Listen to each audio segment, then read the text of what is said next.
Welcome to the Apex Legends Global Series North American Championship.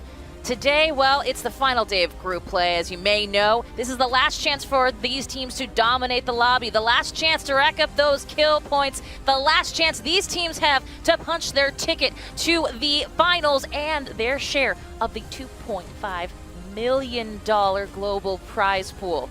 Listen, the reality is that a lot of these teams seem destined to go to those finals based on points, but sleeping on any team in this lobby could spell disaster. Which means today, we're going to have some fun. And to help me and enjoy that moment, please welcome to the desk, as always, T-Squared, and welcome one and all, Vicky Kitty. Everybody, Tom, Vicky, welcome to the desk. Thanks for having us. Vicky, we had a chance to work together before, and Vicky, you know from lack of sleep, and like Kate's saying, no sleeping at all. It is game time, Vicky. How you feeling? I'm so excited. Honestly, I'm jumping out of my chair. Today is going to be so chaotic. Chaos is exactly what we're looking for. I know that the players enjoy it sometimes, but we as casters, as fans, as hosts, as a community, gosh, that's fun. At any rate, let's take a look at what this entire week has been. Remember, we are here in North America for our final day of group play all up, but we've also been enjoying the EMEA region throughout this entire week. So it's all, of course, leading to our finals next weekend, the 12th and 13th of June. Let's take a look. Here we go. A trip down memory lane, Vicky and Tom. We started off in EMEA on June 1st. We've gone through 3 days of group stages for EMEA. And of course, today is our third and final day in North America. It has been a journey, to be sure, and I also want to make sure we shout out our influencer streams, our secondary streams, DazBF and Nicewig. Holy goodness, they have been holding it down, Tom, and I know we want to make sure they get all of the love because they've been doing a spectacular job. Bring in the hype. Make sure you keep multiple tabs open. I want to see everybody in the chat going wild. We've had a crazy week of Apex, and it's just going to keep going. It is indeed. Speaking of that continued journey, because all of this leads to 2 very important days. For our EMEA region, that day is June the 12th. For North America, that day is the 13th. Everything at this moment will lead to that. As we mentioned, the global prize pool, $2.58 million, I believe, and a lot of that is to do with our community. Your in-game purchases have absolutely made this a reality, and it's something that we are so excited for, and I know our players have got to be excited for. Take a look at that. Get your calendars ready. 4 p.m. BST for our EMEA finals on the 12th. And of course, for North America, today's 6 games will lead our North American teams starting at 2 p.m. Pacific on the 13th of June. It all comes down to this.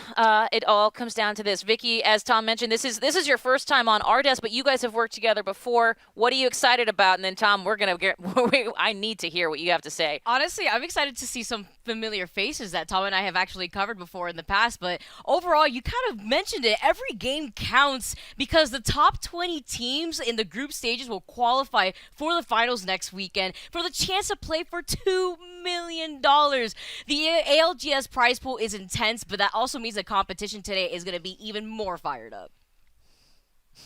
I'm looking forward to Group D, Kate, because we haven't had a chance to cover them. We've done, A and B, A and C, right, and now we get a chance to see Group D, which has a lot of firepower. And when we're looking at these teams, their top 5 in A and D together, our top 5 in terms of all 40 teams here, we have 5 of those top 6 teams in this lobby. That's a recipe for delight. I'm very excited as well. Now, you may be wondering, if you're just joining us here for our 3rd day, welcome. We'd love to have you here. And if you want to know a little bit more about how this came to be, the group stages into our finals and how everything pans out, well, we've got a nice little breakdown for you. Take a look. The Apex Legends Global Series Championship has finally arrived. Before the chaos begins, we wanted to take a moment to explain the championship format and how teams earn their placement. The ALGS Championship takes place in 2 stages, the group stage and the championship finals.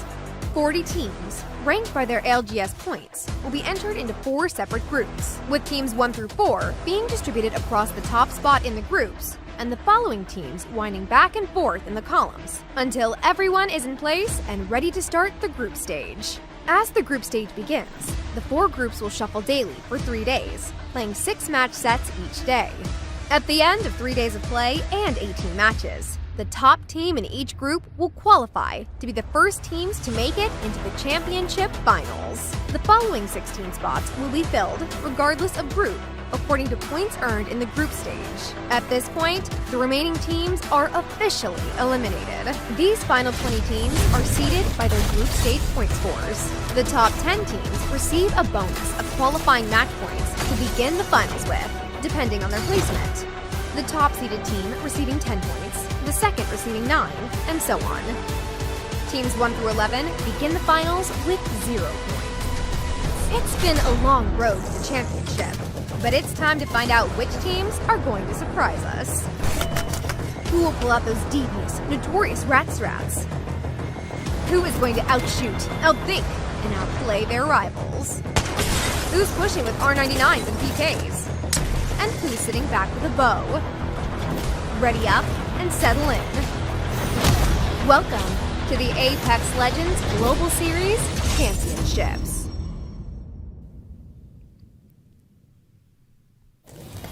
And that is the way today's cookie is going to crumble in our pursuit of the finals. And these teams, they can almost taste it.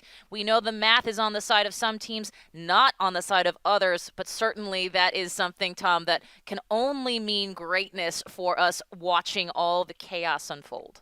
It's really all about getting in, Kate. That's the real big deal here, and I'm curious to see what that bubble is going to be. We saw 97 points, I believe, in the EMEA region is exactly what they needed to do to get in that 20th spot. So there's a lot of teams that may even make some adjustments. They may make some team changes in terms of their composition from day 2 to day 3. I think that's probably going to be the most interesting thing to see in game number 1, especially the drops as well. Vicky, you know how important that is. Yeah, absolutely. Especially for some of those teams that want to work on their synergy going into this last day. We were talking about it earlier, but today's the day to get aggressive, to make sure you get those last-minute points, because after today, you won't have another chance. Absolutely, and I think bringing up, Tom, I think that was a spot on to bring up EMEA. We have teams that were 1 point away from making that threshold. 1 point, that's 1 kill, that's 1 placement. That is 1 smidgen that could have made the difference between competing for $2.5 million and going home today. So, no pressure, anybody, but let's take a look at what today is going to unfold for our tournament format. There's a lot of different elements to this. Obviously, we've got 40 full teams. We've got 4 different groups. So here's how it's going to split up. We've got, those, I said, 4 groups. Those are based on ALGS points to get them here. Remember, those ALGS points just even got them here. Once they got here, well, then they were like, okay, now everything starts at 0. So there's 3 days of group play, 6 matches a day. We're pretty used to that. And after the group stages, the top team in each group, remember we've got 4 groups, so those 4 top teams will punch their ticket automatically to our finals. However, points still matter when it comes to those seeding booster points. And so the following 16 final spots will be filled according to those points earned in the group stages. I mean, Tom, as we look at the finals breakdown, I gotta say, this is one of those formats that has been very helpful to some, somewhat of a hindrance to others, but ultimately I think is as fair as you could possibly get. And since this lobby is stacked, we have to elaborate on the rules just a little bit more. You can actually place second in your group and still get the second overall seed, because if you make first place in your group, that just guarantees you that you make it in. It doesn't necessarily matter how many points you have. That's going to matter in terms of where you get seated. So I just want to clarify that, because that's going to be really important going forward. Very important, and it's so, well, it all comes down to the math. You know, for somebody like myself, I don't like math, but I'll tell you something, I feel like I have become a mathematician with this competition. Vicky, help me out. You got to feel the same. Yeah, way. I mean, just taking a look at the amount of teams that have competed today and in the remaining 16 spots that will be filled up depending on those points earned really also shows you that despite not having, you know, those top points in the top 5, you're still going to have to deal with the fact that you want to be seated properly. You want to fill up those spots if you could get to that point. So there's a lot on the line here, and the fact that we're going to be seeing a lot of these teams really go all out for the final day, it's going to be quite interesting. Yes, I think that's a great way to put it. Well, let's take a look at where we are after day 2 in North America's standings as we go into this day 3, Group A and D. This is what it is. Tom, Vicky, I want you guys to break this down. Tom, let's start with you. I mean, we've seen some shakeup when it comes to the first and second spots here across the board. Well, we got to give props to My Little Phony over in first place ahead of TSM. I think if we look at Group A, nobody was going to predict that. But again, we're doing Group A and Group D today, and we haven't had a chance to see much Group D, especially on this stream. We've seen it on the influencer stream. So this is the first time that we're going to be able to kind of break down Team Liquid, which I'm excited to see in their Valkyrie rotations. G2, who's been dominating on day number 1 with 3 wins in a row towards the tail end. Vicky, who are you looking for in Group A? Oh, I'm looking forward to My Little Phony. After their performance in day 2, I mean, come on. Ranked number 2 in the overall group stages when they first started that day. They had gotten 98 points after day 1. They won game 1 of that first day, and then they proceeded to do it consistently in day number 2 after winning that first game. They popped off with the Revenant pick, and those endgame silences were absolutely game-changing. I'm not too sure if they're going to use the Revenant today. I wonder if they're actually going to try to mix things up a little bit for this final day. But, you know, it really trickles down to what we're going to see, especially after watching EU and trying to see how they played their hand with the Revenant Octane composition. It just didn't really work out for them. So some of these teams are starting to figure things out. So I'm really interested to see how My Little Phony is going to go about this. Yeah, I just want to see Fury pop off, and we'll call it. Because that guy with the wingman is absolutely deadly, and you know, it like I said, once you get everything on the line like we have it now, it becomes a whole new ball game. No pressure under these bright lights. They may be at home or they may be online, but my goodness, I got to imagine the pressure of a prize pool like this has got to be getting to them. Tom, you're a guy with your finger on the pulse of this community. As we take a look at the prizing and how that's going to break down, what do these numbers mean to a team, to a player, as we come into this final day to get those points, to get even eligible to try? It means so much, right? You want to get into the top 20 here. You're guaranteed money once you do, but you want to place first. You want to get that championship. You want to be the team that is the basically most winningest team in terms of money after that. I mean, it's going to be up to maybe TSM if they have a say in that, because they've been so successful, CLG as well. NRG's right on their heels. They're playing extremely well. But one thing's for sure is that these players are putting in time, and the teams that are sitting over towards the top are feeling really good right now. And the teams that are kind of sitting on the bubble when we're talking about pressure, Kate, those are the teams that are kind of feeling those bright lights. Feeling those bright lights. Tom, I love that. Exactly. Vicky, I think it's important to note that between the anytime, and if you make it to this finals, you do automatically get money. Mm-hmm. Obviously, it's 4,000 is different than 265,000. I'm not great at math, but that seems like a bit of a delta. But it's got to mean something. You know, a lot of your hard work is potentially paid off, regardless of how you get into these finals. Essentially it's like a $260,000 money match if you want to get first place, and the difference between that and getting 16th to 20th. So that's also a lot of pressure on these players. There's just more than just trying to place for bragging rights. You also have so much money on the line.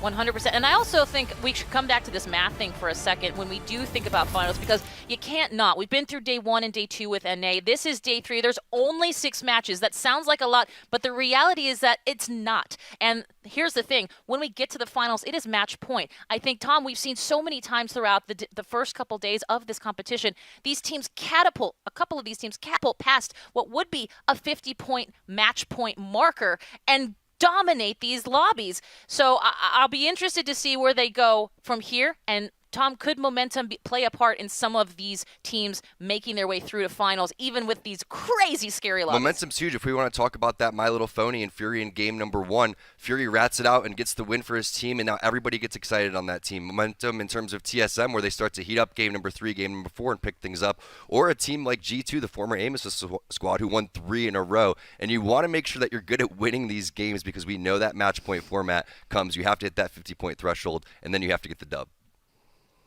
Speaking of G2, we actually have a nice little moment taken with G2's own Gentrifying. He gave us his take on the championship tournament and the rivalries around it. Take a look.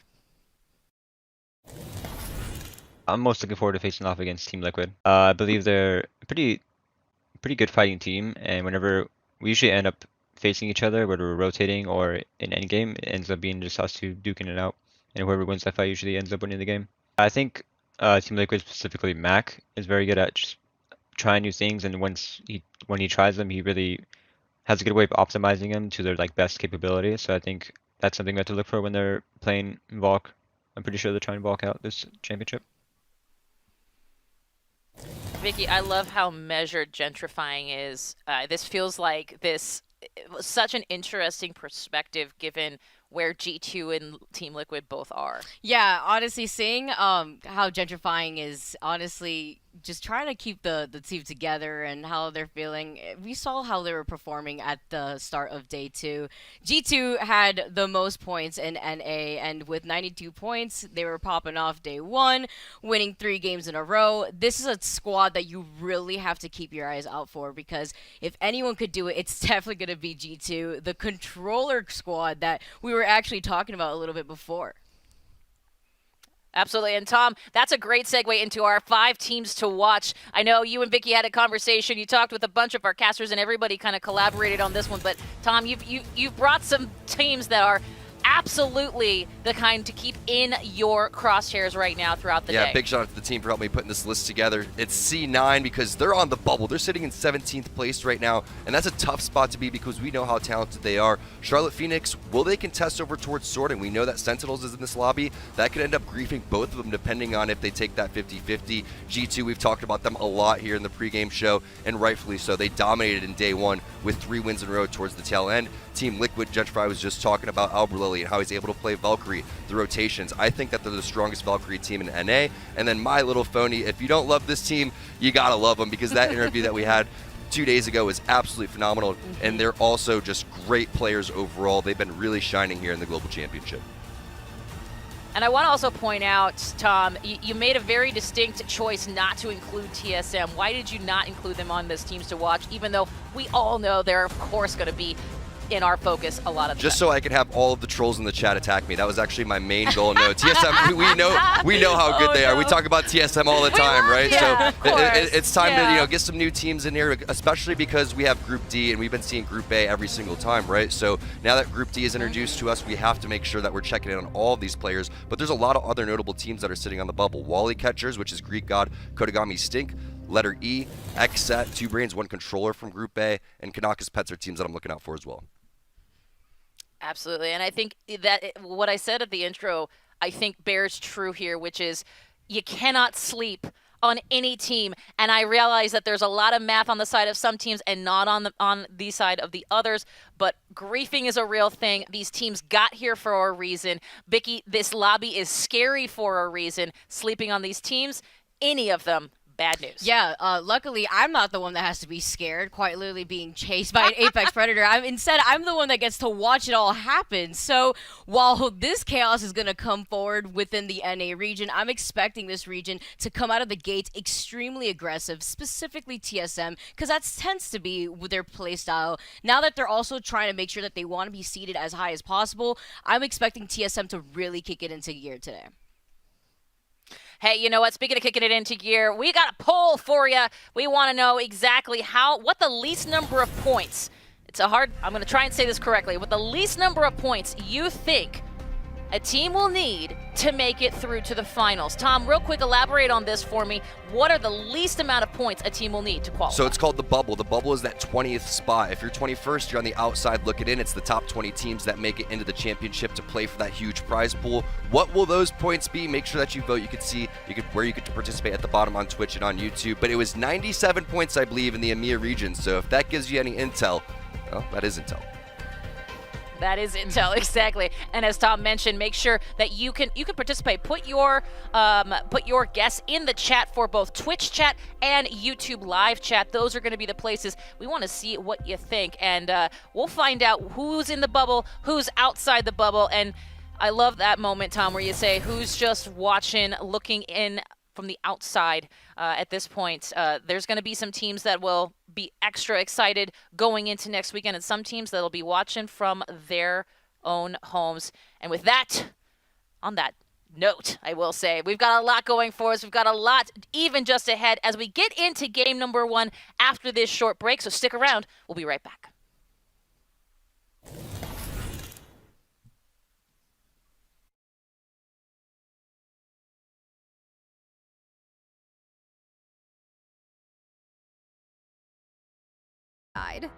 Lenovo Legion is the official PC and monitor of the Apex Legends Global Series.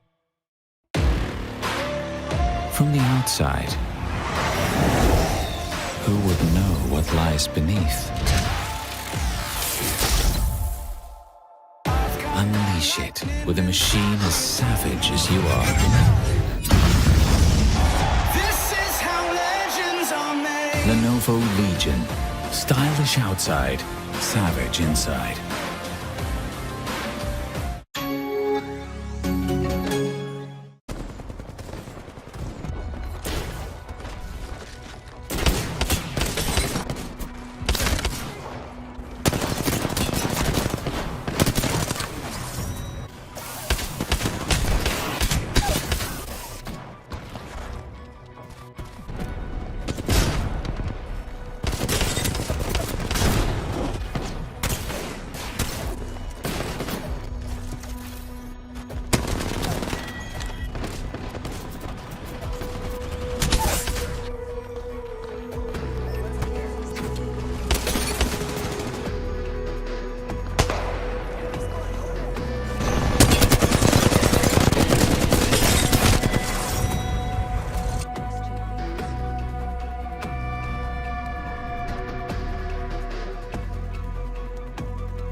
Hello, ladies and gentlemen. Welcome back from break. It is time. No more breaks until we get into the action of the ALGS NA Championships day number 3, which is going to guarantee who goes into play for that incredible $690,000 American portion of the $2.5 million on the following Sunday. I'm so excited to be here. And, of course, I'm joined by my main man. It's been a couple of days, but we're back on set. How you feeling going into this one? It is one of those days that could be memorable.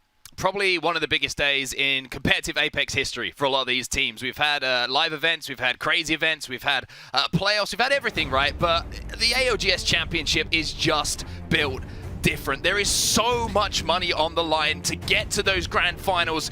You've got to perform today. It really is quite simple when you think about it. However, with the amount of talent that we have across the 2 lobbies that we have going as well, that is no easy feat whatsoever. So every single player is going to have to hit every single shot, and those IGLs, they're going to be probably the most nervous players in the lobby. And you know what? They should be. They have the biggest task of all the players here. Some people can just be a walking aim machine, and there's no problem with that. Trust me, the IGLs need them. But as a player who's calling the shots, who's also got to play yourself, it is one of the most difficult things to do, and do it well. We've seen so many of them in this lobby make plays that have shocked the Apex world, from Imperial Hal all the way to NRG Sweet, who may not be in this lobby, but is leading the entire group of North America. And they are going to continue to look to push that lead as we have our other groups playing as well. There's just a smorgasbord of talent and competition going on set. And you know what? It's only going to get better today.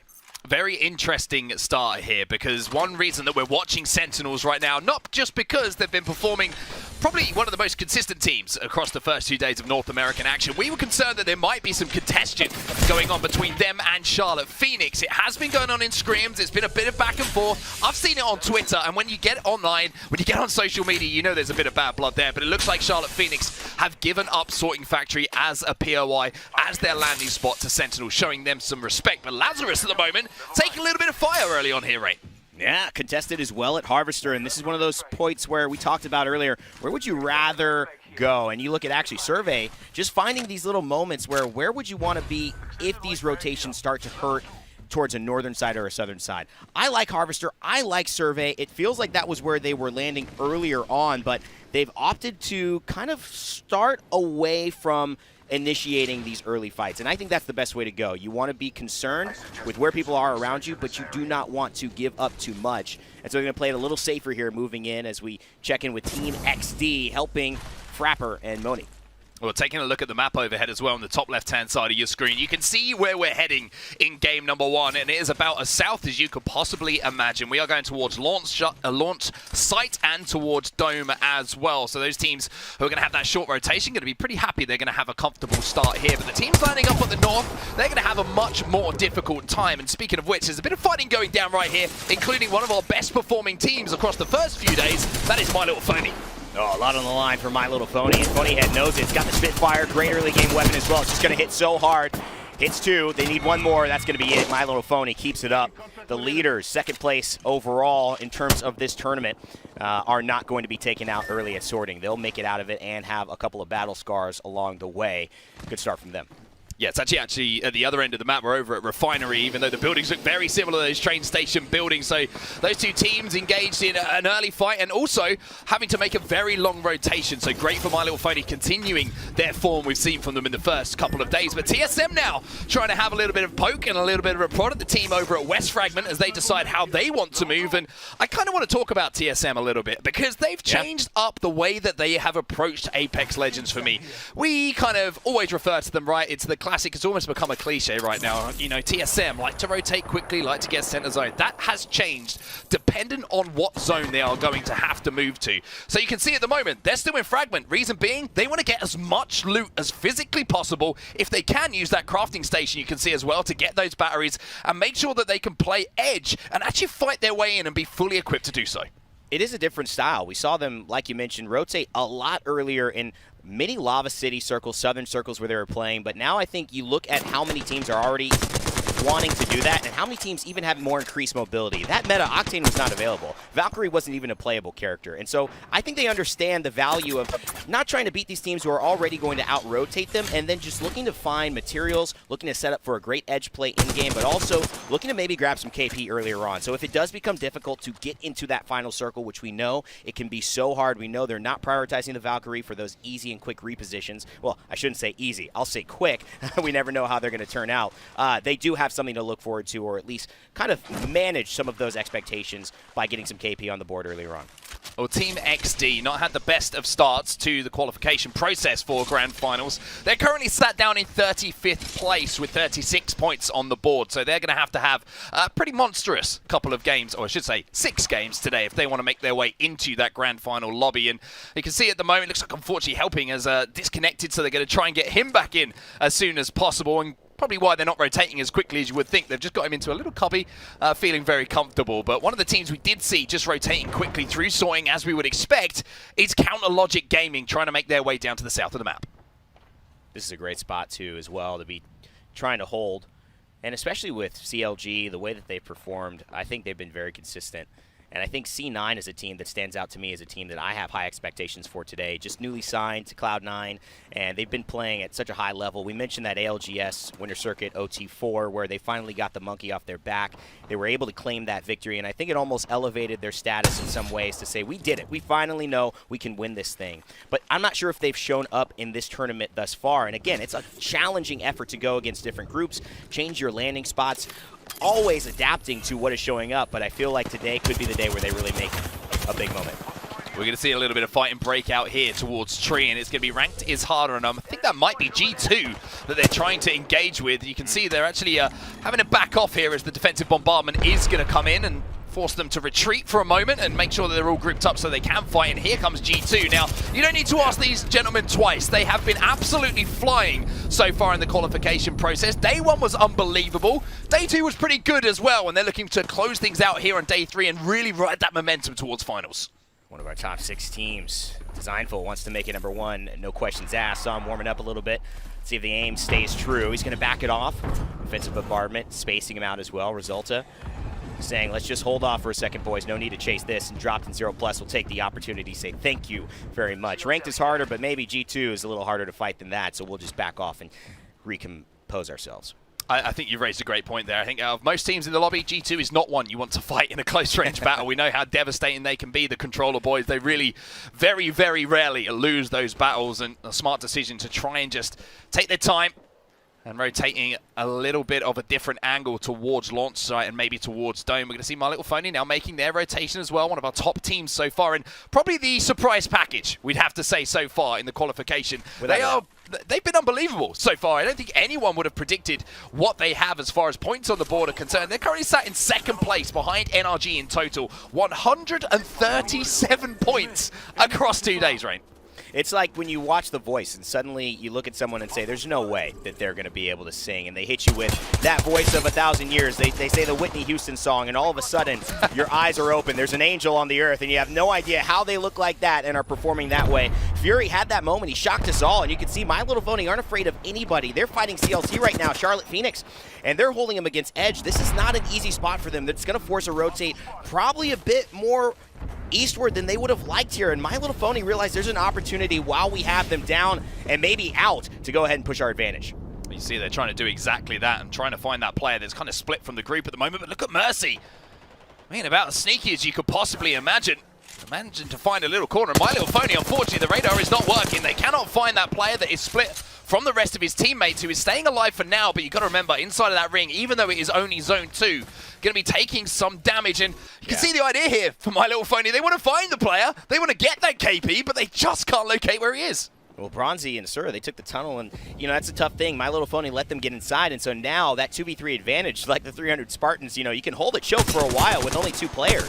And so you don't need numbers advantages there, and they realize it smartly and back off. I think that's what's made them so successful, but look at this. Frapper and Moni without helping hand of helping, who is now no longer in the game. Unfortunate circumstances. It's only led to My Little Phony getting a little bit of an easier moment here to find some more downs.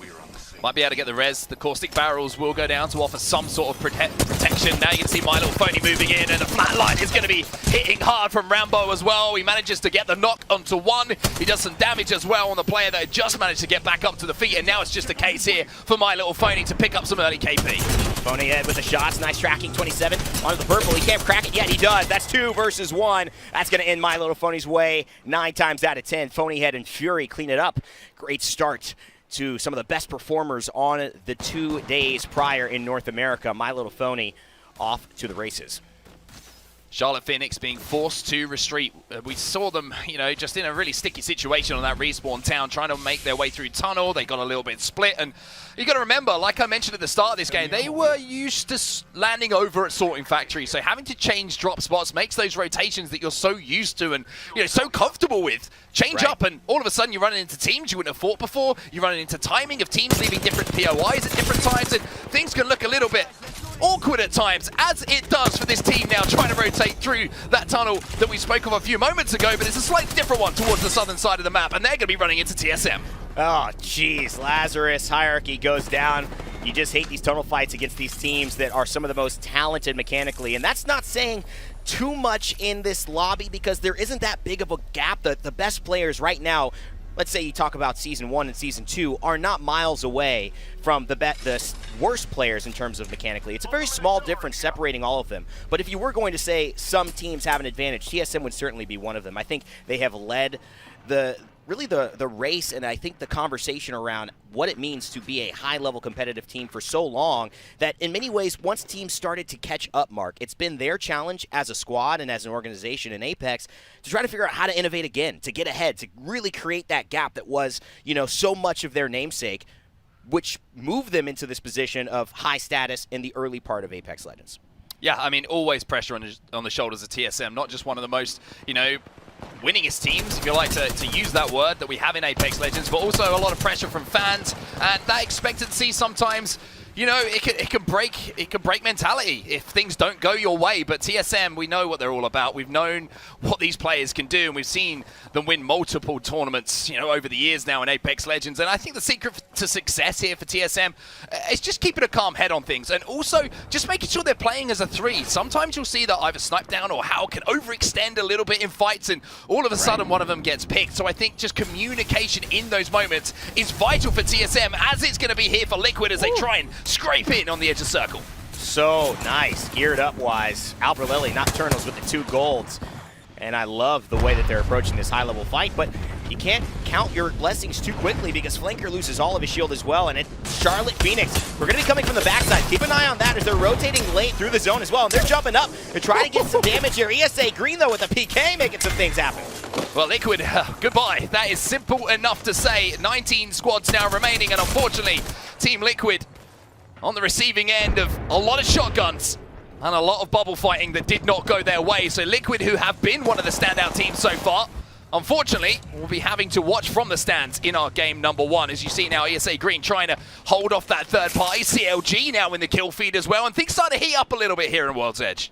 I like this. ESA Green says, what's going on? There's 2v3 right here. Can we take advantage of it? Albralelli, yes, they lost Flanker, but Nocturnal and him still alive and well. There's time for the banner recovery, and they're going to play in zone. And why not? You've got the gold shield, and you can take a lot more damage because of the efficiency with healing, with syringes, and with cells that you wouldn't normally have. And so they're going to probably wait this out for the next minute as long as they can. And it's up to ESA Green to say, is this worth it? Should we keep playing Edge this way, try to gatekeep? And on the flip side, as Liquid, do we just move? Do we just run away and hope that they don't chase us, or do we wait and say they're not going to spend time with 2 of us, and hopefully we'll just wait by our time and move in after? We're going to have to see a little bit of a misspoken result there from me, thinking Liquid did get completely wiped. As you can see, 2 players did manage to escape from that situation, so Liquid still alive here, as are G2, are now moving down from the tree and moving from the choke they were trying to rotate in. You can see there's a lot of teams already at launch site that were going to be holding them out, so trying to reposition, take a little bit of a different angle, maybe be the last team to approach and look to third party, a fight that does break out as all these teams do start to stack up a little bit. And you can see now where that zone is pulling. So many teams already located inside of Dome, and Sentinels are actually in a phenomenal position at the moment because the rest of the teams are going to have to fight their way out of Dome. On the opposite side of the ring, well, Sentinels are just sitting there. They're just going to watch the action and be able to pick off kills. This is what they've done before. They love to play these things, and their rotations with Valkyrie, it's something that I think teams need to start looking at. They've been, aside from Renegades, I think, in Group A, the best Valkyrie team that I've seen as far as positioning in these late game circles, and it's set themselves up for such easier fights than these other teams. Albeit, they still aren't in the top 2 or 3 positions. There have been moments that other teams have had more consistently, mechanical skill, but I feel like I love what Sentinels is doing because they're taking a lot of the work out of their aim. They're just saying, we're going to be in such a good spot that we don't have to do too much. As you can see, Hundreds doing a lot there, winning his 1v1 in the train, picking up another KP for Lazarus. Well, here comes the rotation from G2. That is the team now that Blitzen is looking at, and it's going to be KSB who are trying to hold them out here. And I tell you what, that Thermite is going to be toasting G2 at the moment. They are managing to get some grenades back, but this is a super tight rotation for them to have to make. And not only that, G2, it's a tough rotation. Gentrifying is made it through, but only for a moment. G2 eliminated inside of the top 20 teams. And now CLG are in trouble as well. Actually, no, they spot trouble, and they're ready to give it a little bit more.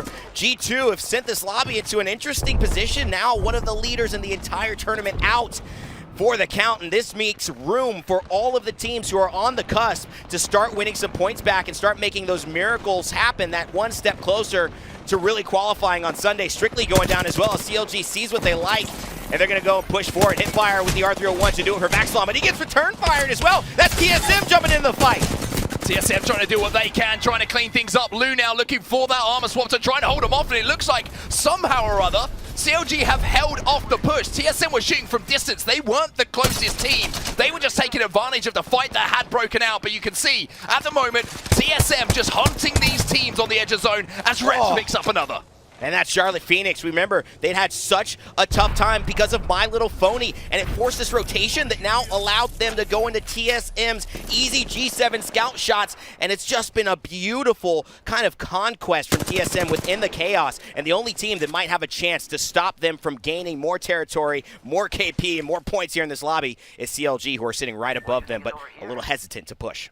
You can see there's a little bit of a head glitch for them to play as Imperial Hal just pops up above it at the right time and puts that jump pad down. But you can see the play here from CLG. Now Hal is completely split from his team because they destroyed that jump pad. And now you can see Vaxlon trying to take advantage of it by shooting Reps, the Gibraltar player, in the back. Unfortunately for CLG, even though it's somewhat of a 5-head play, they don't manage to get the damage done to pick up the kills. That was a great play, and I think it just gives Hal a little bit of awareness in a nice enough way where he didn't die, didn't get punished, and says, okay, let me be a little careful around my jump pads. People are anticipating them. They're destroying them. They're team firing on them. Madness, though, getting team fired themselves. Letter E, one of the top 6 teams in the entire tournament right now.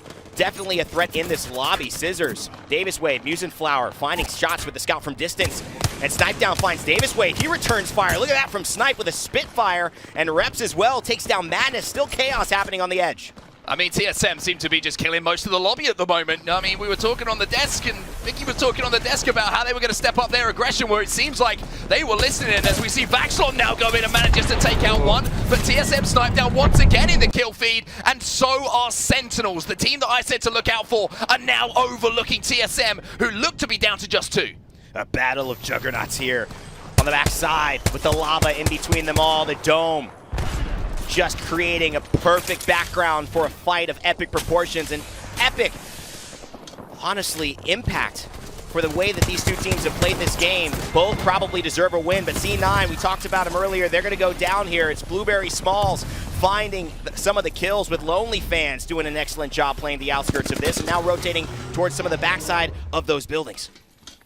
Massive moment there. C9, one of the teams we highlighted at the top of the show with essentially no wiggle room. They're just about inside of the top 20. It's a decent finish here in game number 1 for them. There will be some placement points. Did they get any KP? We'll have to wait and find out. But as you can see, TSM still a 3-person game for them, as Reps just managed to evade my eyes on the observer feed a few moments ago, but TSM now trying to rotate towards where Sentinels are, trying to move up on that position. But this is going to be so tough for everyone who isn't already using this side of the dome, because there's barely any cover to play. There's no buildings, it's all rocks, it's all any head glitch you can find. And Sentinels, with this position that they have, are going to go into the defensive bombardment, and it's going to force a bubble from Reps, and now they got to decide, do we want to push into that? Reps' bubble is up, so he's going to have about 12 more seconds on it, and Retzi knows that they put him in an interesting position. Still, not sure if they have the Skyward Dive or if it would be necessary here. They have almost the best spot that they could have. Bubble goes down from Retzi, though. He almost gets poked, and now it's TSM who might be pushing it. They're jumping in, and is it going to be Snipe Down who gets the finish? TSM jump in.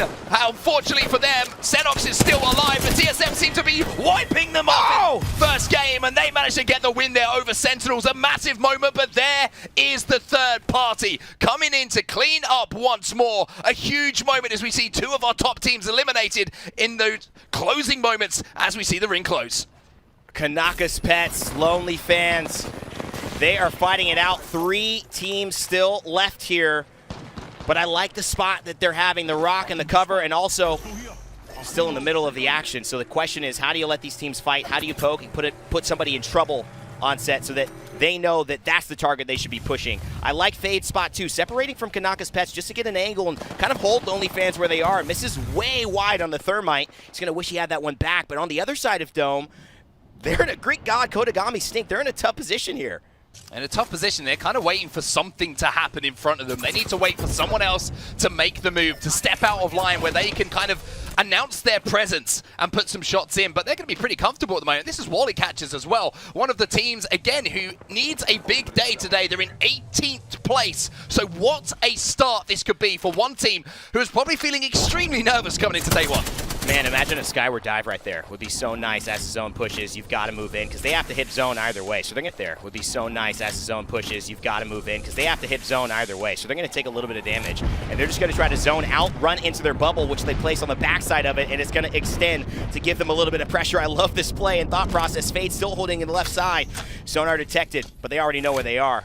Not pointless, though, because if they start to make the move, they'll all get the information. And Lonely Fans here just biding their time. They do not want to be the person to push, but they're just going to creep forward a little bit more and see what they can get. Well, you're going to see the zone is starting to close, and that is going to force these teams to move, and it's going to force these teams to fight, and Sync TV is going to be the first person to go down as Kanakas Pets now move in, and you can see they've managed to at least take down one. They've done a huge amount of damage, but you still can't afford to overextend here, Rain, because the other team is just waiting for the opportunity. Wally Catchers, Kodagami said, I'm not going to go with you. I'm going to go late. Hopefully you win to heal off. Hopefully you forget about me. And if I'm Kanakas Pets and I'm Lonely Fans, I probably am because I got a 3v3 in front of me right now. Spitfire's raining hell from above. Kodagami still on the backside as well. And Kanakas Pets win the fight, but they realize there's still one more player, and it's not going to end very well. Kodagami accepts the second place. He says, that's all we needed. I just wanted a few more points for placement, and Kanakas Pets will take the W in game number 1 after a flurry of a finish that resulted in some excellent Apex Legends to start us off today. Yeah, Kanakas Pets playing that one perfectly. You can see they just wanted to get any kind of damage. They were trying to shoot under, over, through the dome to try and secure that final KP, but they will be your champions of game number 1. But, I mean, this is the interesting thing for me, right, Rain? All of the teams coming in today know what they have to do. They have it in their own hands still, and to take advantage in one of these first games of the day is absolutely massive. A few of our teams there involved in that final 5, 6 teams who need huge point totals to push themselves towards that grand final have performed, and I mean, it's just a great way to start the first game. It's some of the best things that we could have seen as viewers and as casters, because TSM, CLG, C9, Sentinels, I mean, all these teams, letter E, were involved towards the back half of this lobby, but we're also seeing Wally Catchers, and we're also seeing some of those bottom teams say, hey, that's a little scary. All the teams above us are starting to perform really well at the start of day 1. Man, I hope somebody slips so we can maybe catch up. We'll have to wait and see. Game 2 coming at you pretty soon, but before we do, let's head back to the desk and break down game 1's action.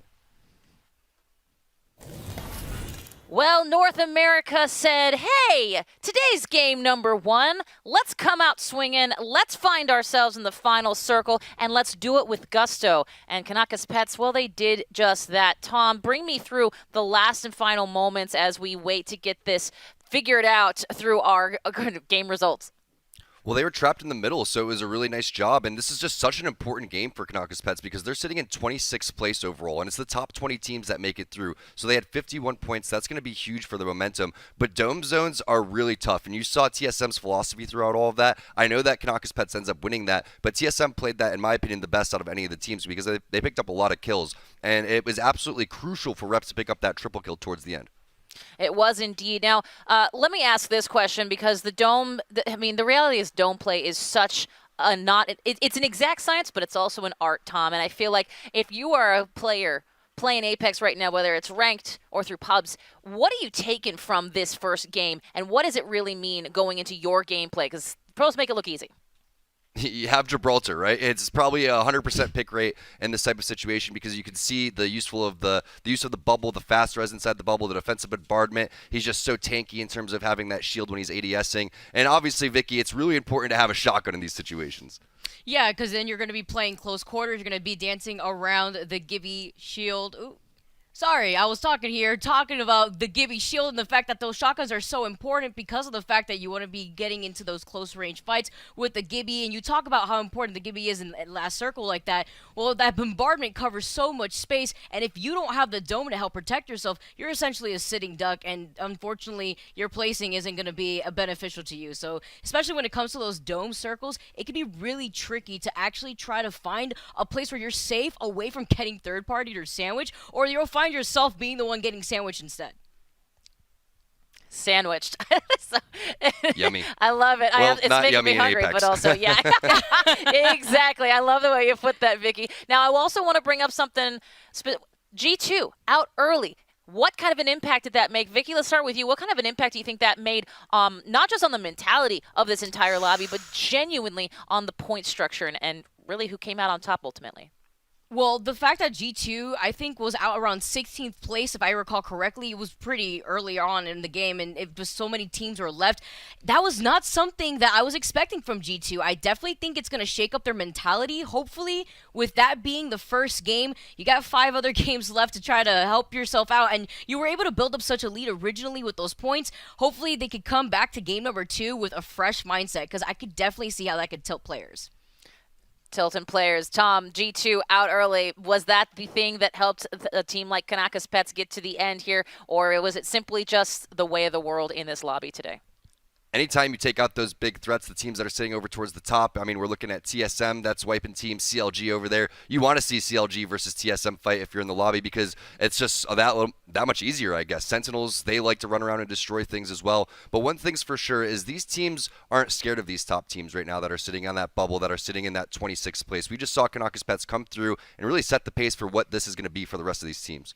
Well, let's take a look at how they, in fact, came through that final circle and did it with gusto in the sandwich that Vicky was mentioning. I love it. Absolutely love it. Vicky, actually, why don't you take us through here as we take a look at this replay? Yeah, you can currently see as the circle is getting smaller. I like a lot of these squads are actually playing around the ring. Very something that we see a lot from North America. But look at Kodigami, who's absolutely on the other side, knows his doom, and that's the Gibby bubble coming in. You could see how this second Gibby bubble that comes in afterwards actually provides a little bit more cover, because once that first bubble's down, now they have that second bubble to retreat to before they realize, hey, wait, where's the other person left? I mean, we won anyway as the circle closes in, and you could see how confident they were after that. They played that really nicely. You could see how they were also a lot slower, and they weren't too overly aggressive when they saw that Gibby dome come out. They wanted to make sure that they used their dome second, and I feel like that's what really helped them out. Well, let's take a look at how much it helped them out with our Game 1 results. As a reminder, this is Game 1 of 6. We've got 5 more chances for these teams to find their way to our finals, and that TSM, listen, Tom, we talked about it at the top. They weren't on our team's watch, but guess what? There's a reason. We wanted to see more of the other teams, but there's a reason they are coming through this lobby, and that is Scorched Earth at number 4 there, Tom. 13 kills overall. That's a big game from TSM. And going back to that final moment, actually, the second bubble that went down was Lonely Fans, Vicky, and they should have won that fight, in my opinion. When they got the initial burst damage onto Kanakas Pets, that's when Kanakas Pets put the bubble down, and they full send it into their bubble, and their bubble comes late. They probably shouldn't have advanced the way that they did. They could have just footed it towards the rock, and in my opinion, they probably should have won that fight based on the damage. So you got to give credit to Kanakas Pets for not only winning that fight, but winning it so cleanly. Even though Kodigami couldn't make it around the wall, it's still really important that they were able to do that just in case that final rat comes in. And we all saw Fury from My Little Phony again in game number 1. He's able to do that. But what a great start for TSM. Again, Vicky, you were talking about it. They're going to play aggressive. They're going to get things rolling. They're setting the pace in terms of how you play this kills-wise. And then we can see these teams like Kanakas Pets, Wally Catchers, they're trying to play that zone. Yeah, 13 kills. That's absolutely insane. I'm not surprised, too. Looking at TSM, I knew that from the Floodgates, especially on this last day, that they were going to come out swinging, and that's exactly what they did, getting themselves a lot of points. Kanakas Pets, though, getting that first place spot, set them up as well to 18 points. But to put into perspective, looking at TSM now, as they have 18 points, if they continue the same type of game that they just played in Game 1, proceeding on throughout the rest of the day, TSM is going to completely tear out through these lobbies. And that's something that TSM is definitely used to. They've got the lineage, they've got the strat that's very clearly been helpful to them. Let's take a look at the journey that got us to that end circle with Kanakas Pets. Certainly the highlights will tell the story of that game number 1 and could potentially tell us what game number 2 and 3 and 4 and 5 we'll take a look at. Tom, take us through here. We start off with My Little Phony and Fury going off. It's big to get that confidence from that first team fight, and they're sitting in first place, and that lobby's looking and saying, oh, here goes My Little Phony again, starting to heat up. And you don't like to see that if you're this lobby, because Fury has been phenomenal. Rambo has been great. You're just probably happy that he's on Crypto at this point instead of Revenant, as we saw a lot of gatekeeping happening over towards the side. Charlotte Phoenix elected to leave that area. This was the big fight over towards the side with TSM, CLG. CLG was in kind of an awkward situation where they had to take the balloon, and the final fight, you could see them flying in, late bubbles coming in, Kanakas Pets fully healed throughout all of that, and they're going to take the dub. Yes, they are. And with, sorry, it's just, it's staggering when you get to see Apex done in this pro sort of potential, this pro context, because out of pure, like honestly, like show of hands in the lobby, in the chat, there's nobody here that's going to do this kind of damage in this kind of scary lobby. And, you know, I have all the respect for the world for these teams and for these players. Speaking of, I know that the community really wants to be a part of this conversation, and that conversation we put out a little bit earlier, which was, what do you think is the lowest point threshold? What's that bubble that Tom talks about? What do you think the lowest point is? And this is what they said. Tom, surprising, interesting. Is this something you agree with on number 1? It's going to be tough. I'm going to go with 100 because I think that 97, again, was the EMEA region, so it's going to be tough. I saw Nasky throwing it out in the chat that he thought it was going to be 90, so I'm going to have a little side bet with Nasky. I'm going to DM him. You heard that there. Vicky, what do you think? Honestly, I definitely see that. I could definitely see 90 being that number for these teams to try to hit. It's, yeah, I could see it happening. Considering the fact that we just saw these teams perform the way they just did, specifically TSM going all out, 90 kind of seems like that balanced threshold to go for. Yes, it does. And this is where all of us get better at math than we ever have been. But I digress about my own insecurities. But either way, something I do want to make sure we mention are those of you watching on our Twitch channel, because you may want to keep it there for our finals June 12th and 13th. Why? Well, Twitch, of course, is giving you your chance to get some in-game rewards that you're just going to want to have and hold.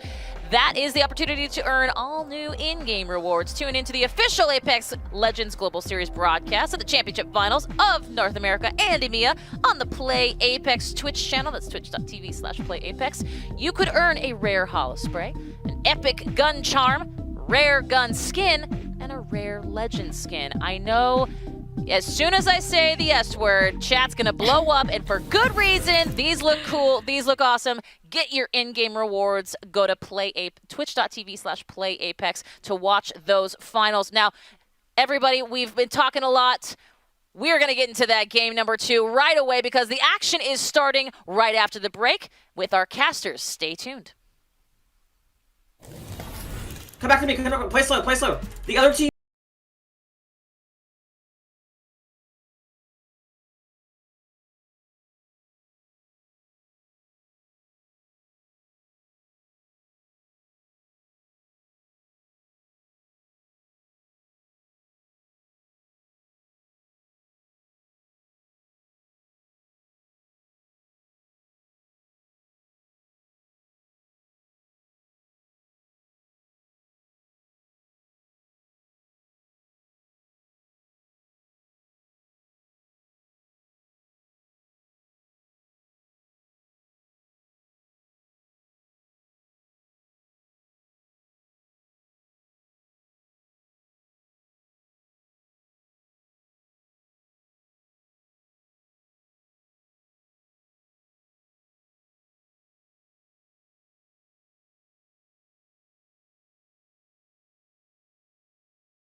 Back everybody from our short break as Fallout and Girl are here and ready to bring you the action for game number 2. Girl, it has been a minute since we cast together. You obviously held it down on the desk last time on broadcast. It's good to be back with my duo.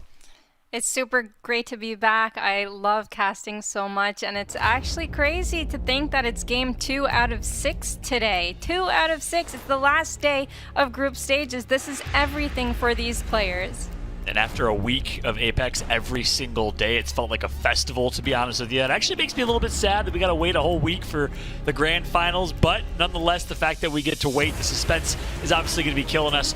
We have a chance to watch the best of the best next weekend in the grand finals. However, we got to get there first. The top 20 teams from North America in group stages leaving today will qualify through. And there's some key storylines here, right? We have a couple of teams in this lobby that may or may not qualify. Cloud9 is a big one. Wally Catchers, Kanakas Pets, 2 Brains, 1 Controller, all on the fringe of qualifying alongside the Charlotte Phoenix, who obviously is in that fringe as well. That's probably the biggest storyline coming into this one, but the other one, in my eyes, this is a stacked lobby with the Clash of the Titans. We have TSM, Team Liquid, G2, Sentinels, CLG, who I mentioned earlier, Counterlogic Gaming, the winningest team in the modern ALGS era with 5 championships. Certainly a lot of storylines in this one, girl. Certainly indeed. And Cloud9, they were able to get a really nice position last game, but weren't able to win their 3v3 fight. Kanakas Pets, though, on the other hand, they got some kill points last game, and they did really, really well to bring themselves back up from the bottom 20. That's right. Speaking of Cloud9, we got to take a quick look at them. They'll be dropping in this lobby without the pain of NRG being right there nearby. NRG obviously drops nearby on the side of the map. Another team is close by, but for now, Cloud9 will be able to chill, and they're dropping obviously separate from their typical Fragment West drop spot. But recognizing in this lobby, there's an opportunity to drop an NRG's favorite drop spot, so instead they'll be dropping here. A little bit of a change up here. I like the alteration coming through from Cloud9. Obviously, things have not been working to their exact desire the last couple of matches, so they're going to shake it up here in day 3. Yeah, but this is a really smart thing to do. You realize the top dogs aren't in your lobby, and you realize they've been doing really well, and they've been getting great armors, great resources, and great rotations, and it looks to see that it's rotating directly towards them. So they're going to be in a great spot for this game and to keep that top 20 position. Oh, that's a perfect opportunity for them to rotate early. Obviously, they don't have to rotate. They're already well positioned. So to get the best position, get the best real estate before teams like Lazarus, like TSM, FTX rotate early. Very, very good stuff coming out for Cloud9 off the start here. Meanwhile, taking a look at Lazarus, formerly known as Down with the Thickness. And we're going to switch on over to Team Liquid. Have been dropping Trials / Skyhook for quite some time now. They obviously leave with some of the best loot in the game, as we are on board with Team Liquid right now, on Nocturnal in particular. And we actually had a chance to catch up with Nocturnal prior to the tournament to hear his thoughts on who is the best player in ALGS, and his answer might surprise you. My best player individually, I think it's easily just got to be TSM Reps. Jordan has shown, I think it's easily just got to be TSM Reps. Jordan has shown tournament after tournament after tournament, he is just the most consistent support demon you can ever ask for. Love that pick and that call from Team Liquid. Nocturnal, he says it's Reps, best player in ALGS overall. Obviously, Reps is someone that maybe does not get all the recognition, playing alongside Snipedown, who's always such high in the kills category, and of course Hal as the IGL does a lot of damage. Reps is a support player, the glue that keeps that team together, and I like that pick. If you talk about overall players in terms of support, what they bring to a team, Reps is certainly up there, girl. 100%. And if you were paying attention last game, Reps is the one that did the 3-person clutch right before they got third-partied. He's a super amazing player mechanically. He's so smart as a support player as well. He could also fill in the entry fragger role if he really wanted to, but as a Gibby, you have to play safe. You have to play position. You cannot go down. It's so important not to go down as a Gibraltar player because you're your team's lifeline. That's right. The definition of a role player right there. Reps has been doing it since the beginning, always shifting Legends. Used to play like Watson on that traditional TSM squad that found so much success and, you know, now playing Gibraltar, but he can play anyone. I completely agree. He could be the tip of the spear if he wanted to be. Meanwhile, quick update for y'all. We did have a Pathfinder last game. Monty was playing Pathfinder, now back on Gibraltar. 2 teams are not running Gibraltar in this game. Not sure which 2 teams those are. We'll get that update for you as soon as we can. Meanwhile, some action heating up in Train Yard, which tends to be a very stacked and common POI, girl. A lot of activity in Train Yard, as that tends to become one of the POIs that people cluster to, especially on this zone and on this rotation. Blitzen using the Sentinel pretty wildly, hitting some really big shots, headshots. This gun does massive damage, but when it comes to a close range, if you miss that one shot, it could be the end for you. So fortunately, he has a flat line there when he gets into those close range fights. Sentinels on the quick rotation, that's one thing they've been doing, and I agree with, I think it was Rain Day who said last game, they've been running their Valkyrie and their Valk rotations very well, and that's kind of common ground for them to rotate out a Sorting Factory, hit an early Valkyrie ult, find an ultimate accelerant for Valkyrie to leverage, quick rotation. That's why you see Sentinels so early to get here to Train Yard. I love that rotation from them. Absolutely. Still 19 squads left remaining. Every second counts, every kill point counts. Everyone's rotating to the best of their abilities. This is a nice zone to rotate to because there's so many different directions you can take towards it. And another team with the Sentinel. It's fun FPS, rocking the Sentinel with the 6X, Kenny with the Scout. A lot of long range on this team in particular because they don't have great armors. Having long range is especially well. They need to level up those Evo shields and get that quick rotation. They're not in the best spot. They're on the low ground. It's going to be a really hard rotation for them. Blitzen has been hitting absolute shots here, long range with the Sentinel. You like to see it. Some good shots from KSB, who needs a big game. They're in 38th place right now in the standings. Need to go huge in this game and in this series if they want a chance to qualify and break into that top 20. They currently only have 32 points, and we've predicted maybe around 100, 105 perhaps will be that threshold, that break even. So interesting.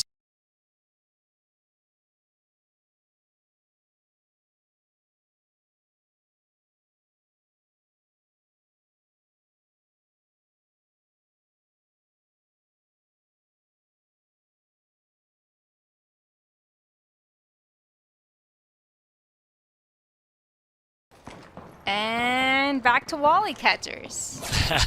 Indeed, we just had to give you guys a little bit of a jam right there, keeping you on your toes here. We maybe they're just rocking out to music and they're listening, perhaps, as we're on board with Wally Catchers right now. Wally Catchers on the quick rotation over to where we saw Cloud9 earlier. This is actually, I believe, where they dropped as well. Mr. Greek God holding it down for my Greek brethren and sisterin out there. Currently well rotated. Not sure where Cloud9, there they are. Okay, so Cloud9 early rotated, and you see they don't have shields right now. A reason for that is there's probably a crypto team nearby, and you never want to let a crypto level up their Evo shield by hitting that EMP of their ultimate, so teams will drop their shield for that purpose to avoid allowing crypto to level up their Evo shield.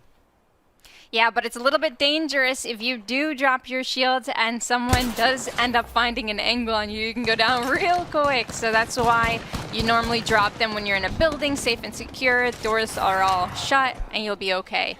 But moving on to Team Liquid, and they seem to get a knock on CLG Lou. So it's going to be a 3v2 right now. Madness and Vaxlon are going to be running away as fast as they can, but Albrelelli on the chase with the wingman. He did hit a knockdown shield, but unfortunately they're not pushing too much right now.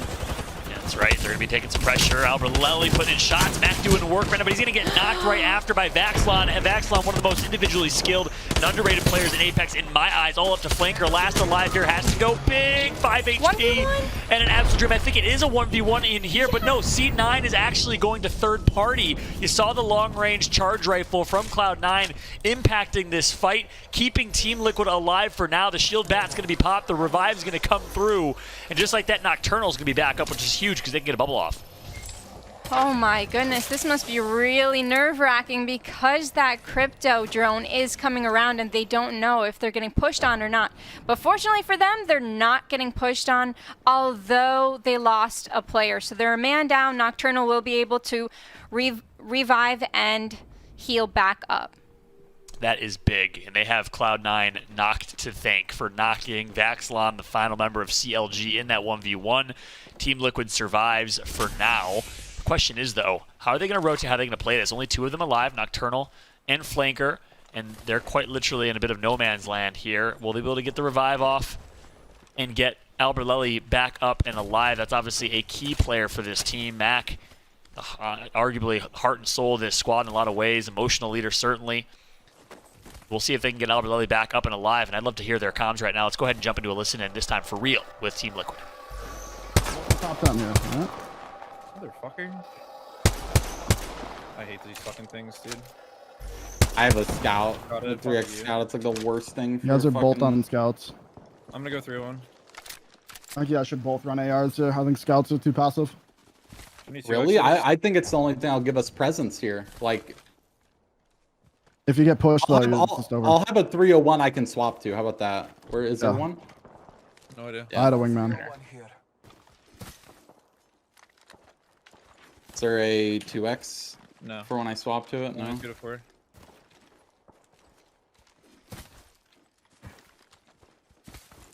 Oh, did we throw all armors out? Yeah, I did. Okay. Looking for a 2. No 2s. Tom, stay posted northeast. Last thing you want is the team to walk up on you guys. Team Northwest, Team Northwest. It's G2. Tom, Okay. you need a presence on Brennan. Literally just full commit northwest. If that's G2, like, they're gonna do stupid shit. Break that pad. Is there like a better angle to peek them from than just a straight up... Fucking... I get shot in the back anywhere else I go.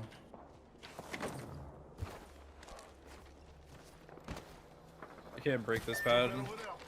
Dude, Yeah. fuck off with your drone. It's so obnoxious.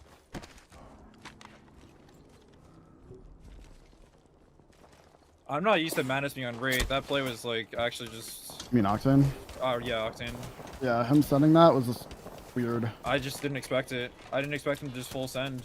Yeah, I just missed every shot. Like, I should have killed him. Well, 3 takeaways there, girl. Team Liquid really hates drones, as a lot of us do. Very relatable. Second takeaway, G7 Scout versus the 301 discussion.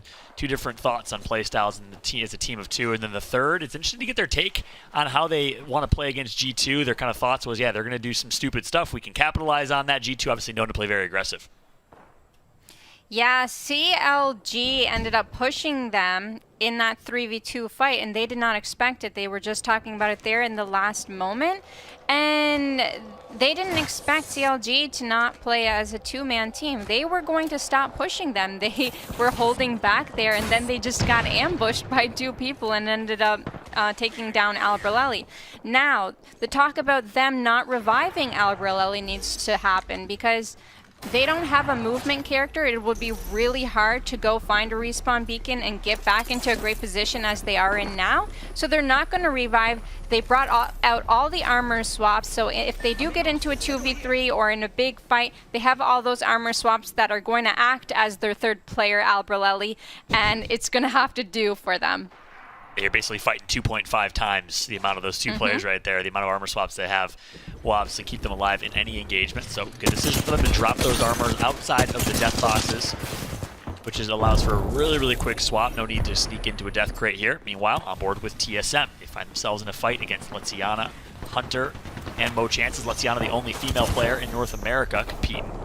See what they got here. Pubstars against TSM in a fight. Engagement. Snipedow's going to get some good shots on the flank here. Hal's going to be tagged up quite a bit. So is Reps. Pubstars making it difficult. Hal's going to knock Lenciana though, but Mo Chances takes out Reps. All up to Snipedown, and Pubstars will shut down TSM. The third party comes through right after from Flanker from downtown. He connects for a squad wipe, and I'm not sure if he realizes that's both squads eliminated, as they probably were trying to do some quick math in the kill feed.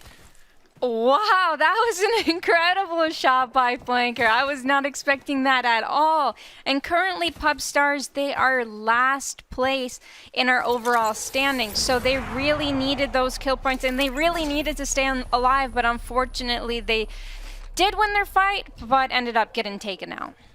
Yeah, that is crucial right there for Team Liquid, because I believe they just took out everyone, at least the main majority of teams in Skyhook. There might be one more team there, but for the most part, well, they don't have to worry too much about the north side of the map coming from Skyhook.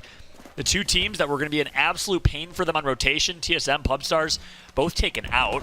Former member of Team Liquid, Frapper, is nearby though, so they got to be a little bit careful for that. On board with Sentinels now. Sentinels, oh my gosh, absolute laser coming through from Retzi with the G7 Scout on Gibraltar. Obviously, that G7 Scout is so good on Gibraltar because you do have your passive shield, which means you can win any trade, any engagement mid to long range.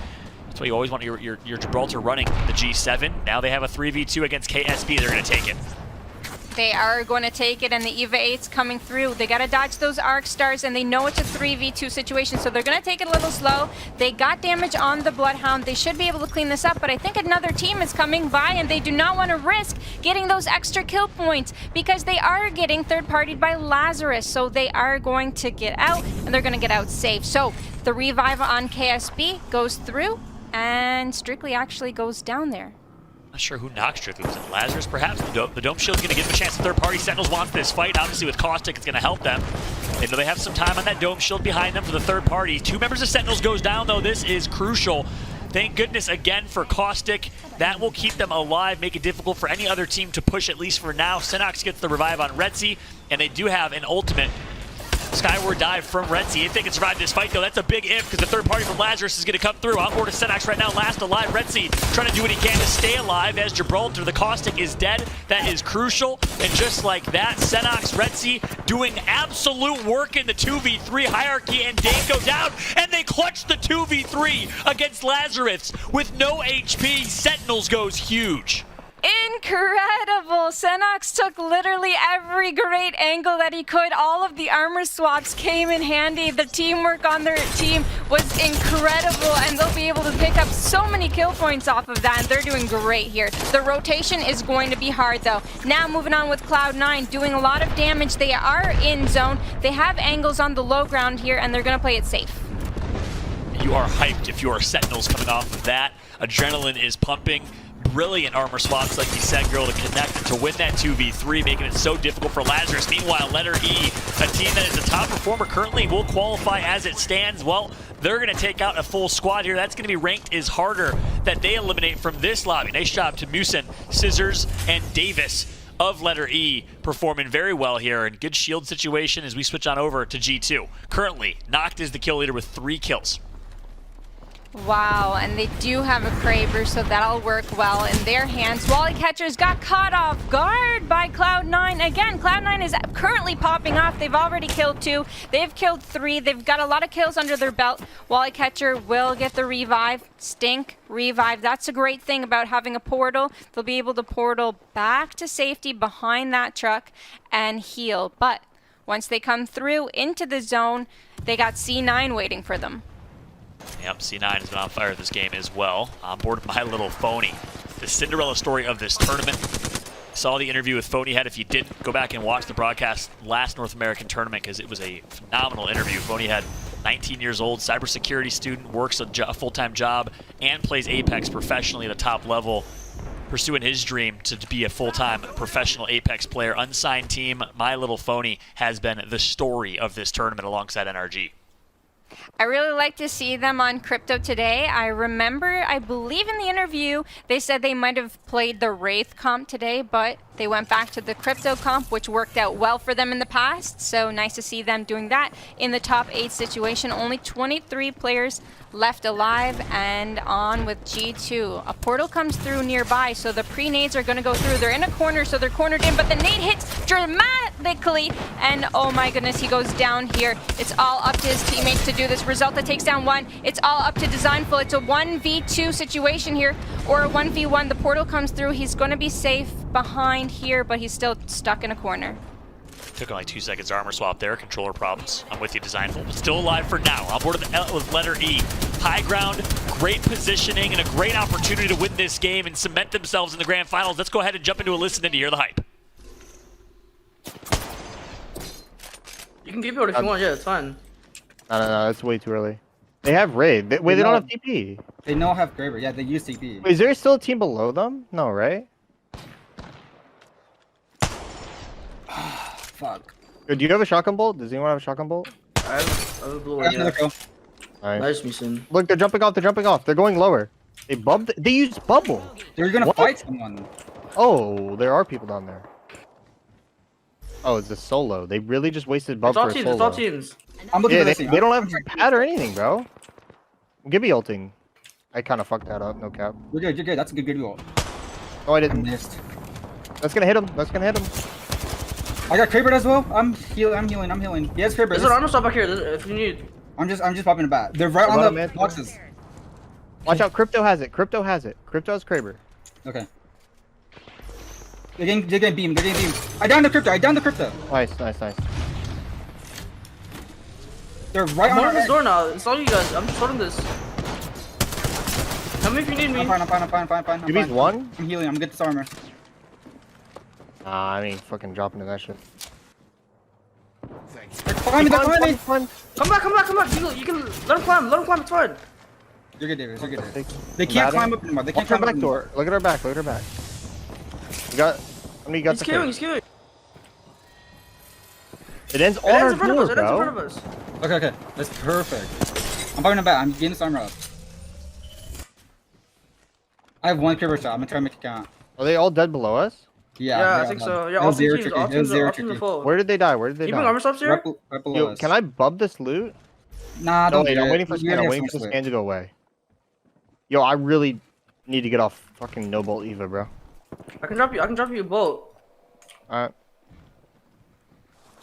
Well, we said it as we threw to that listen, and they're well positioned, and they agree. It ends right in front of them. You heard them call out. You heard them watching their flank consistently. Letter E, and probably one of the better spots in this game. Nice out snipe as well from Musin. Kraber v. Kraber action. Really nice, and a thing to consider is they're playing Caustics, so not only do they have zone, they're going to have barrels to place around them and to protect them from anyone coming through. Now the zone will move in very slowly in 2 seconds, and everyone will collapse in the center, and we have My Little Phony. No Revenant today, so we won't see any Revenant pushes, but they do have that Crypto ultimate, and that's going to come huge in this final zone. That's right. Lonely Fans alive again in the top 4. That's back-to-back big games for Lonely Fans, and they certainly needed it in the standings. Kudos to them.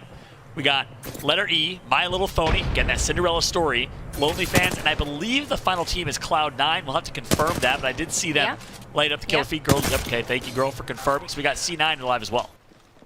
Yeah, they're on the low ground, and I don't know how they're going to get up, to be honest. You see them right there. They're on the low ground, so they're going to have to come through the stairs. Oh, they have a jump pad right in front of them, so they're going to jump pad up last second. They're just waiting here on the low ground. They want others to fight, and then they're going to go up in third party whenever they need to. They're going to play this till the very last second once the zone hits their jump pad here. Big opportunity for C9, but timing is going to be everything. They can't jump too early, and I believe the jump pad was just destroyed by Fury, if I saw that correctly. I might be wrong. So it's going to be an interesting fight for Cloud9. Big game for them. They are on the edge of qualifying right now. Came into this, and I believe 18th place. Lonely Fans gets tagged up quite a bit. 3v3 fight. Letter E wants to take it on their right hand. Blight, armor swapping, staying alive, 010 negative, tagged up, is going to get knocked himself in the zone here. Phony had just slowly applying pressure. I love how My Little Phony is playing this from afar. And just like that, Lonely Fans will be taken out. C9 still alive on the low ground. Letter E versus My Little Phony in a 2v2. C9 might be able to come in and clean this up if they want to. Fury and My Little Phony doing absolute work, but Fury's going to go down all up to Phony Head. Look at this, they're climbing their way up, and they're going to make it. Finally entering the fight at the perfect opportunity. Cloud9, we said they have to time this perfectly, and they do. So well played from C9 to close that one out, girl. So well played throughout the whole entire thing. I believe they've gotten so many kills, and then picking up that win with the 12 points for just getting first place is going to give them a huge advantage from those teams that were around 20th place in the overall standings. I don't think they're worried too much anymore, Fallout. Yeah, that helps them quite a bit. Cloud9 needed to perform, and they did. I can only imagine how hyped Zach Mazer is and the C9 boys. Knocked and Stay Naughty right now. Big brain plays, well-timed plays from Cloud9. Incredibly well done from them. My Little Phony rounds out second place, I believe, but we'll take a look at the official standings as we throw it back to Kate at the desk. Thank you, Fallout. Thank you, Girl. You both have been bringing the hype, and it's not a hard hype to find, especially in this game number 2. We saw My Little Phony absolutely popping off. Of course, Cloud9 coming in clutch in those final moments. And Tom, as we know, the timing on up high ground versus low ground is always the most difficult tool to keep in your arsenal. And also not choking when you hit that jump pad, I think, is really crucial. So it was nice. It was nice to see everybody from C9 get over towards the high ground, because it would have been embarrassing if they just go up, hit their head, and then fall down and all die to the zone. So big plays from C9 putting themselves in that position, though. Yeah, absolutely. Vicky, what were your key takeaways from not just C9's victory, but certainly the last few moments of that game number 2?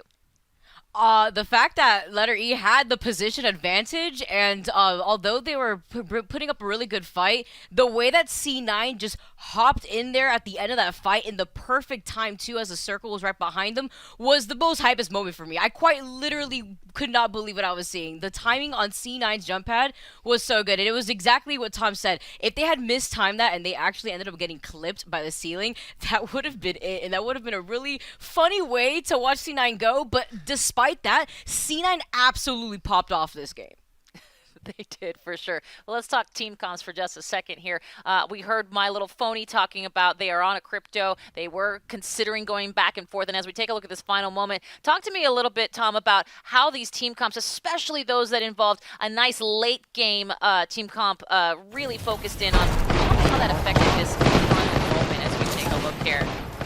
Really, in my eyes, you have to be so talented for a team like My Little Phony to be able to rock these different compositions, whether you're rocking the Crypto, the Caustic, the Revenant, the Octane. They have so many different things as we take a look at Cloud9, hitting that jump pad to go towards this easiest third party, basically, of their life. And they're hyped because they were 17th place coming into this before game number 1, and now they come through with a dub, and that was one of our bubble teams to watch. So I'm really excited for Cloud9 fans after that game. Absolutely, and I will say a good reminder about My Little Phony. They did absolute work with the Revenant there in our first day, or excuse me, our second day of competition, and to hear that last the interview that Fallout had at the end of the day.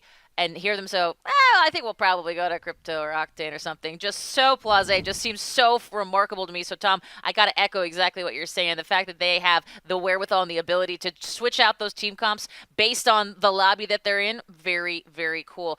Vicky, as we take a look at these results, I got to say, Cloud9 did exactly what they were supposed to do at the end of that game. How do you think they got there to the end? Because so many things had to go right. I mean, not only were their rotations really good there, they were trying to play position, but the fact that they got a lot more aggressive that game is what really helped them secure not only these extra points, but take a look at the fact that they have 9 kills. We were talking about how aggressive TSM was. I mean, that game aggression has to go in favor of Cloud9, especially with the way that they continued on that momentum. They didn't let loose. Every time they rotated and they found a fight, they took it over. And Tom, while we look at Game 2 and into our overall results, we're seeing a very, very balanced in terms of kills. What does that tell us about what Game 2 really was from start to finish? We know that we have a stacked lobby, Kate, and that's what it is. These teams are very evenly matched, and teams are fighting for their lives right now, again, to get into that top 20. We're in the final day of our group stages. This is the first time we've seen A and D go against each other, and there's your overall points from today. Again, Cloud9 with that huge win. They're bumping up over towards 7 places overall. And then, again, we've seen Kanaka's Pets being consistent. We've seen TSM being consistent. One of the things that hurts for Lonely fans is they are having a pretty solid day. Again, back-to-back top 4s, excuse me, but they're not picking up a lot of kills, and that's a problem, Kate. It is indeed, and I will say, just as a reminder, our match point format for our finals, well, that gets you to 50 points, and once you get to that threshold, you have to win the next game, and you win it all. Right now, after only 2 games, we got 2 teams that are halfway there. That's just a lot. That's something to remember going into. Now, let's take a look at how we got here in this game number 2, because as I mentioned earlier, Vicky, it's every single aspect, every rotation, every kill, that's what got us to the end, and that's what is so important from the very get-go. And here we are on with TSM. Vicky, bring me through an unfortunate moment there for TSM.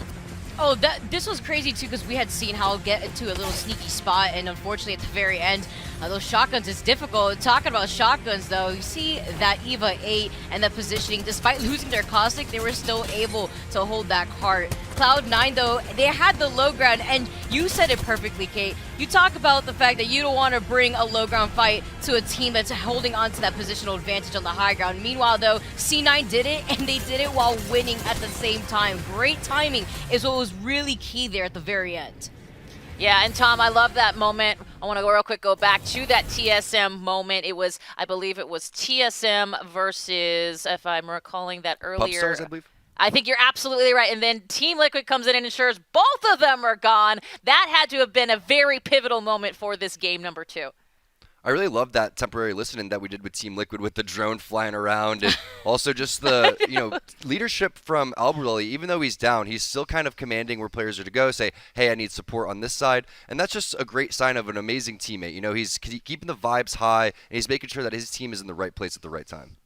It is indeed. And somebody that's been in the right place at the right time, specifically for our Winter Circuit Online Tournament number 4, I know it's very specific, but stay with me, is a guy named Zach Mazer. And of course, the Cloud9 fans who just celebrated game number 2, you know your Mazer fans as well. Well, he is actually talking a little bit about the signing of the org, being a part of this championship, and really proving to himself that he deserves to be here. Let's take a listen into what he had to say.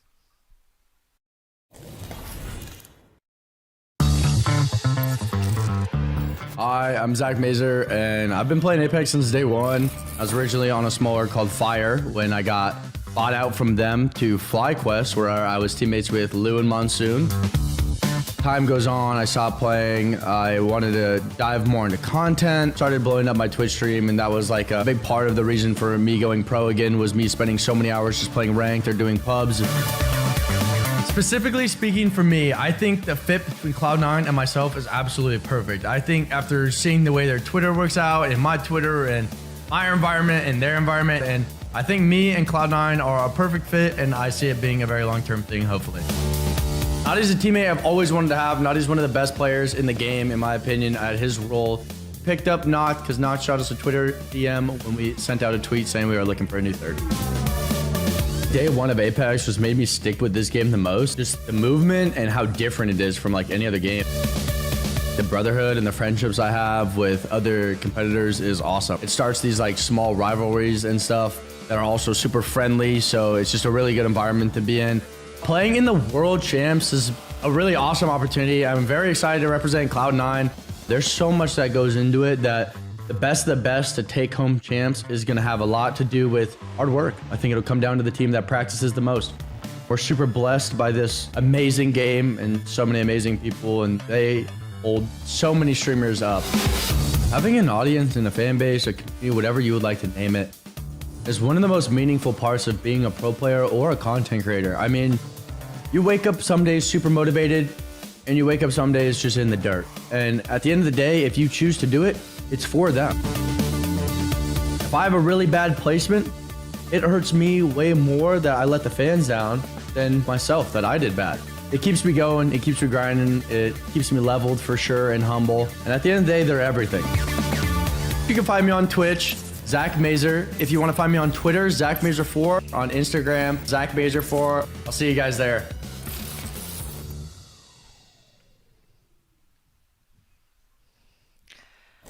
Wow, there's a great guy. And of course, I think C9 fans all over the world can agree that we're really glad that Noth slid into those DMs because obviously they've been doing absolute work. Speaking of work and our community around the world, let's take a look at what you've been saying on the tweeters. @PlayApex is our handle, #ALGS. Let's find out what how you've been watching, where you've been doing stuff. Analyst Cass got the vibes of the hair these past few days, except for T-Square. We don't like it. Oh no. Hey, I will say, low blow. Here's what I will say. Tom's got an excellent fade, y'all, and unfortunately we can't see it in this setup, but that fade is on point, friends. 100%. We love you, T. We love you, T. At any rate, let's take a look. Continue.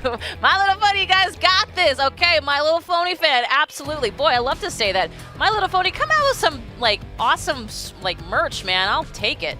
There you go, bringing that Octane to the fold. What's up? There you go, well done.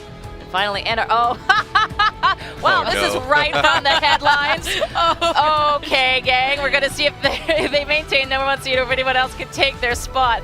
Wow, interesting. I didn't. Wow, Logan Paul with Tia. Oh man, yeah, that's fair. You know what? The only difference is Apex isn't rigged. No, I'm just kidding. I was gonna say, Tom, I'm not gonna touch that one. That is definitely not something that I want to see at this exact moment because we got too much great Apex to play. But at any rate, we know the game is standing by.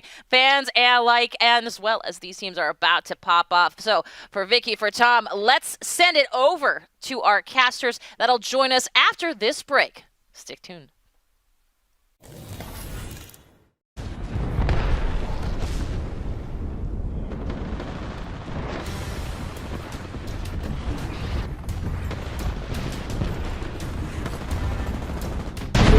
I'm not coming inside. Grenade in. Shield. Come right down. Octane's one. Push up. There. Come inside. I'm batting inside. They might push. Go there. They're in. Try to get me. Behind you. I'm putting shield. You can't fucking reload, bro. Put a shield. They're climbing up. Play your shield. Jimmy won. Nice.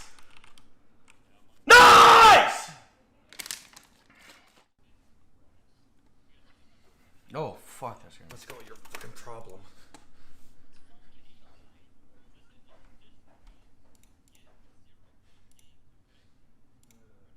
No, we're fucking all 3 teams right now, so no one with a significant advantage. If I had to give it to any team, it's NRG with high ground. But at this point, it's anyone's game, girl. The ring's going to be closing nice and slow here to close this one out. What a finish it's going to be for the winter circuit. Certainly indicative of how crazy this entire winter circuit has been so far. It has been crazy, and TSM Imperial Hal with the Spitfire, the amount of damage he got on just shooting someone with barely seeing their head. They are in a bad position though. NRG can see all of TSM, and TSM is going to go down. Reps trying to revive Hal. The zone is closing in very slow. They will be able to stay alive, but not for long. This, I believe, is up to NRG and CLG in the finale here. TSM is out. NRG pushing CLG on the low ground. Here we go, NRG for the 3v3 fight. Great shots being put in from Nathan, the MVP. He's gonna do it. NRG is gonna be your champion of the winter circuit. Congratulations.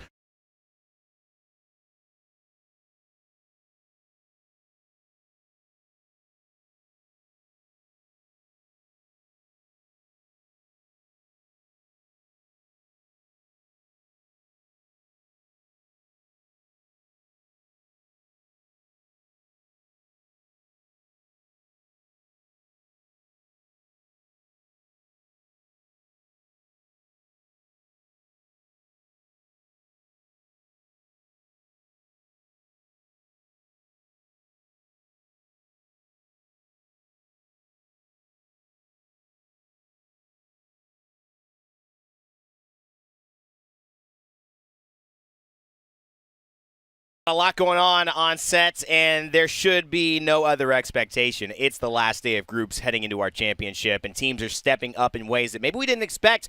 For me, I got my eye on Lonely Fans. I love the way that they've been playing. They're now 20 points away from the bottom cutoff of top 20, but they've gained 15 points in 2 games here. If they pop out with a win, who knows? They could make a miracle happen today. Yeah, it's quite right, and I think Tom summed it up perfectly. Yes, they're getting some points for placements. If they can pick up a few more kills on their way towards those good placements, then they can find themselves in a really good spot. And just an indication of how tight things are at the moment with that cutoff. Cloud9, who we just saw win that game, I cannot explain how big that was for them. They were just outside of the top 20 after the first couple of games. Now win that second game win, they have propelled themselves right up the leaderboards into 13th spot. So one win with KP to go alongside it, and you can really see these teams slide in and out of that top 20. On the other side of things, there's been some action as well. Renegades keeping themselves in the mix, the lower end jumping up even higher, and we all know how Letter E has been performing in that incredible play like you just bookended that conversation with Onset from Cloud9 and Zach's amazing story. And what a great synergy of orgs coming into Apex and continuing to perform well when they really needed it. Also, another look at this backside of Tree heading into Sorting and Harvester over on that northwestern view that you're looking at. A great setup here, potentially. And Sentinel's a team that you got to keep an eye on, as well as Pubstars, who have to have an incredible day, maybe a miracle of a day to make sure that they get qualified. Yeah, it's now or never for the teams that are kind of in, the bottom half of the lobby at the moment and need to step up. I'd say the bottom quarter, for example, because the gap is starting to grow a little bit between sort of 30th place and that top 20, so they need to start putting points on the board now. Team Liquid, I just want to highlight from that last game as well, really, turning rags into riches at one point with their position they found themselves in, somehow getting out the engagement with Counter Logic Gaming and somehow managing to survive and pick KP and some placement points up, so really good performance from them. To get anything out of a very difficult-looking situation at one point. And I think Liquid's advantage of looting trials is slightly understated. I talk about how it warms you up, but I don't think that's really it. You just get amazing gold gear at the start of it. And most people take that for granted, but when you see Liquid, Nocturnal, and the Flanker running around with those gold shields, it's because they keep doing trials. And in many ways, if they are on the northern side, which they are, for a lot of southern pulling circles, Mark, it just makes it that much easier to take fire, move, and heal back up. And I feel like that economy of resources that they're able to glean from that trials landing is often unspoken into how valuable it is, but nothing unspoken about that. RB01 shots hitting from distance, and Frapper knows it. Yeah, Sentinel's doing a great job of overlooking this team, just trying to rotate out of Tree at the moment, and it's Crust who is landing those shots. Sentinels have been incredibly impressive in their team fighting, as they see even more damage being done, and the Renok coming in now from Senox. Sentinels, though, a little bit wary to try and close this distance because of the fact that they know they can hold this team out for now. Plus, they have pretty much one of the best positions to hold down towards endgame here, so they're going to be looking out for the majority of this Game 3, just trying to third-party, catch any stragglers, a little bit of an indication to what we just saw there. Sitting at 10th with 95 overall points. Oh, wow. Sentinels, wow. Talk about hitting somebody with some sentience here. Feels like he knew exactly where he was going to step, left and right. But, oh, Rambo right back at you. Beautiful shots with a wingman. Phony with a PK, not scared of nobody. And that's just the way My Little Phony has been taking on this lobby, Mark. It's just so impressive, such a young squad, but so much confidence. Nothing shakes them. Another 3 points on the board for them. And those shots were very impressive from Rambo. Absolutely melting with the R9. As we now see Xset trying to move in here. You can see Fun FPS has been taken down to pretty much no shields as well. The Giddy's trying to desperately get away, and Sclane now moves in, and you can see already the speed and the aggression in this lobby has been stepped up, and that is because the teams now recognize there's only this game and 3 more to put points on the board. So if you are down at the bottom of the leaderboards, you have to go now. You don't have any time to play with. There's nothing but urgency for every team involved, and they all know it here. Despite teams looking timid, there is nothing of the sort, because I feel at this point, Tech and this squad knows there's KP on the board. If we don't get it now, we may not have a chance to get it later. But yes, I thought I saw TSM in the kill feed. They are overlooking this fight. But best believe if it gets hectic enough, there's a jump pad waiting on the side of Hal to say, hey, let's go ahead and make this happen. I mean, look at the amount of fighting that's going down already in this game. You can see Imperial Hal once again in the feed, managing to get the knock onto Slurpee G. And now Xset just kind of set up in this building around Tree, just trying to see if they can poke and they can prod and do a little bit of damage to maybe finish off some of those knocks. But look at the aggression coming in from Hal here. He is not holding backwards. It's W key only here for TSM. Oh, and you knew he was going to get it, but now he gets taken down. That's KSV on the top. Watch out for Strictly. Kimchi Lee is up there as well. Are they going to now push in? It's up to Reps to finish off the kills, but he's lost. It feels like both his teammates, Snikedown luckily able to stay alive, but his health is at its bare minimum. Rep's going to now go for the quick res onto Hal, and I feel like TSM has had the opportunity to stabilize. Snikedown will trade the armor. He could swap faster, and Hal can get that safety back up online. But as you can see, Mark, it's just getting more and more intense. Everyone vying for positions here, as we also take a look at Lonely Fans. Not necessarily involved, but in a great spot to hold.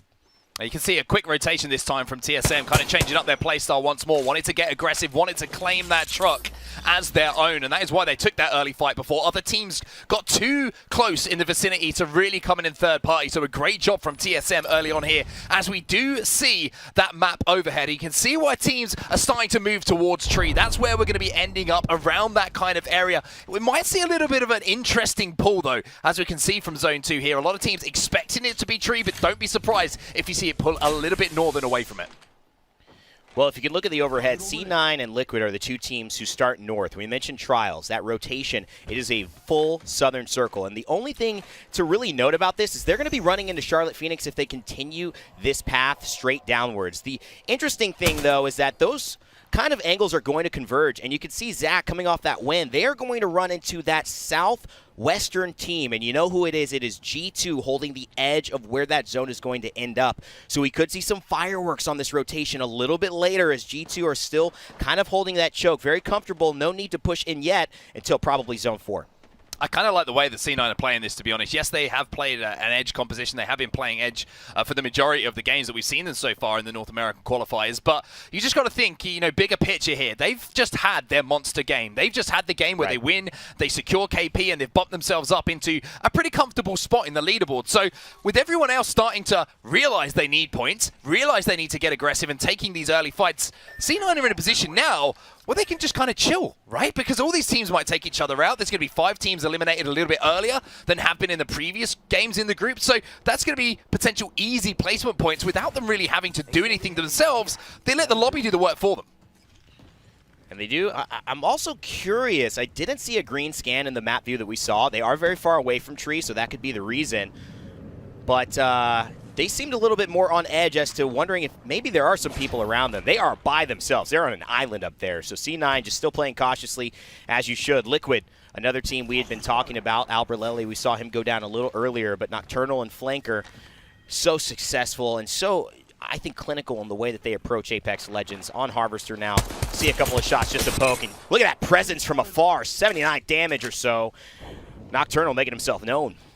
I was going to say it's only a couple of shots, but it felt like more than that for the player on the receiving end of it, because those shots hit hard for the G7 scout. As we now see My Little Phony. I mean, this is the definition of playing edge right now. It is inside of the zone. It is the wrong side of the edge you want to be, but it's a late rotation from them. They've already picked up some KPs, so with the success they've had so far, again, they're just going to be kind of letting the lobby do the work as we now jump on to see G2 involved in a little bit of a scuffle. Oh, and TSM, I think they hear it. I'm not sure they're going to get involved, but G2 absolutely. With the scout at hand, Resulta doesn't know what he wants to see. Designful, let's stick with him for a second. He's in the Bloodhound ult. Oh, and he's got the aim. Cracks one. He's going to get another down. Designful going to the left-hand side, and now Gentrifying says, it's my turn, buddy. Let me get a little shine with the Massive. Doesn't want to peek, but he does want to poke. He jumps through one bubble into the next. Looks for the dome. Misses. Rare miss from him up close. Yet another. Is this going to be costly? Gentrifying finds the kill, and it's going to be G2 wiping it, but you can guarantee that there are more teams close to the action, and there are the bullets flying their direction. G2 will have time to stabilize, though, after taking out KSB. Yeah, just about. They managed to get a little bit of cover to play from and to get those heals off. There wasn't really an opportunity to jump in the open and get those armor swaps. As you can see, the team will now be backed off. But G2, quite simply, do not lose bubble fights. The controller boys, when they get in that situation, I was as surprised as you were to see one miss massive shot. Yeah. Exactly. But they made it count. They capitalized after that initial knock. They made the 2v3 work in their favor, as you would expect. I mean, you know, even Michael Jordan missed, you know, a couple times here and there. I mean, we got to give him credit. These guys definitely top of the controller list. Huge fans at home watching of all ages of what they've been able to do, and probably the most relatable console gaming experience, playing with a controller in your hand while you sit on a couch and enjoy what video games brings to your life. And I feel like that representation has gone a long way to create some very adamant fans and some loyal viewers who wish nothing but G2 victories. And I think they already got a big victory last week getting signed to G2 Esports, but now they want to make it something even more special by winning championships, and they're certainly on the path to do so. Well, My Little Phony are making an interesting rotation. I'm kind of interested in what the thought process is in here, so we'll jump in to a listening now with My Little Phony. This looks free right here. We could check up here first, and then we could go down there if anything.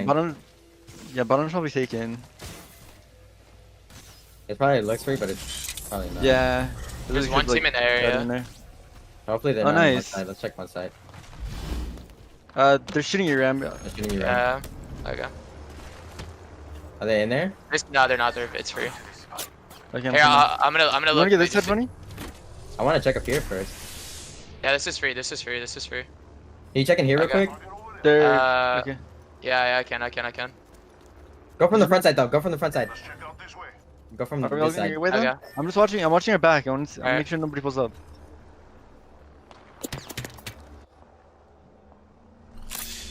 There's 2 teams in the area. There's no way this team has been in launch. Yeah, there's a drone right here. They're in here. They're in there. All right, yeah. Then we have to go down there. Yeah, they're in here. What about across? Is there a team in here? I couldn't even check who's shooting my drone. Are we going down? I feel like Yeah, this one's gonna be good. There's gonna be. Yeah. It's fine. It's fine. Yeah, it is. I agree.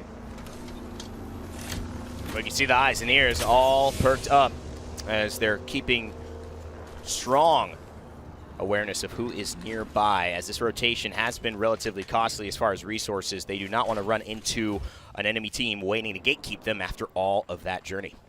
No, they don't indeed, and you can see the drone being vital to the success. And I'll tell you what's vital to success. That is G2 with a Prowler in their hand and a Bloodhound ult being popped as well, because this is one of the most devastating combinations you could possibly wish for as a controller player. Unfortunately, the frag grenade is looking a little bit shaky, but if Designful can get in a position here to get involved and to push, he can do so much damage. But this is the issue with trying to push a Caustic team. It is easier said than done.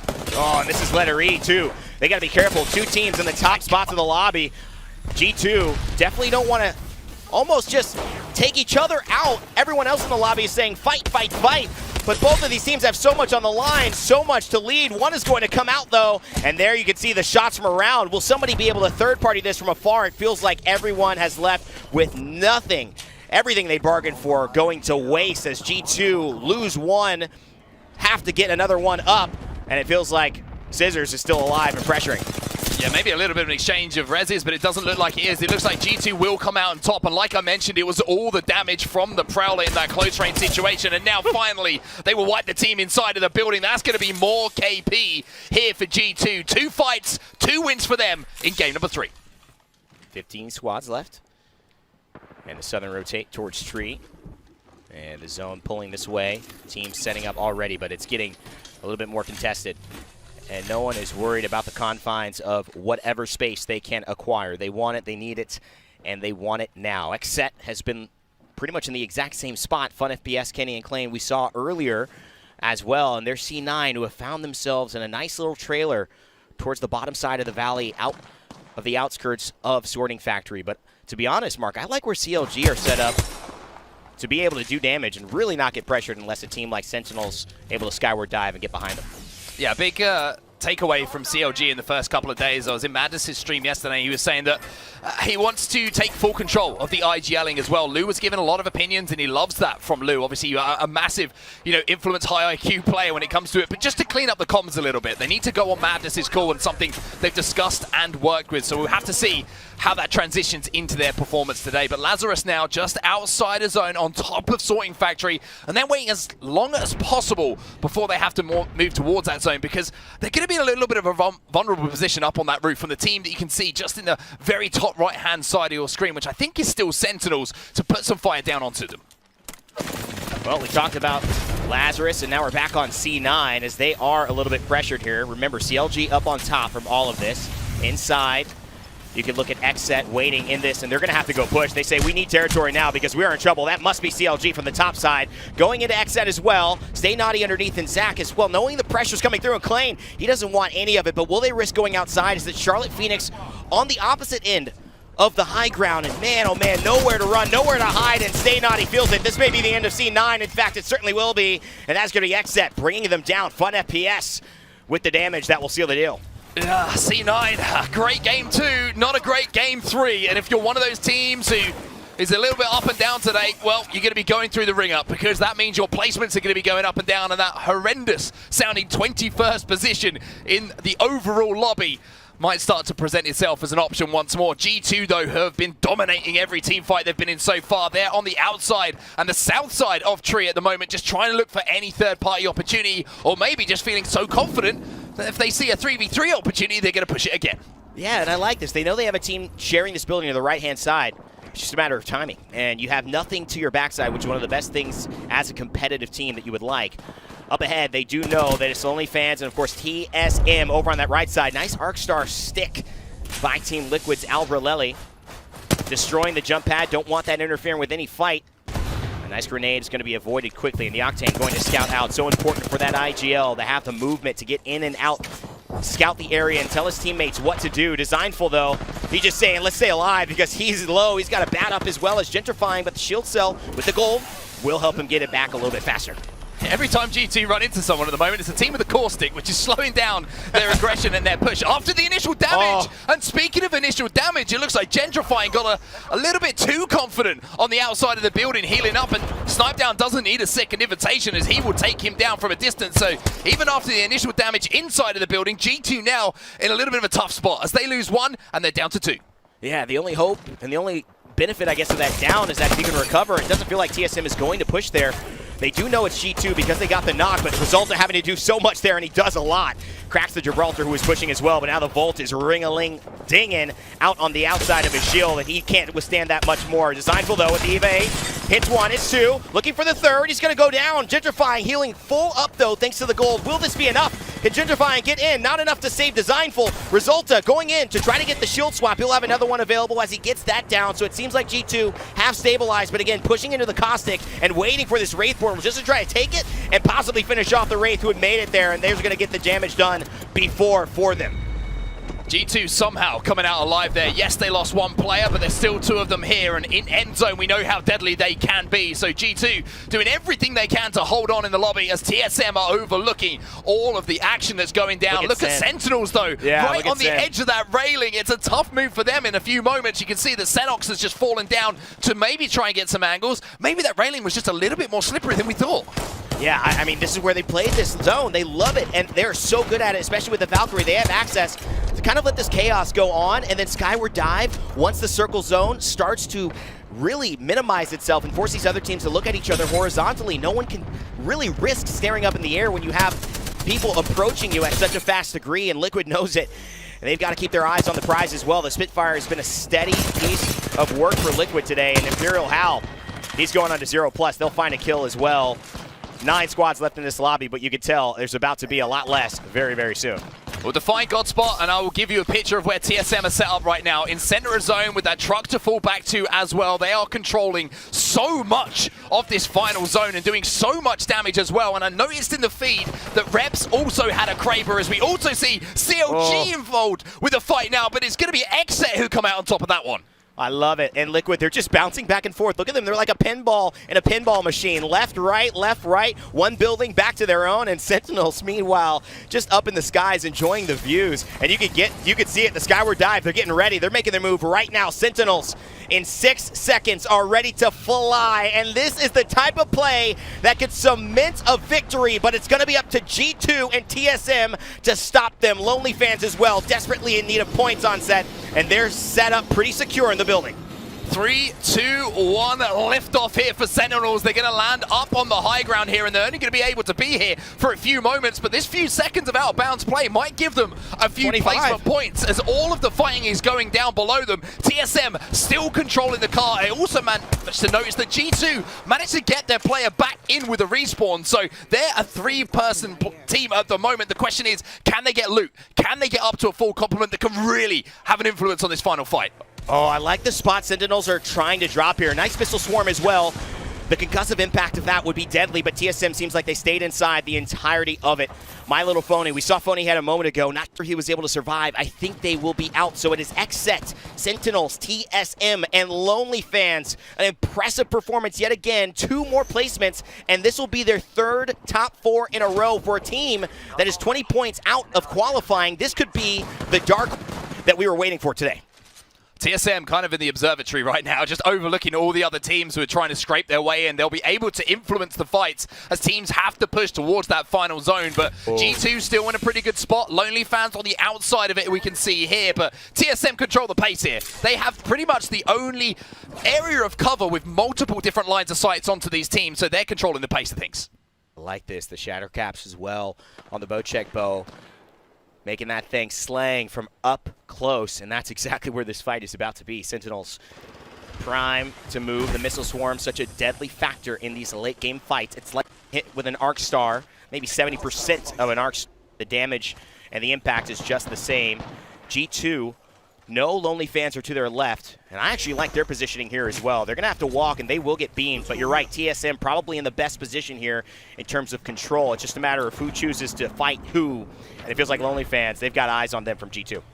One massive thing here is the Caustic. If they decide here, Sentinels, to throw that Caustic ultimate into that truck, TSM are pretty much disabled for a few moments, as we see now G2 taking advantage of that team rotating up on the left. They managed to get one, and G2 just forcing that bubble as well as they go for the res, which is going to give them the option to hit on the cross. But here comes the Crypto as well. The EMP comes in, and that is going to destroy that dome almost immediately. Sentinels and TSM are looking at each other right now. Reps doesn't have to get shot, but Sentinels moving in so slowly, and you can tell Xset, they want that truck. They want that building. He still has his defensive bombardment as well, and he's waiting, I'm sure, for the dome and the circle to be ready to go. Xset on the outside, and they're pressuring TSM. This is bad. Kenny goes, gets a ton of damage. Lonely Fans lose Blueberry Smalls. That'll probably do it for them. 4 squads still left, and G2 starts to get in the mix. Defensive bombardment is coming down as well, and that is going to force the bubbles from multiple teams, which means we're going to have a straight-up gunfight towards the end of this game. G2 trying to desperately pop these meds in the end game as well. Drentifying is going to try and beam as well. He gets some damage done, but only 25 bullets left here in the 301. Interfying, he's got no shield, but is he going anyway? Hal, he tries to hit the bat. Snipe Down tries to hit it. They realize there's no time. We got to fight. Bullets scream galore, and they get the damage. Snipe Down's a laser beam, and 2 squads left. You know it's going to be Xset. They've been eyeing this truck the entire time, but can they clean it up? 60 damage, and Snipe Down falls. Now we're going to see TSM try and move in to clean this one up. It's all up to Reps now, but he can't get it done. And Xset, out of nowhere, managed to survive the longest and clean up TSM in that final fight. And that is huge for them in the leaderboards. They were one of those teams who desperately needed points in this game, and they have managed to get it done. It is unbelievable what we're seeing these teams manage in these final zones. That was so difficult. That was the definition of a war of attrition. Everyone was poking each other for the last 10 minutes in that little valley. And TSM, despite having the best position, probably have to fight the least there because they're in more control with their poke. Xset have to climb walls. They have to, it feels like climb mountains, literally and physically and almost metaphorically, in order to get to that position. But they take the high ground on the train, and fantastic stuff for them to be able to get a win that we know, Mark, they absolutely needed.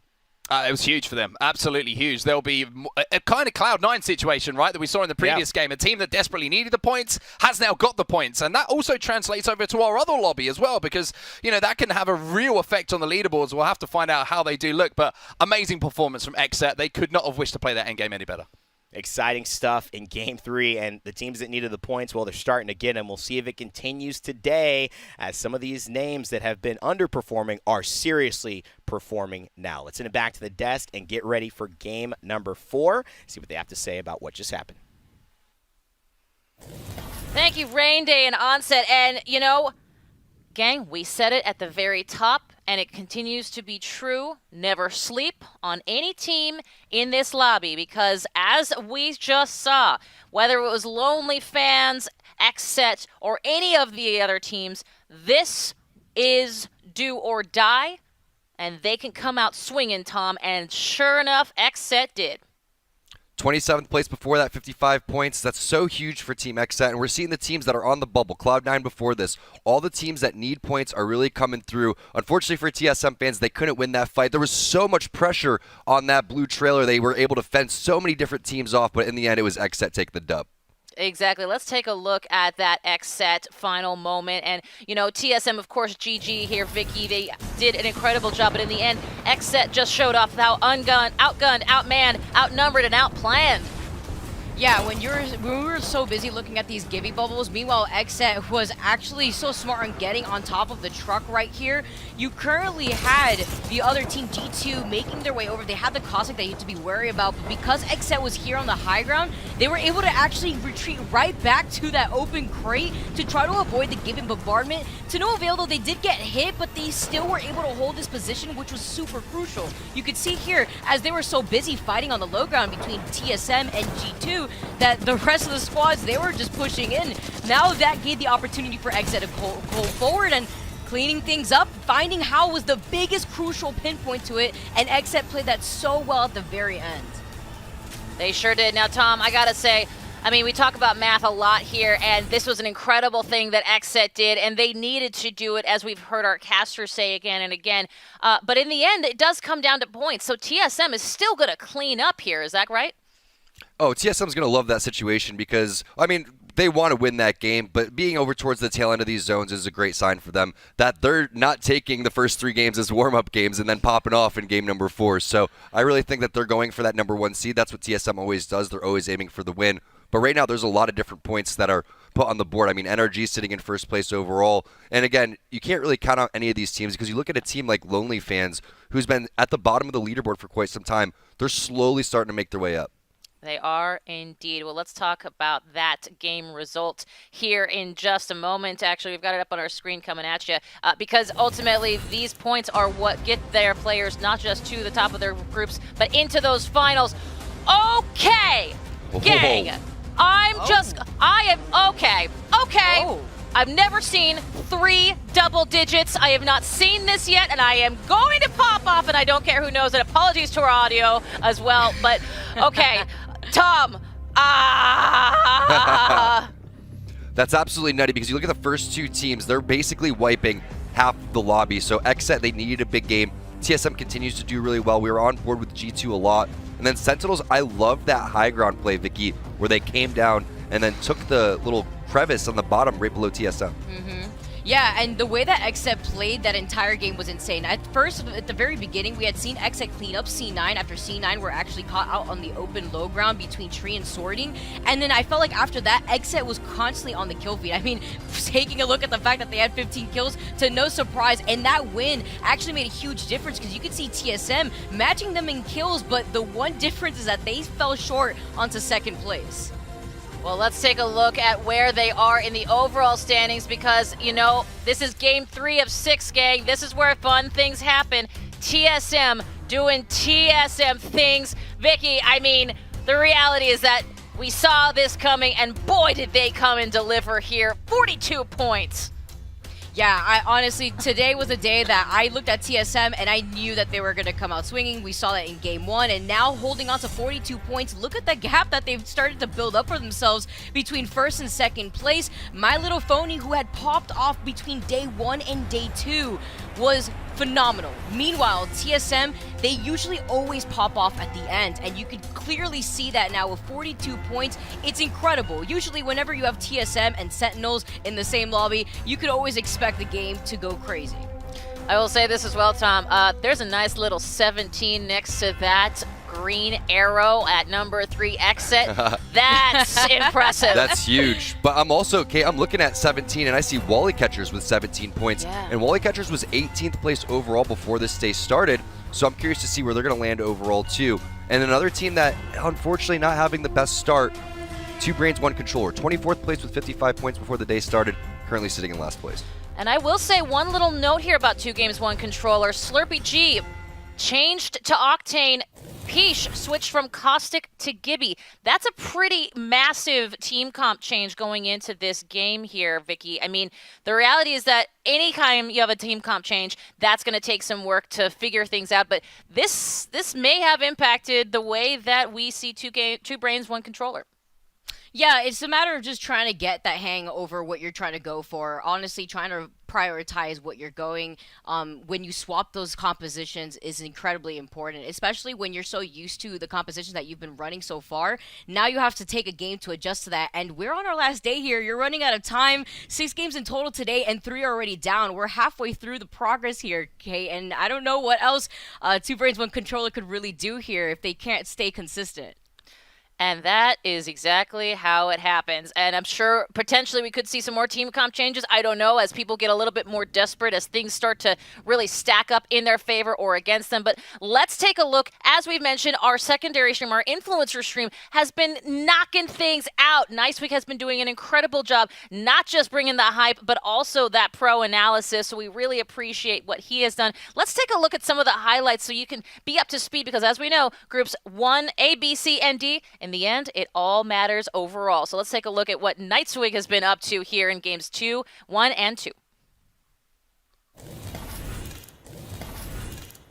Davis and company, you're gonna be fighting in the bubble. Davis with the even knocks one for one trade. Stunny with another knock, Stunny with another one. As we watch Finicky trying to get a 3v1 going, he's not gonna get it, and they're all gonna go down. NRG and company are gonna be moving up. Shots with the L-Star coming out. Yuri's gonna most likely go down here. RKN going down, Yuri's going down, and NRG is the Game 1, Game 3 Apex Legends Global Series champions on Group B. More aggressive, but playing it extremely slow, making sure they're not doing anything too hastily. And Petty's gonna be going alive, and he's gonna go down. NRG Rocker with the squad wipe all by himself with the PK, going absolutely crazy. NRG with another 3 kills as Flashpoint makes their way up into where NRG is sitting. And let's see if this is 3v3 versus Alpine. A guy coming from behind, they have no idea. You're with the huge spike. More shots coming out from Metro. Huge cracks. Banner's gonna be full alive here as he gets the knock on Alpine. Another knock going down. And Alpine Esports is the Game 2 Apex Legends Series champion. Oh my God. ESA Black. Wow. I will say, I mean, if you want to talk about someone who is the embodiment of hype, Tom, I cannot think of anyone better than Nightswig. And a little reminder, of course, he's doing incredible hype stuff. He's bringing it 100%, but he's also giving some great analysis and some of those pro tips that, of course, Nightswig is known for. Yeah, Nightswig's tapping into his like Goku energy. We know he loves DBZ, so I'm sure he like powered up. He's going full Super Saiyan for these games. He is indeed. Honestly, the way that he's able to project his voice, I'm so impressed. I'm a little jealous, actually. He gets so hype, and it's contagious. You just get in the moment. It is, and that's exactly what he's doing over there on an influencer stream. Thanks again to Nightswig. Well, now that we are done here on the desk, it's time to hit up our 2 casters. We got Fallout, we got Girl coming at you here in just a mere moment. But first, we'll take a quick break, and then they'll be back here with game, and I cannot believe I'm saying this, game number 5. Nope, game number 4. There's so many games. Keep it here. We'll be right back.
What's up everybody, T-Squared here, and in front of me I have the Lenovo Legion 7i gaming laptop. This is the official partner of the ALGS. Now the first thing I noticed is how badass it looks. You're gonna have RGB lighting in the back, you're also gonna have RGB lighting on the keyboard. It's only 5 pounds and it's extremely thin. You'll see other gaming laptops that are about twice the size. Now, I think that you have to keep this thing cool, right? So you're gonna have 2 vents in the back and 1 vent on each side. Underneath, it's all ventilated as well. There's 2 fans with micro blades underneath. So you're gonna get all of that gaming performance, but it's also gonna stay extremely cool.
Welcome back, everybody, from that short break as we get ready for game number 4. Girl, it's hard to believe there are 3 games left. 3 more chances for these teams to break into the top 20.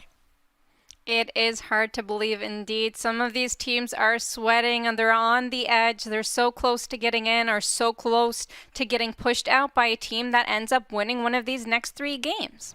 Yeah, and one of those teams, well, it was XSET. They were in 25th place, I believe, maybe even 27th place before that game. They go huge in game number 3 with a pop-off against TSM in the late game. Put themselves in 3rd place overall in the standings for this game and in the top 20 overall. However, the big storyline coming into game number 4, girl, we're going to have all eyes on Kanaka's Pets and the Wally Catchers. They are currently just outside of the top 20 in 20th and 22nd, I believe.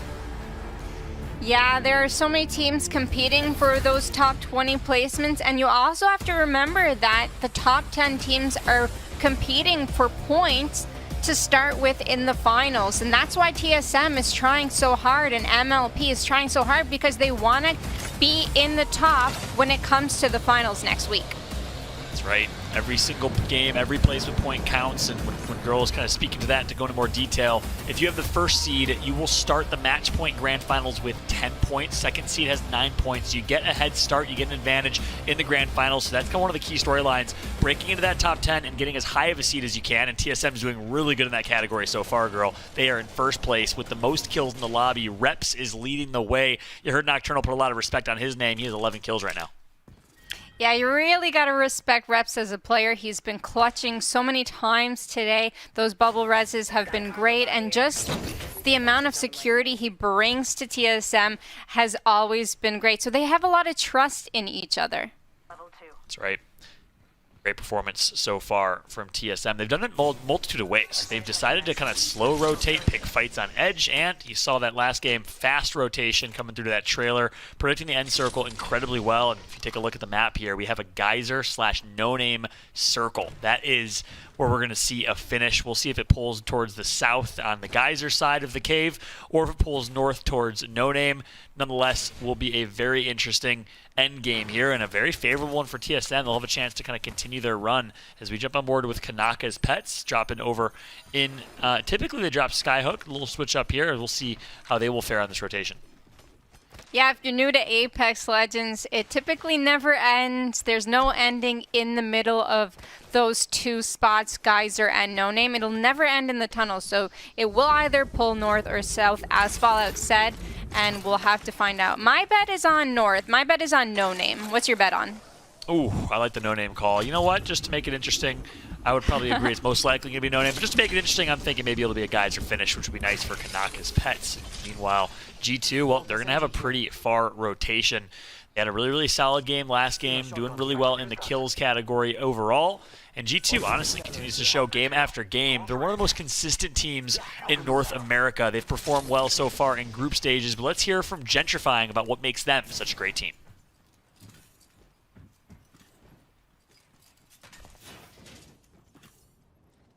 We know how to play edge correctly, and we know how circles can end up pulling, and so based off the circles we're able to decide which way we should rotate, which side of the circle we should take, depending on how many teams are on each like specific side. So I guess us having knowledge of the game and how people play, it helps us. Optics here, close range.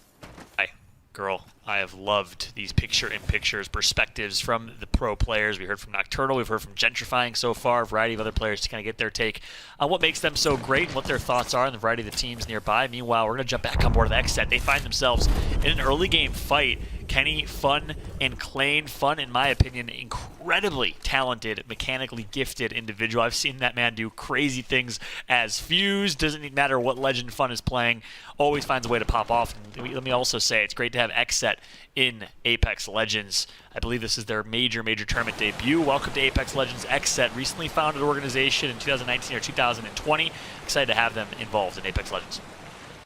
Yeah, absolutely, I do as well. And a thing they have in their favor for this game is they have the zone. They have a great spot in zone, but the thing that they don't have in favor is they're all on triple white, so they're going to have to farm that Evo shield from the hill, and there's CLG nearby. They're going to take the left choke opposed to the right choke that XSET was last seen in. Yeah, they actually bullied XZ away as well. Force XZ to actually rotate all the way through the Harvester choke, so we'll see if that ends up affecting XZ quite a bit. Big shout out to Jacob, aka PR, operations manager at XZ, good friend of mine, also a shoutcaster, doing it all. Meanwhile, My Little Phony finds himself in some damage early. And, this Cinderella story has not struck 12 yet. Hope I don't curse him here. The revive's going to come through, but they've been performing today as well. Days 1 and 2, they played incredibly well. Day 3, off to a phenomenal start in second place behind TSM with 31 points. But right now, they're on the hunt, or getting hunted, as they're trying to heal up, reset, stay alive. Yeah, the Phoenix kit will come in handy for that. It'll heal you all up, your shields and your health, and they'll be okay. Luckily for them, they didn't get pushed when they were low. And now with CLG, they took that spot in the choke. They have a wonderful position. Good thing they bullied XZ off the best spot in the map right now, and they have a full view of No Name. That's right, a little mini God spot here. Obviously high ground, good position. I'd say it's a full-blown, obviously game-ending, game-winning God spot, but a nice position, like you said, one of the best kind of power positions. Of course, playing as Bloodhound, they will have a chance to scan back and forth to make sure they're not getting flanked. They'll have to watch their back. They'll have to be careful as well, because there might be 2 or 3 teams that end up pushing. Meanwhile, Cloud9 must perform a tournament series for them. They currently are going to pop an ultimate from Gibraltar. Might not come fast enough, though. Defensive bombardment taking its time. But Zach Major, the team fire, the support. Not getting knocked as he currently stands. Zach Major last alive. He clutches the 1v1, but he's not going to be able to hold on. And just like that, Cloud9 is out of this lobby. Girl, that is disastrous. That is disastrous. Noct was pulling off an incredible clutch there almost. He made the defensive bombardment perfect because he put it on top of himself, which should have allowed the other team to push away, but instead they pushed in so incredibly fast and team wiped them, and it was an incredible team wipe from them. And if we see teams placed 21st through 28th perform in this game, both across both lobbies, girl, that means Cloud9 might be back on that fringe. Right now they're in 14th with 90 points. Not enough to qualify them yet. They need at least 1 or 2 more big performances. They're not going to get it here in Game 4. They'll need to get that in Games 5 and 6. Obviously, their major tournament debut under the Cloud9 roster in ALGS Championships, looking for a qualifying spot to the $2.5 million finals next weekend of the inaugural ALGS Championships. Mark your calendars, Saturday and Sunday of next weekend. We will see the match point format and the grand finale to what has been an amazing first ever ALGS Champs. Let's talk a little bit about why CLG have a great spot. So, as we've seen, the zone might pull towards Geyser or it might pull towards No Name. And everyone's placed their bets. Almost everyone are in the zones to come. And CLG has a great spot because they can overlook both sides. And whether it pulls Geyser or whether it pulls No Name, they'll have the fastest rotation out of the two. So they don't have the God spot perhaps, but they have a great rotation. They have kind of a safety net in the spot that they chose. That's a great point. Regardless of scenario, you're setting yourself up for success, and that's wise, right? You want to set yourself up to have the highest percentage of success, and really the goal of any BR, and especially in Apex, mitigate RNG as much as possible. Well, CLG is setting themselves up to do that, and I gotta say, CLG is one of the best teams at doing that. I've been so impressed by Madness, his role as the leader of this squad. They are the winningest team in ALGS. 5 times champions they have won since they were Skirt, winning online tournament number 5 way back, I believe, in May of 2020. Since then, got signed by CLG, and they, of course, have continued to absolutely dominate the Apex Legends Global Series. It's been impressive to see. It has been, and soon enough we'll be able to see a scan to see where the zone pulls, or we'll be able to see it in 2 minutes and 10 seconds. So once the zone fully closes in, we will be able to see that next zone, and these teams will have to rotate in. It looks like Team Liquid is going for a care package, and I know they're praying right now for Kraber to be in hand, and we'll see what they get soon enough. Yeah, we'll have to jump out with Team Liquid at some point to see if they got that Kraber. Meanwhile, quick update for y'all out there. Very big update. Sentinels changing their legend composition. Crust goes from Caustic to Bloodhound. Sedox drops Valkyrie in favor of Octane. Going for the same TSM comp that's been working out well for them. Similarly to Team Liquid and others, they're going to go for a much more aggressive team comp. Girl, what does that do for their team? Why do you think they made that change? So looking at the top 5 teams right now, they've been very, very aggressive teams, and they've been getting a lot of kills throughout the games. Whether or not they have one bad game, it doesn't matter, because if you have one really good game with 15 kills and a win, it'll just boost you up. And now Sentinels is in that top 10 range, but they're around 7th place. And to get those points that they need for the finals, they want to be higher. So they want to get more kills, they want to get more points, because for finals next week, they know they're already secured to get into finals, but they want to start off with a decent amount of points to get them in the lead for the finals and to win Grand Championships. Yeah, you said it perfectly, girl. They're in 9th place right now with 103 points, significantly behind TSM with 156, let alone NRG with 232. So they know that they're going to have to turn it into high octane, pun certainly intended there, if they want for a chance to break into the top 5 and to give themselves as much of a lead, as much of an advantage as possible. So great call out. They're obviously running an aggressive team comp now. Expect them to play for high kills. They've seen that it's worked out well for TSM and others, and they'll be running the same thing here as G2 and TSM, their peers. Yeah, the competitive scene has changed drastically from the past. Before, if you got the better placement, ooh, very nice shots by Klein with the R31. Very nice beam, and they're going to go in with the Crypto EMP here to destroy that bubble and to do hard work here. But Xset, I'm not sure if they're going to be able to push off that. They're looking for angles, but they're not trying to commit because they're scared. They're in the middle of the open right now, and if they do commit, they could be in trouble by a third party. So they decided to hold off. Liquid got their boy up, and they'll be able to do okay here in the dome.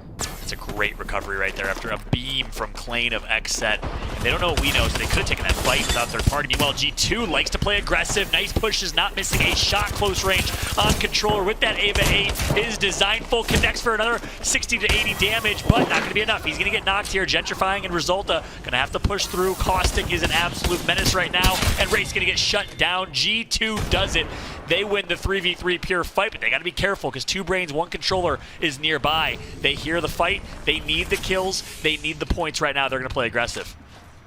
Gentrifying is the last one remaining on his team. He's going to have to rat and get those banners later on, but Serial with the kill mid-air on Frapper, so that's the disadvantage of taking an Octane jump pad. You can easily get shot from anyone underneath, and that's Serial with the beams on ESA Green. Well done for ESA Green, getting some well-needed points as well. As ESA Green coming to this one, 30th place with 51 points. So much at stake here in Game 4. As we now drop back to Xset, had to make that wide rotation. They're going to get shut down here, and guess what? It's going to be by Team Liquid. They say, don't you dare try to push us. They get the upper hand in that one. They obviously had the significant shield advantage. Not sure if you saw, girl, but gold shield and leveled up purple shields for Team Liquid, whereas Xset only had blue shields there. So they had the slight advantage in that fight. As we take a look here at Kanaka's Pets. Kanaka is obviously in a crucial spot as well. A lot of implications here. 23rd place with 70 points. They had a breakout performance in day number 1. Obviously, they've been in a very tough group. Perhaps the group of death with Group A, Sentinels, CLG, My Little Ponies, and of course TSM have been performing very, very well. I want to see what Kanaka's Pets can do here after a great start in day 1. See how they can finish in Game 3. Let's jump into a listen-in with Kanaka's Pets.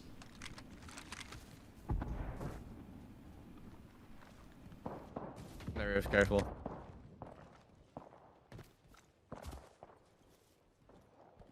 Just, like, if you see a fight going on, try to look for it, because you can get knocked.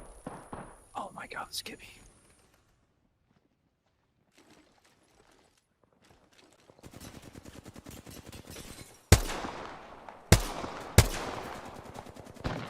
Bro, he's trying to get a new angle. He's so weird. Can someone just push that team while they sit here and grief us? Like, dude, that team would be free to push do it. Still have a team on the top left cut. I keep destroying that dude's drone. Dude, he might call me NPS because I destroyed his drone twice now. Just conserve ammo, I guess. I want you guys to know that Skippy is hard ADS on me. And a quick listen in there with Kanaka's Pets, as they obviously were well positioned, rotating from Lava City, and they took that spot to their advantage. Meanwhile, TSM, we saw in the picture-in-picture, was in a crazy fight, so you know we had to jump into that action. TSM rotating from Fragment East, took Cave early. They now find themselves in the 3v3. See if they decide to take it, girl. Yeah, it's a really tough fight, especially in the tunnel and against a Caustic, it seems. So the Caustic will have barrels, they'll have some good defense, but if they're able to pull off some great nades here, we'll see if they pop up.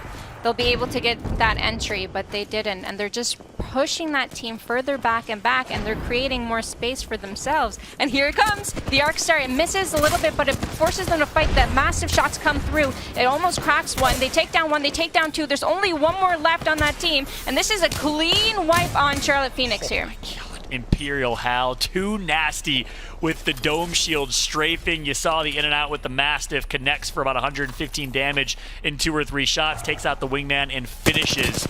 Well played right there from TSM, a pure 3v3, and they handle it with ease over Charlotte Phoenix, another team on the fringe. CLT in 15th place with 85 points is eliminated from this lobby. TSM continues to dominate here in day number 3, girl. They have looked great.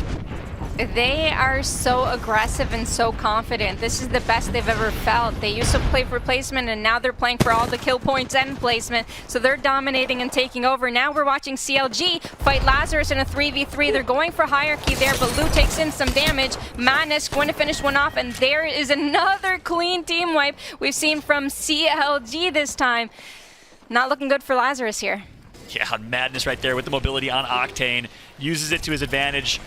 Rotates and flanks wide right, takes out 2 single-handedly. Well played right there from Madness. Meanwhile, Letter E find themselves in a less than ideal situation. They're out of this lobby, and guess who it's going to be the hands of? It's Sentinels on the new team comp with Octane and a Bloodhound in tow.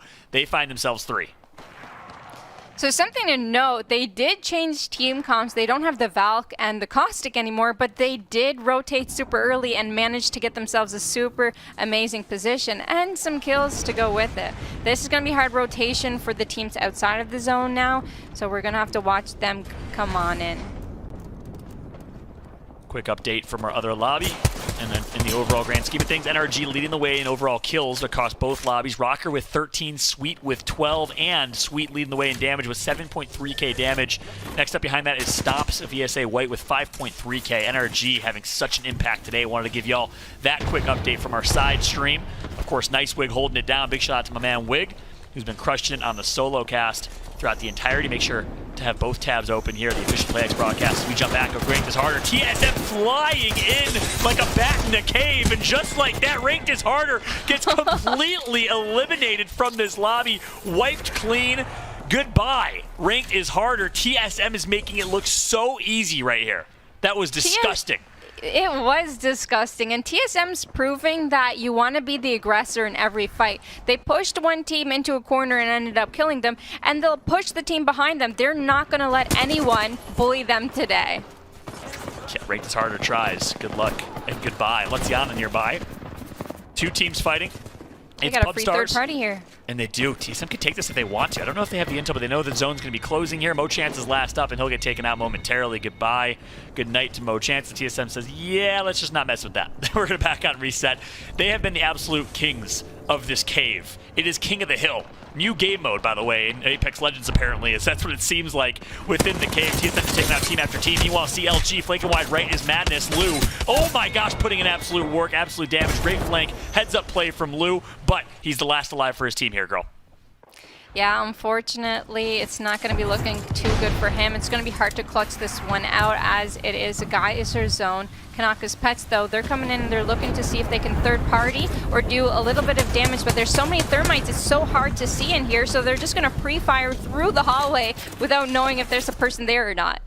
Yeah, it's almost like when there's a Bangalore smoke on the ground. You don't necessarily know what's going on without that digital threat. Sometimes you just let her rip. Meanwhile, Kanaka's Pets needed to go big this game. They're doing exactly that. They, of course, have played this really well, girl. They had the rotation from Lava City. They've slow played their way into Geyser, have not taken unnecessary fights.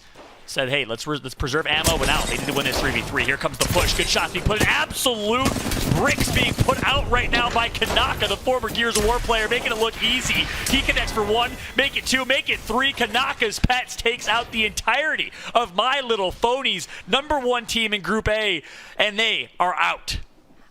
Oh, they really needed those points too, so it's going to be a little bit of a hard rotation perhaps for them. TSM, they have an okay position. This rock is not in though, so they're going to have to push forward a little bit later. And it's going to be a little bit of slow play from here on out. And that was so big in the grand scheme of things, girl. Kanaka's Pets needed those 3 kills. They need a top finish here. They, of course, are outside of the top 20 right now. Can the team unsigned and making what is I think is their debut as a full team of 3 in ALGS. I know these individuals have made it, Fade, Casellos, and Kanaka, to various ALGS finals in the past, but I'm not sure if we've ever seen them as a full team of 3. Nonetheless, they've been quite the story, performing against a stacked Group A and performing well. So it's 2 Brains, 1 Controller, Kanakas, Sentinels, TSM, and then CLG Lou, the Rat, still alive. 5 squads remaining. We'll see if anyone can find Lou. Oh, huge shots by Retzi. He's going to have to try and survive there on the inside. And now moving on towards Crust with the R301 just beaming outside. He's holding his teammates from the other door of the building. That's huge. Great angles. Such a smart play right there to go wide left to get those angles to keep his team alive, to alleviate the pressure from Retzi, who's able to heal back up. And I believe that was TSM. Yes, it was, coming from Cave. So to slow down the absolute steamrolling train that was TSM is obviously a difficult feat. I think that Thermite tagged him for a bit. Reps is getting eaten up alive by that Thermite grenade right now. Snipe down to 20 HP, needs to heal up desperately, and might get pushed. Lou gets taken out. TSM's able to reset. Nice job by 2B1C to find the 1 rat left in this lobby. Now we have 4 teams of 3 to close this one out. What a finish this will be.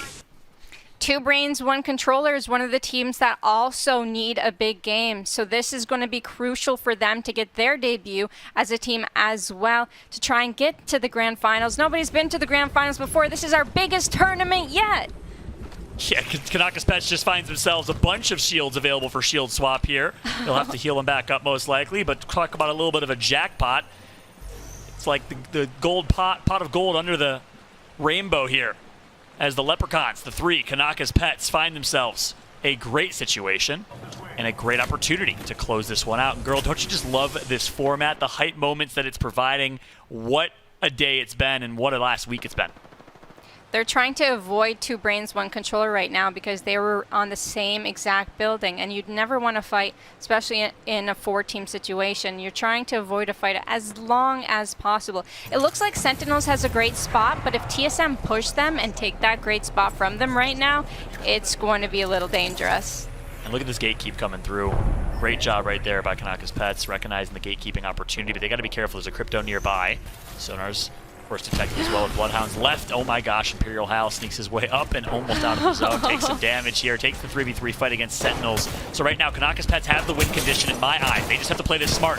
TSM Sentinels eliminate themselves from the lobby. TSM wins the 3v3 again. Have they lost a 3v3 pound for pound fight yet? The answer is no. And in the end, we got 2 Brains, 1 Controller. We got TSM. They're cleaning up one last and final team. TSM FTX unstoppable in this game. Wow, incredible. They took the spot. Sentinels had the best spot and they knew it, and they had to push on top of them. And it was a clean team wipe, so they had to third party right away. They had that in the bag. They played so incredibly well. They're playing so incredibly well the whole day today. TSM FTX looking so incredibly sharp, like you said, all day long. They are the kills leader for this lobby, going tit for tat with NRG in their lobby. And boy, oh boy, what a setup that is going to be for our grand finals. NRG and TSM are both already locked in and secured their spot. They're just fighting for that #1 seed, that #1 spot right now. And of course, big game right there for 2 Brains, 1 Controller. Big game for Kanaka's Pets to potentially break into the top 20. We'll see if that's the case as we throw it back to Kate, T-Squared, and Vicky in the desk. Thank you so much, Fallout. Thank you, girl. I mean, this feels like the episode of our Apex Legends Global Series called TSM OMG. Scorched Earth, Tom. This is the thing TSM fans all over the world have been wanting. This is absolute domination with a capital D, underline, italicized, and bold. And the chat goes crazy. Everyone's spamming the TSM logos in the chat right now. I guarantee it. But here's the thing about TSM is they're starting to come into form here, Kate and Vicky. Yeah. This is what they do. Now I think we're in first place before this even started this game. They've been creeping up towards that 50-point mark. And if this was the Global Championship Finals, they could have ended this thing possibly at game #4. That's huge for TSM. And Vicky, we saw TSM wipe after wipe after wipe. Talk to me about that aggro style. I mean, they're known for it, but my goodness, did they put it on display in this game? Where you have Hall as the entry fragger, they just were so relentless. I mean, between what you just said and what Girl was mentioning earlier, they were just taking every 3v3 fight and just absolutely dominating over the competition. They looked really strong. I mean, we were talking about them earlier, how aggressive they were playing, but that game 4 was what really showed what TSM was all about, and securing all those points too. I'm very excited about the leaderboard here coming up because I suspect there will be a double digits. Tom, I'm curious. I feel like, you know, there are teams that play edge. There are teams that come in a little bit later and, you know, really do a job. Kanaka's Pets is a great example. They took some of that time at the beginning. A team like TSM coming in and absolutely wiping the floor, this is one of those things you can try to do, but it's a lot harder than people think. Well, let's look at some certain play styles, right? TSM is so, just seasoned in all aspects of Apex, but we could talk about how a team like 2Brains, One Controller on the Crypto, they're constantly going to try to get into the middle of the zone. Lonely Fans, we saw them be pretty consistent. Kanaka's Pets, we did a listen with them, I believe, when they were over towards the side, and we saw how slow it was, like almost Resident Sleeper, because they had their position for so long. TSM, they put themselves in positions where they're ready for the end game, but they're also picking up a lot of kills along the way. If they can't get towards that zone, they're playing the edge and they're just wiping everybody. Yes, they are. Well, let's take a look at that final moment and see how they wiped this one out of the park. Vicky, take me through as TSM shows exactly what TSM is known to do. Well, here you had Hal, who baited the door open. They moved out of the side, and he was able to try to get a hit off the Massive. But this was funny because they actually took a pretty big chunk out of his health. He does have that gold armor, though, so he was able to get that shield cell in, get right back into the fight. After they got that first pick, though, they were able to just go all the way in, send it forward inside the house. TSM Hal and the rest of the team between Reps and Snipedown are so consistent, and they really do help enable Hal to put him into position. You can see the way that they played so aggressively. They didn't allow themselves to get pressured. Instead, it was the opposite way around, where they were just pressuring everybody that they ran into. Well, and I gotta say, this is a pretty scary lobby already, and of course our group stages means that only 2 groups play each other at a time, but all groups play each other ultimately. Tom, are we seeing the TSM we knew back in the day when they had every single title to their name? We totally are. They're starting to heat up. I mean, Snipedown is having himself one heck of a tournament. I think that he's doing tons of damage next to Hal, picking up a lot of kills. Reps is there with the support. It seems like the communication is there. And that's really scary for the rest of these teams, because look at that. TSM continues to put points. But you got to give props, again, to 2Brains, One Controller, Kanaka's Pets, because these are teams that are really close to that bubble. They very much are. Let's talk about that, actually, because that really, Vicky, it feels like that's got to play a lot into the mentality of these teams as they come in every single time. Perhaps they would be less aggressive than normal, or excuse me, more aggressive than normal, because they're trying to get those KP because they know this is it. Yeah, you could take a look at Kanaka's Pets and how they did. They placed 3rd there, but they're right outside that top 20 spot that they need to secure themselves a spot into the championship finals. So Kanaka's Pets, they still need to put in some work, but this is a great start to it. They have 2 more games to work with. Hopefully in that time, they could secure those necessary points.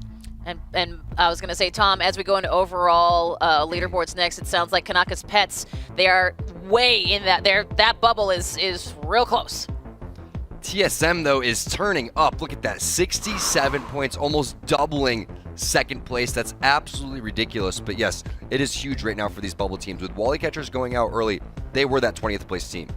And I will say also, just as a reminder, Sentinels changing up that team comp, really following in the footsteps of TSM with the Octane and the Bloodhound, coming off of the Valkyrie and the Caustic. I mean, do you think that might have been the silver bullet, Tom?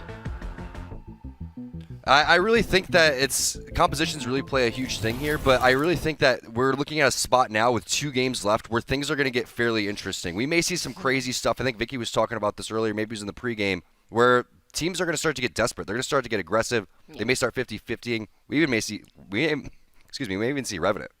I know. I'm very excited about this, Vicky. What do you think? Oh, it's so funny that Tom had choked at the very end right there, because I heard Revenant. I'm like, oh, yes, the Revenant. We've seen such incredible play and a big diversity pool of characters. We even saw the Loba coming out just earlier this week.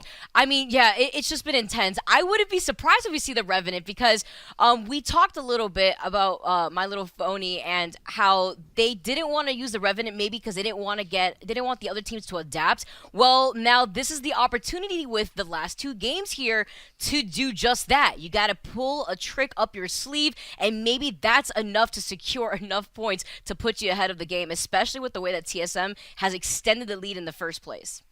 100%, and we know Little Phony can do it with the Revenant, so I personally am hoping we can see one coming out here, but who's to know? We'll find out here soon. Hey, something else to transition to right now is you may have seen a new badge to commemorate June. Pride. And that badge is in-game, ready to go for you right now. We actually caught up with members of the Respawn creative team to find out a little bit more about what went into creating this new badge. Take a look. For me, supporting the LGBT plus community, both kind of as an ally and then also as part of it, is really important as someone who's actually working inside Respawn and then also as someone who plays the game. Hi, my name is Jacqueline Yuen and I am Senior Live Artist on Apex Legends at Respawn. Pride means everything to me. It means the opposite of shame. It's about showing who you are and being proud of who you are. My name is Andy Force, and I'm the operations manager for the Respawn outsourcing department. Well, I'm, obviously part of it, so I got to support my people. I'm Mackenzie Galbraith, and I'm an associate quality designer on Apex Legends. The Pride badge was mostly inspired by some earlier work creating the Black Lives Matter badge. When I saw that, it inspired me to email Chad just out of the blue and say like, hey, I think we should do this. And the response was like, that's a great idea. We've already got people working on something, but we'd love an extra voice to kind of get in here and help show the way. And it's been nothing but support all the way up the chain. The actual basis for the design that we used for the badge was made by Daniel Quasar, who's a pillar of this queer community and has written extensively about what this flag means and how it should put more emphasis on additionally marginalized people within our communities, Black and brown people and trans people and non-binary people. What I really find nice about the flag is the forward arrow chevron design, just kind of implying there's always this movement towards more inclusivity, more diversity, more allowance and acceptance of expression. We make the game that we want to play. And by having diverse representation in our game, we're showing our players a world that is as diverse as the world really is. Even from the beginning, we've had a really diverse cast on a number of axes. We have Gibraltar, who's canonically a gay man, Bloodhound, who's non-binary. In more recent updates, we've added Loba last year, who's bisexual, Fuse from Season 8, who's pansexual, and then Valkyrie, who just released for Legacy, who's canonically lesbian. It's crucial also that I think these characters don't feel tokenized. The fact that Bloodhound is non-binary is part of their character, but it's not the whole thing. The fact that there's this game out there that says, no, you exist, you're valid, you are strong, you have a voice, and you have just as much right to be included in the Apex games, as any of our other characters, is basically sending the message, you have a right to be here with everyone else.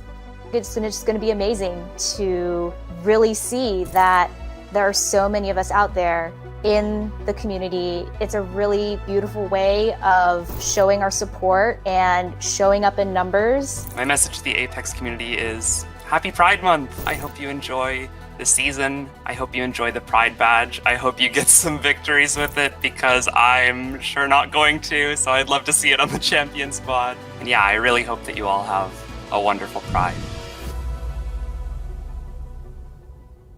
And a wonderful Pride to you as well, our entire Respawn team and our Apex community. What a great in-game badge to be a part of, and you can do that right now. But guess what? Gang, we have talked enough. We need to get into this all-pivotal game number 5, and we're going to do that with our casters after this break. So stick right here. Game number 5 is coming up next.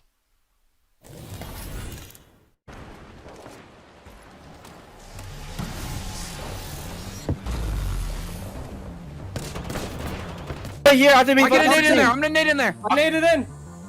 They got the bubble. We can play here. We can play here. Maybe on this side. On this side. I'm here now. I'm in.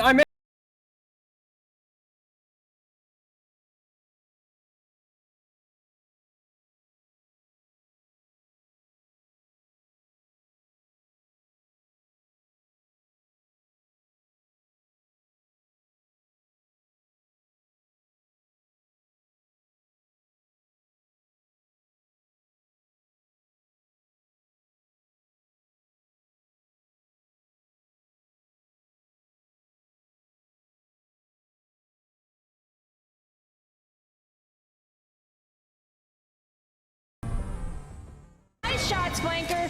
Very well done. Couple of kills under your belt. Someone fell down.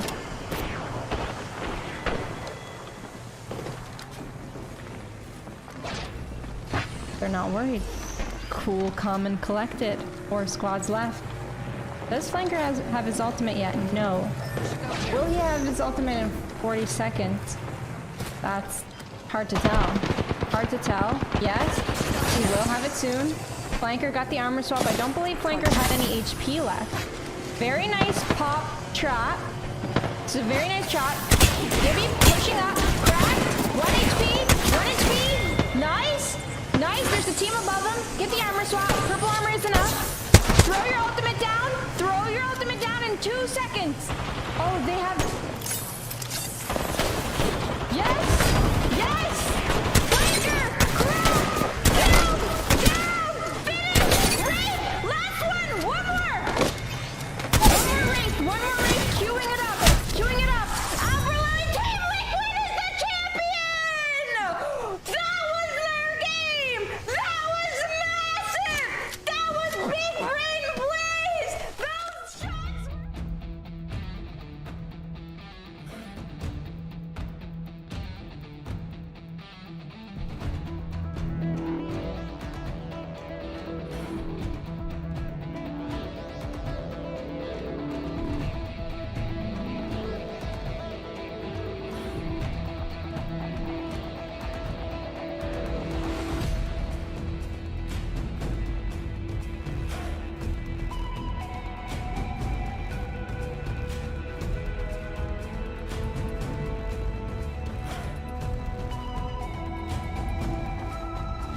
Welcome back, ladies and gentlemen. After that break, thank you so much for sticking with us, and I'm glad you did, because right now there's nowhere better to be. It's quite literally do or die. 2 more games until these teams are either in or out of the biggest prize pool in Apex Legends history, and if you're going to make a move, Game 5, perfect time to do it.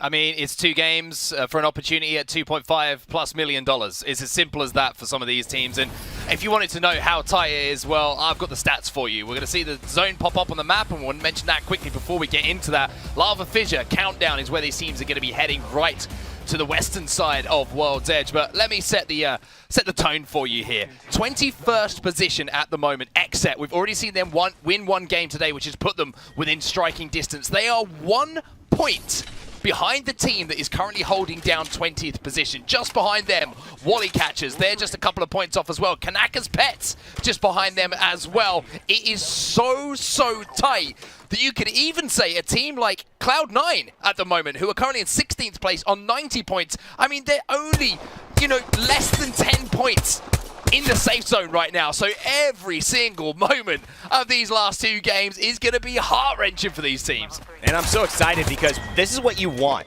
If they win, I'm pretty sure Kanaka's Pets, Wally Catchers, any of the teams you mentioned, if they get a win, they would almost assuredly guarantee themselves a spot in finals, which means all you gotta want to do is see that champion screen say Kanaka's Pets, Wally Catchers at the end of the day, and you will be set for the most part. It's not a guarantee, but that looks to be the way the lobby is going.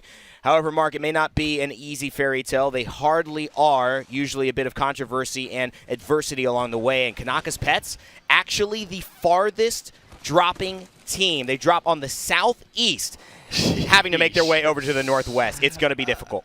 It's going to be difficult, but nothing's ever easy and nothing's ever handed to you at the highest level. So if they can pull it off, then fair play to them. Wally Catchers are going to be making their rotation now through Sorting Factory, trying to get over to that western side of the map as quickly as physically possible. But, I mean, Rain, just put yourself in the mind and in the body of one of these players right now who is sitting right on the precipice of having the chance to compete for $2.5 million or having to watch at home. I mean, it's just crazy to think it's come down to this. And I think we've talked about it and on social media, a lot of big things happening all over the world. And I remember seeing something today about this is the moment. You never know when your life could change. This is it. This could be the game. If you win here, you are setting yourselves up for an opportunity, not just a prize pool, but a chance to prove yourself and expose yourself to the world's best of all levels. Because trust me, when there's $2.5 million on the line, everyone who matters is watching in esports. And so you are fighting for that. Lonely Fans, another team,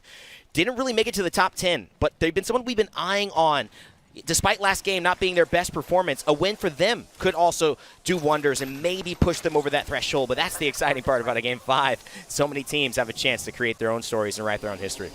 Yeah, they're 22 points off of 20th place at the moment, so it's not just going to have to be one game. They're going to have to string together back-to-back very good games, but still very much a mathematical possibility for them to do so. Wally Catchers now making their way over to staging and just trying to get across the difficult rotation they've had to make as quickly as physically possible. Kanaka's Pets now landing some shots from distance and landing a lot of them, I have to say, especially with the one-times on that Spitfire. The Spitfire likes to sing, and it doesn't matter what range it's at.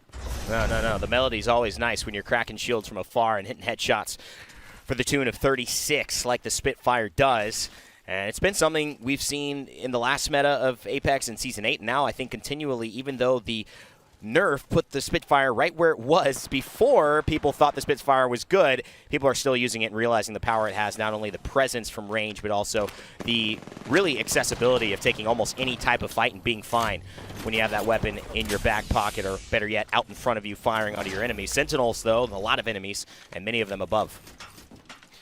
Well, Sentinels, they've been pretty consistent today. My one concern about Sentinels looking forward a little bit to the Grand Finals, you would feel they've got more than enough points now to be one of those teams in the Grand Final, is we always see Sentinels in end zone, inside the top 10, inside the top 8.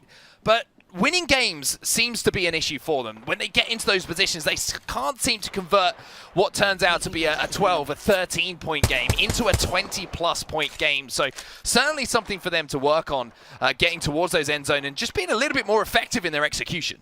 I think also the big thing to mention is that when you're talking about end zones, that's half of this game. The other half is actually winning, because you cannot win a match point format unless you get past a threshold, which is your consistency, but then you win. You have to win. So many teams today have shown a lot of consistency in making it to that final circle, but we've only seen a handful of them really execute in that deadly way that is needed to finish a tournament when everyone is trying to stop you, and they know that if you win, it's lights out, it's all over. Go home, go to bed, watch us raise the trophy. And TSM's, for me, starting to show a little bit of that lethal attitude that I know this whole lobby did not want to see.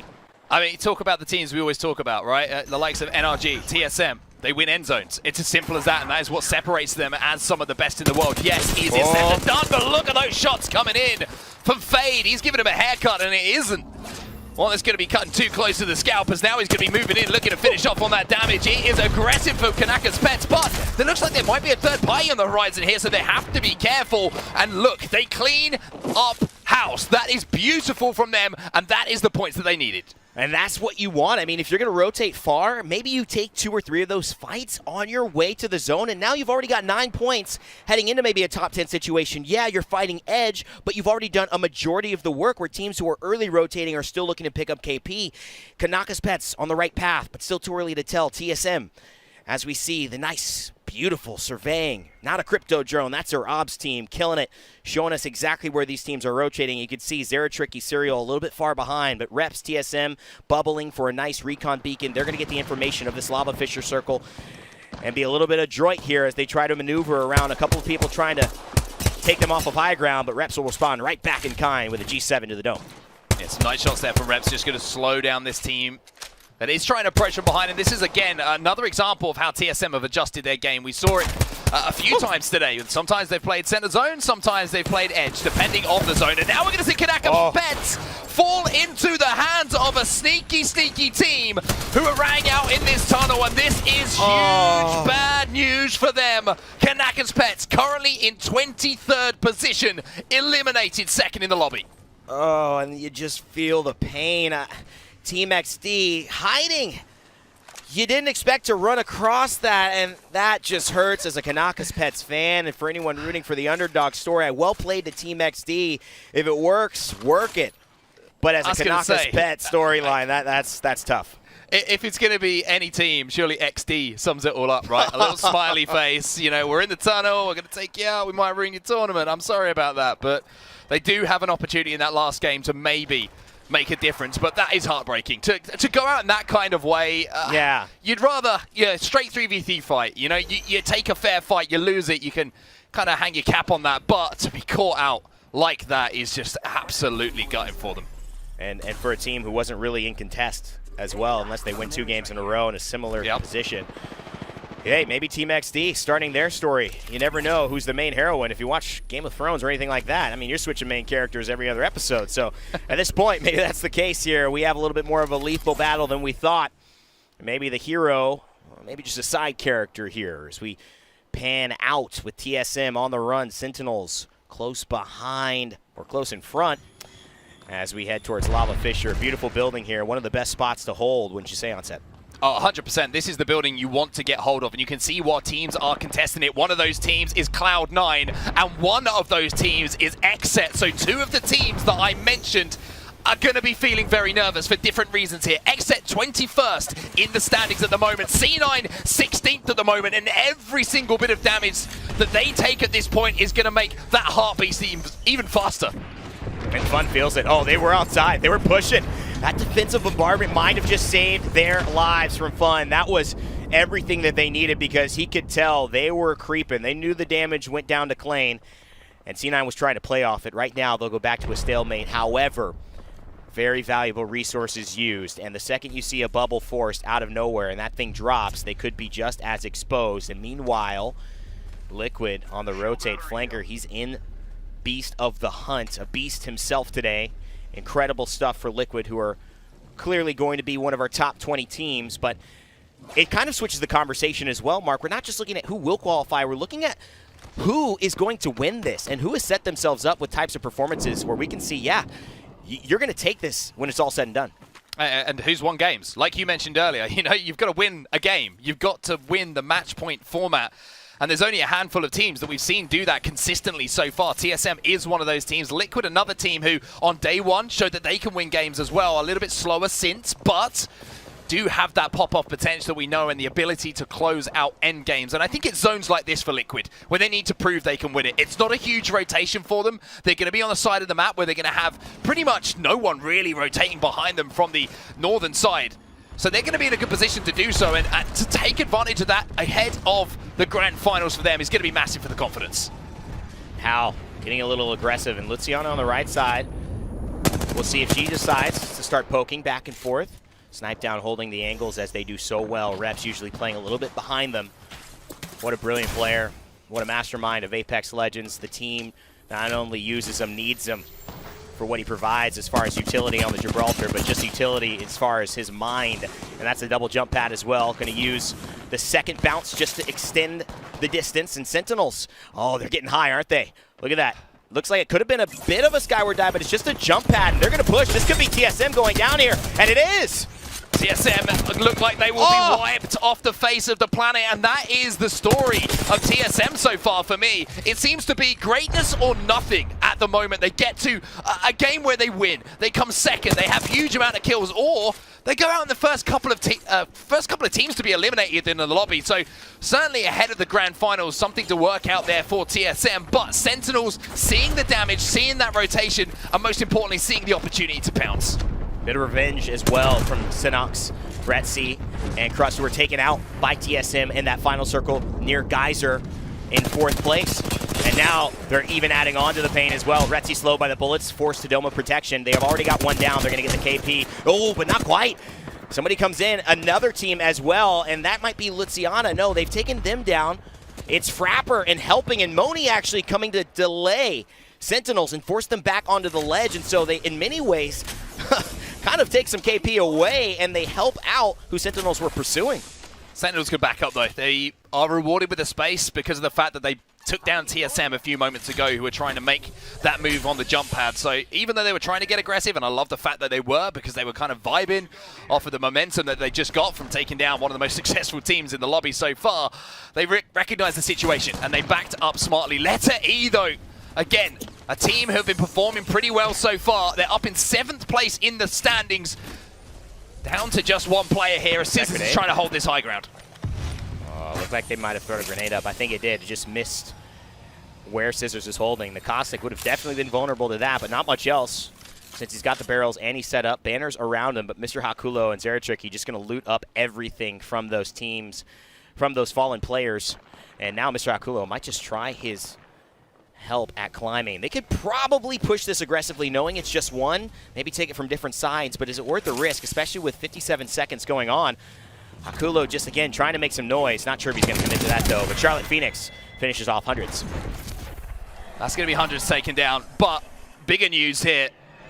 Fans of Xset, I kept my eye on that kill feed, and they were eliminated, I'm pretty sure. So Xset, who are sat in 21st position coming into this game, look like they won't be picking up any KP, but Scissors is going to be jumping in here. He doesn't care how many people are in the bubble, and that is why maybe you should be a little bit more considerate. And from a distance, I believe it was Hakulo who was taken down by G2. And I'm not sure where G2 are hiding, but they had angles on that fight and were definitely griefing from the outside, looking for that KP. Team XD, they have just been a nuisance to so many teams today, and they're in a great spot here. Can they hold on to it? Moni hitting the shield bat as well. 5 seconds left. 13 squads remaining before we head into round 4, and things get even more interesting. Frapper just setting things up. You have to admit, wonderful play from them managing all these situations, Team XD.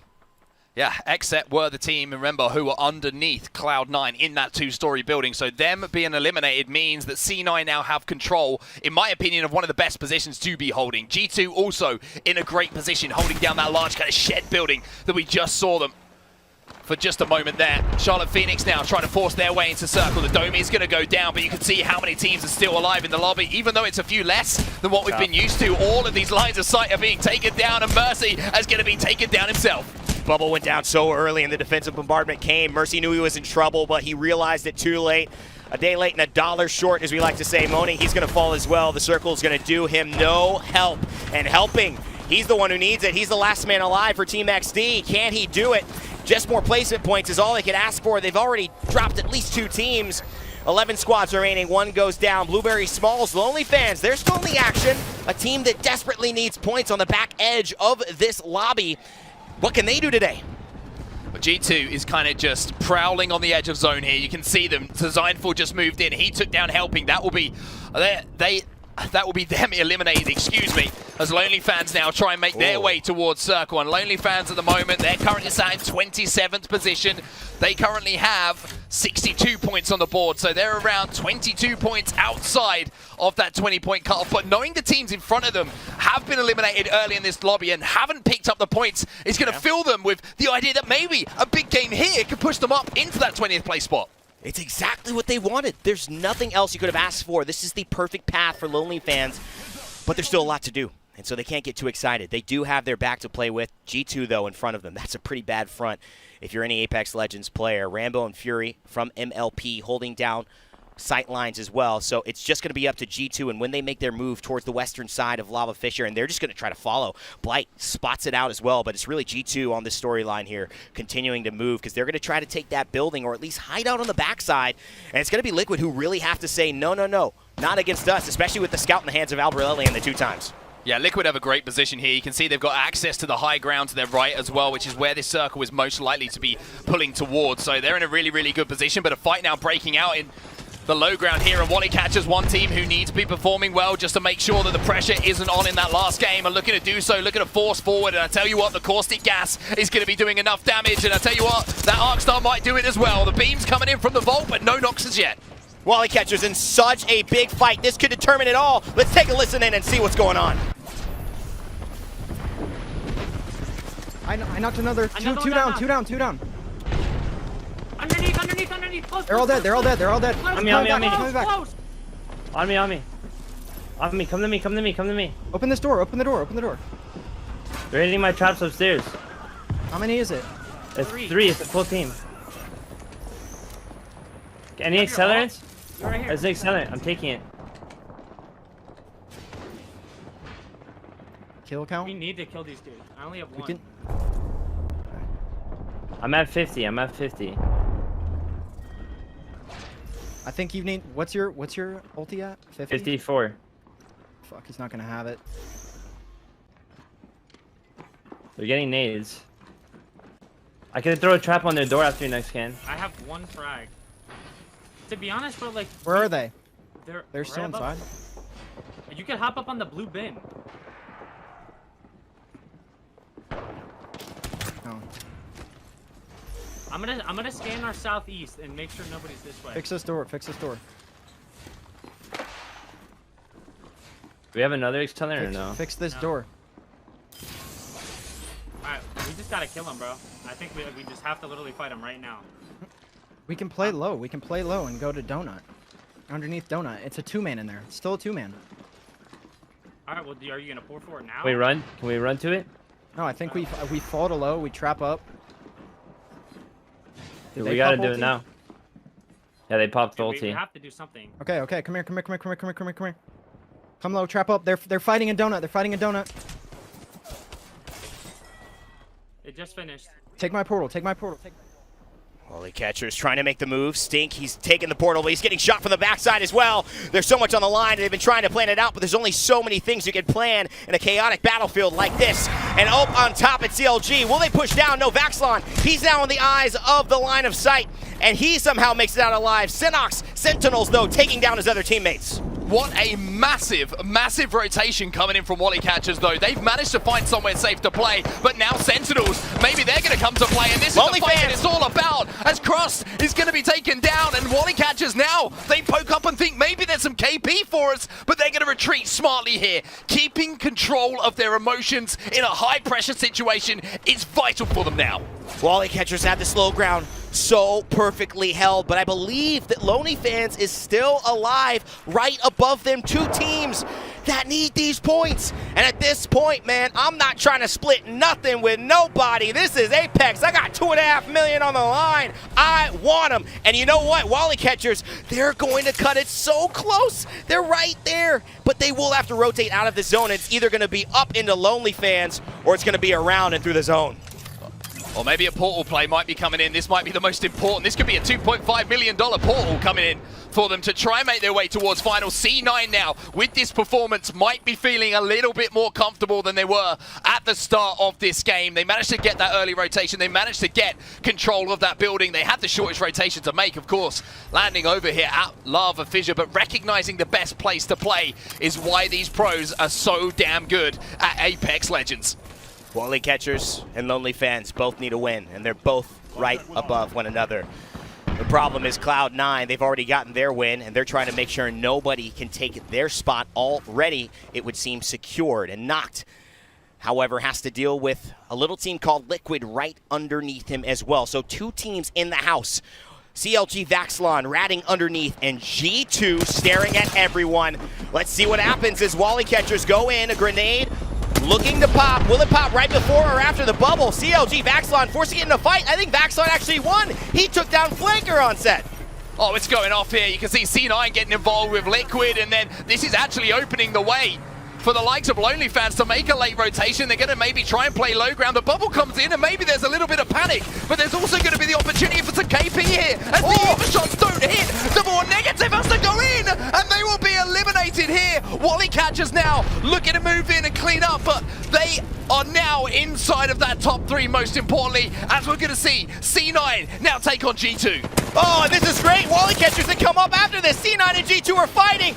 Two top teams fighting against each other, cannibalizing each other. And guess who's coming in like a vulture to feed on them? Zach finishes one, but it's Wally Catchers who will take the win and maybe put themselves with an opportunity for $2.5 million on Sunday. What a finish by Wally Catchers. What a play. I cannot explain what is going to be going through those three gentlemen's head right now. Coming into this game, They were sat in 22nd place with only 2 games of Apex Legends to play for a chance at making finals and competing for $2.5 million. What better way to decide your own fate? You come into the game, you make some crazy late game decisions on rotation, you play it to a T, and you take home the win. I mean, hats off to them. The pressure that they must have been feeling all the way through that game is something I don't want to go through. I was nervous myself, and I'm just commentating on the gameplay. I'd hate to be holding onto a mouse and keyboard right there. Yeah, I'm like, you don't want to go through it. We just did. I'm still sweating. I think my heart rate, let me check my iWatch, is like 156. I can't talk anymore. We got to send it back to the desk to break that down. What a game. What an ending from Wally Catchers.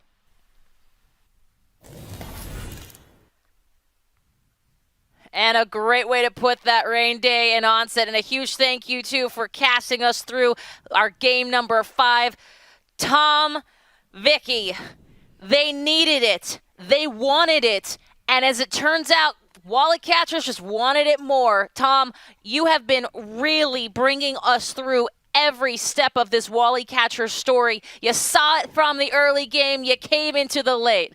Talk to me exactly about what just happened.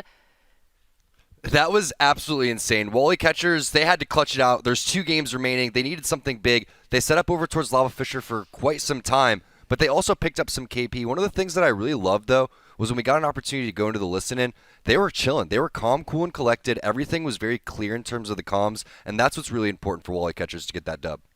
Well, and that cool, calm, collected is so measured, Vicky, and under the pressure of the global prize pool of $2.5 million, a $250,000 first place, and the odds against you.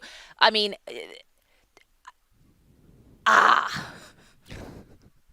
It's insane. It's insane. Honestly, I honestly could not have expected Wally Catchers to be able to like clutch that the way they were.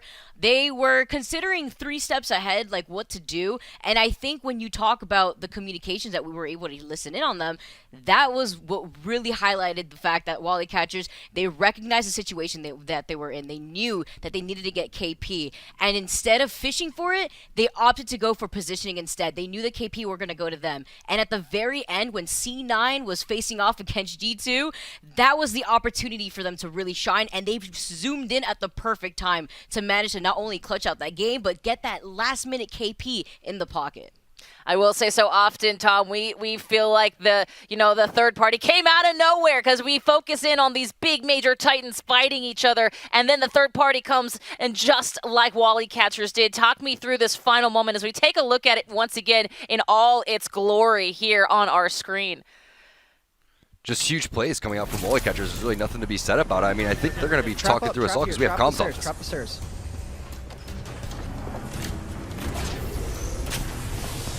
We still have cost difficulty. Can you hear me? I'm fell to low, hitting fell to low, fell to low. Shoot this guy. Octane 120. I got the kill, I got the kill. I got another one. Where are we going? Where are we going? I think. Go up steps, go up the steps, go up the steps, go up the steps. Play on me, play on me, play on me. They know now, they know now. Let them fight, let them fight, let them fight. They're fighting, they're fighting, they're fighting. Go, Go, go, go. That's a trade. Get in the bubble, get in the bubble. They're gonna die to zone. Get the kill, get the kill. Let's go! Let's go! Dude! Let's go! And that's the moment. It's that end moment that the yelling at the computer, the yelling at the console. I mean, Tom, it warms my heart. That's what I'm gonna say. It's a perfect time to get that new spray that's coming out. I'm pretty sure that's the Let's Go spray, and that's what they were doing right there. I mean, just a huge win, and you saw the small talk right there is what it's called. Where do we go? Take the stairs, play on me, go towards the bubble. All of these little small commands are huge for your team. So again, everything has to be clear, everything has to be fast, and they did a great job throughout that whole time. They did indeed, Vicky. Let's take a look at these results, and we'll find out exactly how good Wally Catchers have it here going into game number 6. And you know what? Not the most kills, but let's be clear about something. That 17 points, Vicky, that is going to make a difference. Absolutely.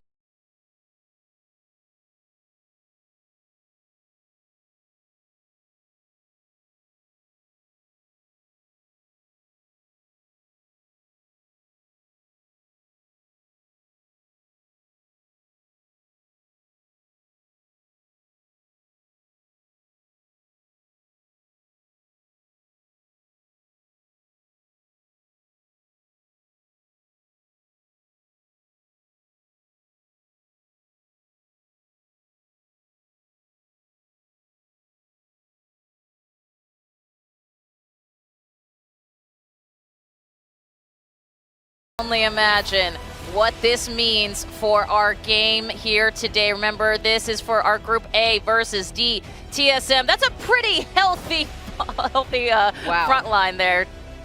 That's huge from TSM, but also keep in mind C9, they were in 17th place when the day started. That's huge to see them in second place if you're a C9 fan. My Little Phony, they've been consistent throughout the entire time. But look at Wally Catchers jumping up 7 spots throughout all of this. That's big. But one game, Kate, one game, Vicky, this is what it's all going to come down to. We have great teams like Complexity on the outside looking in. I want to see who's going to make it into this final 20. I can't wait to start game number 6. I agree completely, especially when if we had just talked about EMEA yesterday, we know that they just go hard and they go fast, and quite frankly, we were 1-2 points away from teams making it in and not, and the difference that makes is out of control. Every team fight, every KP, everything counts. Let's take a look at our full day of highlights. Let's really see where we started here in game number 1. All the way through game number 5 as we prepare to get to that all-important final game number 6. Tom, CLG started things off in a real way here, unfortunately. Yeah, this was the final ending where Kanaka's Pets actually takes game number 1 over towards the bottom of the dome side. And I believe that was Lonely Fans coming through with that 3rd place, flying in. They made a little slight mistake on the Lonely Fans side. We'll see if Lonely Fans, one of those teams that has been kind of skyrocketing today, I'm interested to see if they can maybe pull out a dub and sneak their way into the grand finals. Cloud9, we all saw this game. If you didn't, it was absolutely insane how easy this 3rd party was. I mean, Vicky, if you're a pro player and you see all these teams fighting, what are you thinking? You're thinking free KP, right?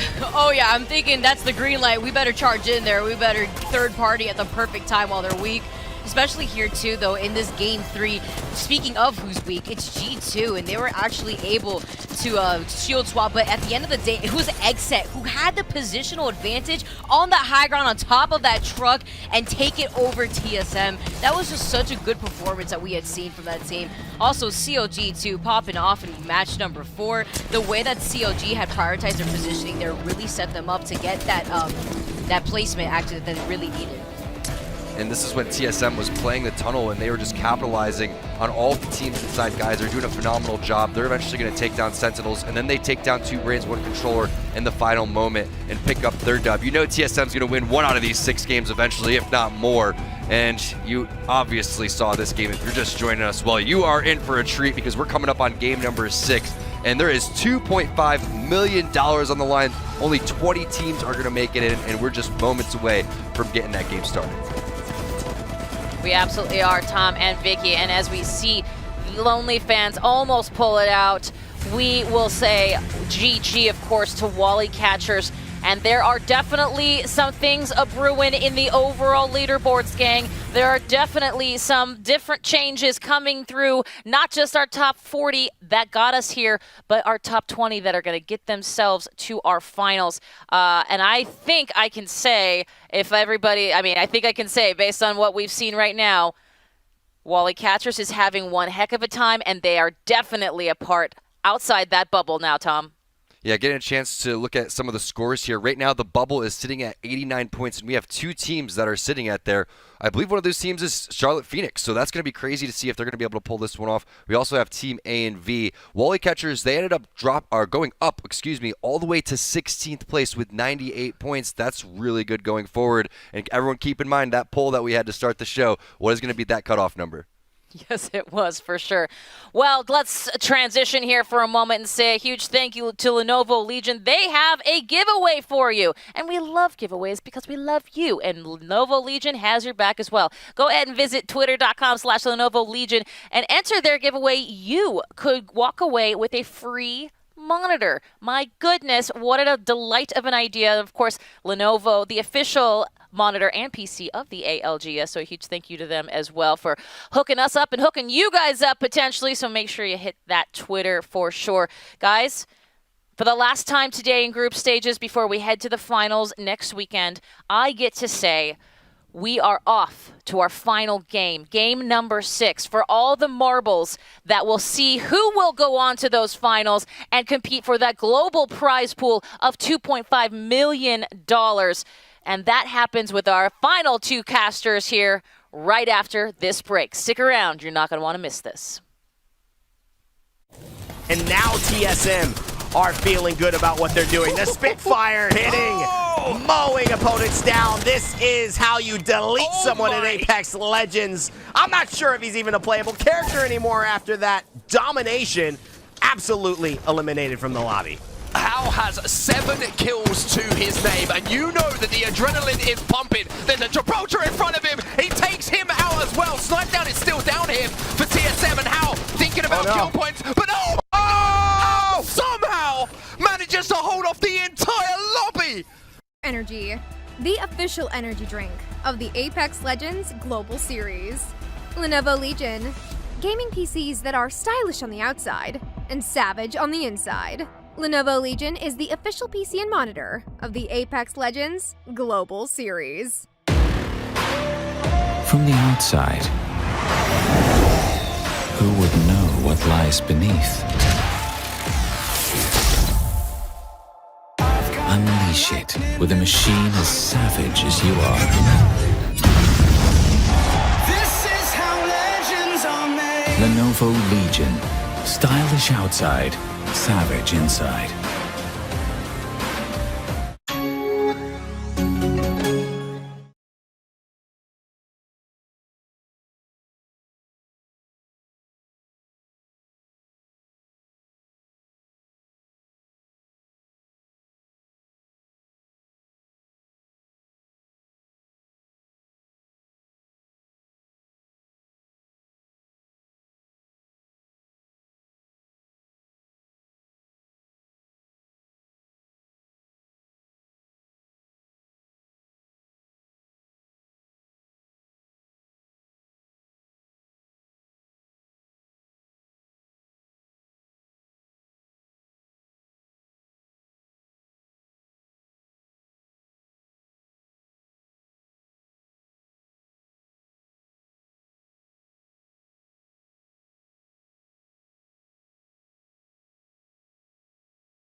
We have one last game, one last opportunity for teams to make it for their dreams, their chance, their opportunity to play for a $2.5 million prize pool. Can you believe the stakes here?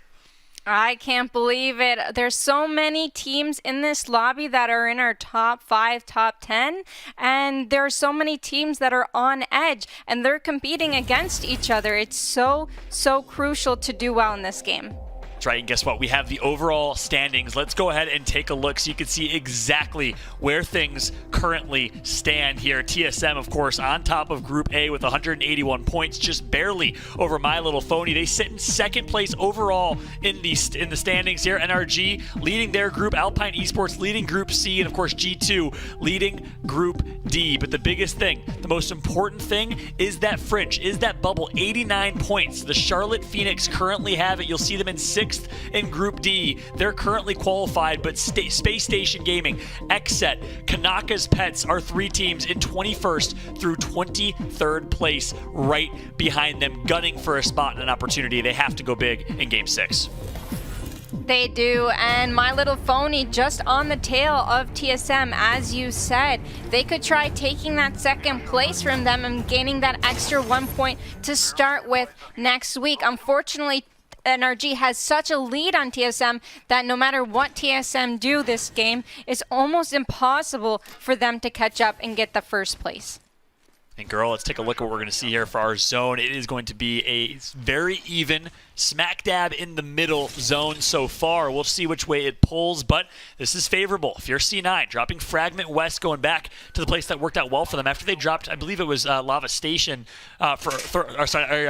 staging, I think they were dropping for some time. They go back to Fragment West. That's a good spot for them. And C9, well, they had a massive game in game number 5. Just tweeted it out, but they performed so incredibly well, put themselves in 12th place with 107 points. They're sitting pretty here alongside TSM and Fragment East. It actually is pulling towards the northern part of Geyser, so no name outside of Fragment. So this is going to be really good for TSM. They've got a really fast rotation here. As you can see, they're on their way over right now, just looting the last few buildings they possibly can. They have double blue. It's not bad, especially when you have zone and positioning. Yep, so it's going to be a either No Name or Frag East finish here. Likely we'll continue to pull to the east a little bit towards No Name. And of course, when we say No Name, we mean Respawn Village. My man Daltouche calls it, right outside of Fragment East. No Name POI with the 3 houses, that small town outside of the Fragment East. It might be where this is going to be finishing. And take a look here. Look how fast My Little Phony has rotated. They said they're going to be playing Crypto if they play Epicenter. Yesterday they dropped Staging and they played, instead of Crypto, I believe they ran Valk. This time they're running Crypto, and a very different type of team comp for them. They like this Crypto pick over at Epicenter, but they're already facing some fights here. It's TSM. Yeah, that's actually TSM, the team right on the edge of them. They're a few points ahead of My Little Phony, and Phony Head actually goes down, and TSM knows who it is. They know. It's all up to Fury and Rambo to hold it, but Fury's down to 1 HP. Rambo, last one alive, and he's not budging. He's trying to hold this, and the nades come through, and he's going to run. He is playing Crypto, so if he does escape, he'll be able to recover banners, but no, he does not escape. That's Sentinels coming in with the third party here. Sentinels already has rotated from Sorting Factory all the way to Fragment East, and they're going to clean up that last kill. They're going to take some real estate, some property here in Frag East. That's where they're going to post up for now. And of course, I talked about it in Game 4. They changed their team comp from Valkyrie and Caustic to Octane and Bloodhound because they wanted kills. They recognize they need to work their way up the leaderboards, and it's working, girl. They were in 10th place last game. Now they're in 7th place with 125 points with a great opportunity to leapfrog Team Liquid, Alpine, and maybe G2 into a 4th place spot here. Great job from Sentinels. And they were putting some aggression on Xset, but Xset decided to go out. They did not want to fight. They moved back towards the train station, and now Sentinels is just looking for their next prey. They're playing such an aggressive comp, like you said, that they're just scouting around, seeing what they can do here. Right. We're going to have to keep a close eye on our teams in the bubble here. As I say that, we switch on over to Charlotte Phoenix. That is the team in 20th place right now. Mercy, Bronzy, and Asura. Former South State squad that popped out of nowhere in the winter circuit with phenomenal back-to-back performances, consistent top finishes. Ended up getting top 5 in one of the winter circuit tournaments.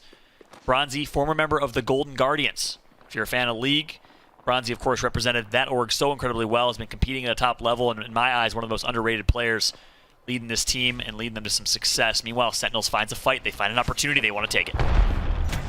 Bronzy recently switched back to Caustic, and oh my goodness, Sentinels putting in massive damage. Senox actually taking down Peach here. Slurpy G taken down as well from Retzi. Retzi with the Volt doing absolute damage, but they got hit by an Arc Star, so they got cracked here. They gotta be safe. They gotta pull off these batteries because there's so many teams around them that could potentially third party. They're going to be okay. That's Lazarus right next to them. And Wally Catcher's nearby as well, in 16th place with 98 points. That's big, and that's also important because 2 Brains, 1 Controller just got taken out by an aggressive Sentinels. They were in 26th place. That's good night. Goodbye to their hopes, their dreams of qualifying for the finals. Meanwhile, the Pubstars playing and fighting against CLG. Looks like Lou's going to start strong with a knock on Hunter. Unfortunate for Pubstars here. They're down 1, so CLG is going to have an advantage here in this chase with the Bloodhound scans coming through right behind the rock. PK shot, gonna go through, misses a little bit, and they actually let Madness take out Luciana. So that is it for Pubstars in these group stages as well. A big shot to Luciana, representing our female Apex Legends community so incredibly well. The only female player competing in North America. We, of course, had Estesu in EMEA, and we had Evzy hold it down for South America. Amazing to see how well they've fared. Meanwhile, quick update for y'all from our other lobby. NRG wins it. They go back-to-back first place finishes, dominating group stages, and again proving that they are the best team in North America, perhaps in the world, with a 79-point, 52-kill win in their Group B versus Group C matchup. Congratulations to NRG. They pretty much have locked in at this point the #1 seed. 262 points going into that game. What a showing from NRG.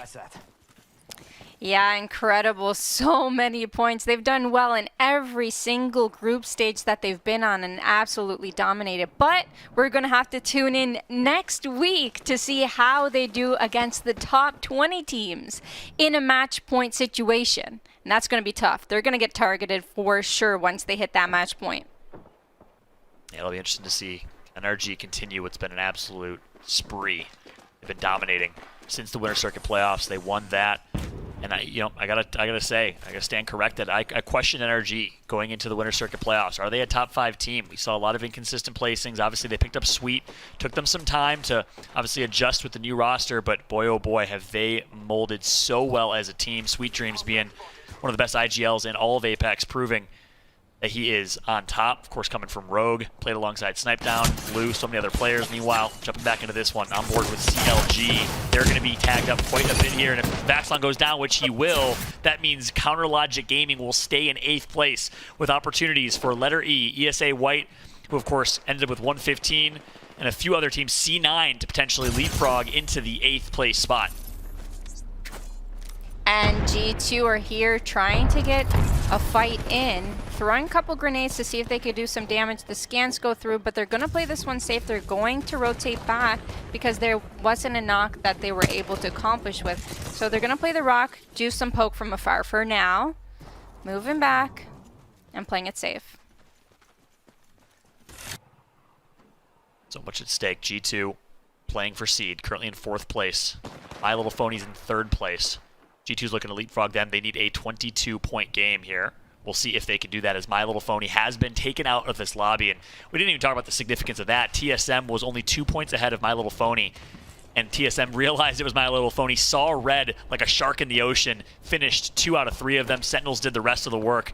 TSM securing their own fate in trying to secure that 2nd seed behind NRG. At this point, NRG has pretty much locked in the 1st seed. TSM, though, what a performance they've had today, girl. Yeah, I guess TSM pretty much secured the 2nd place because G2 is more than 20 points behind. They're more than 20 points behind, so they need a really, really big game and a win, which is possible. They could do it, but TSM is still in the lobby, so they could go up. That's right. TSM right now. The Caustic nearby, putting some pressure in. Imperial Hal's going to knock Frapper, though. That's a good start. Hal needs some help. Snipe down nearby. Good shots being put in, and TSM's going to clean up yet another team. That's Team XD. 2 squads already wiped for TSM. They managed to get the best spot in the map. They went to end zone, and now they're just killing anyone that comes into their building. They originally were on the bottom floor. They took the top, and now the teams that are trying to rotate in aren't any lucky. They ran into the wrong team. The other 2 teams that are in Respawn Village, or No Name, right outside of Fragment East, well, it's ranked as harder. They rotated from Geyser, which is why they got the more north building. And then, surprisingly, it's Kanaka's Pets. They rotated all the way from Lava City. Talk about a fast rotation for Kanaka's Pets. Love that decision for them to get into No Name really, really quickly, secure one of these important buildings. They do so right behind the peers that were just north of them, ranked as harder from Geyser. Kanaka's Pets out of the top 20 right now. They're in 23rd place with 83 points. They've been a team we've been keeping an eye on since day number 1. Started off really, really strong.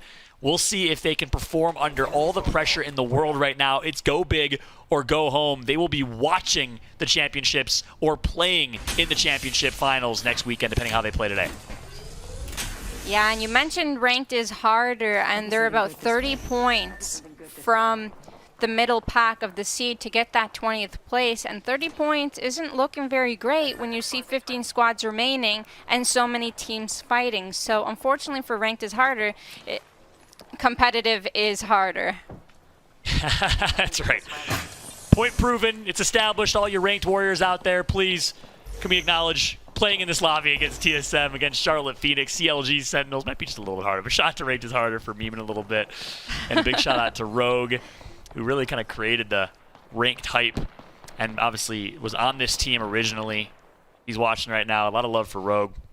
The Canadian himself, of course, won an ALGS tournament, played so incredibly well, 2nd place finish, and decided not to compete in this tournament, but I'm sure is watching right now supporting his boys. And as you can tell, this lobby is more aggressive. It's the last game of the group stages. Teams are going to fall quite quick. So if you're on that verge and you're needing some points, your coach would probably tell you to play it slow. Let other people do the mistakes for you. Let other people fight first and then go ahead and third party. If you only need 5 points to make it and secure yourself a position in the biggest tournament this year, then be patient. That's what I would tell you to do. Interesting decision here for Cloud9. They dropped Fragment West, but decided to actually rotate up north through Epicenter and take some Epicenter positioning, which might be a decent idea. You can find yourself a God spot. You have high ground, obviously. So I like that call from C9, but they're a little under-leveled in their Evo Shield right now, not necessarily able to take pound-for-pound fights. Meanwhile, the Charlotte Phoenix get gifted with a Kraber in a big game and scenario. They're in 20th place right now. Kraber in the hands of Asura. Oh, that is incredible. Asura is going to be really happy to get some kills with that. And as you can see, the zone is actually pulling north towards those teams like Liquid and C9. They want to take those high grounds because it might pull to the open field towards the truck area. And it's Liquid kind of gatekeeping C9 here, and there's going to be a fight when the zone closes in, and that's G2 lurking right underneath both of those teams. So if they do end up fighting, you know G2 is going to third party that. G2's always looking to take fights. If you're new to competitive Apex, first off, welcome. Hope you're enjoying the hype so far. Fallout here alongside Girls. Second, we'll run it down for you. Of course, we have G2 Esports, all controller squad. Started on PlayStation, switched on over to PC, maintained controller, and have dominated, worked their way from the bottom. If you're a fan of a team that literally started from the bottom, had to work their way up. And I was actually talking to Result, and he said, we got slapped around at first. It took us some time to learn how to play at the pace of PC players. And now they got signed by G2 Esports a couple weeks ago, and since then, the past couple of months have been a top team, so kudos to them. We, of course, have the Charlotte Phoenix, formerly known as South State, on board with Charlotte Phoenix right now, led by Bronzy, the IGL for this squad. And I mentioned it earlier, former in-game leader for the Golden Guardians. As we take a look at Kanaka's Pets, they actually left their building and worked their way up into the respawn, which is a good decision that allows them to hold high ground here, and they're in zone. So, like that decision, they're just going to check their back here. Wise decision to just check your 6, make sure no one's rotating. G2's known to play edge and rotate from behind. And we're actually going to have a chance to listen in with Kanaka's Pets in a must-win, must-perform game. Let's hear what their comms are like. One's under here. Play under. Someone has a Kraber too. Someone has a Kraber. Be careful. I don't know who. I don't have a lot of ammo. They're getting griefed. I'm gonna look. Just. Right. You can look for it. Just don't die. Yeah. They're even ulting. They're getting blood on. They're getting blood on. Alright, they blood on ulted. Can I give off our He's back good. and come He's over good. to you? Yeah, here, I'm coming. I have to ult. Get this. They're under. Yeah, no. We can kill them. One's knocked. Yeah, look at him. Try to get the kill. Don't overcommit. Do not overcommit. I'm not. Did it? Just get the kills. I'm getting shot by other teams. Did you guys get any? I didn't. I thought I was shooting a guy who was up. I think I was shooting a down guy. No, you're shooting a down guy probably. Yeah. Oh, no, I'm looking right. I'm making a pad for you, Colin.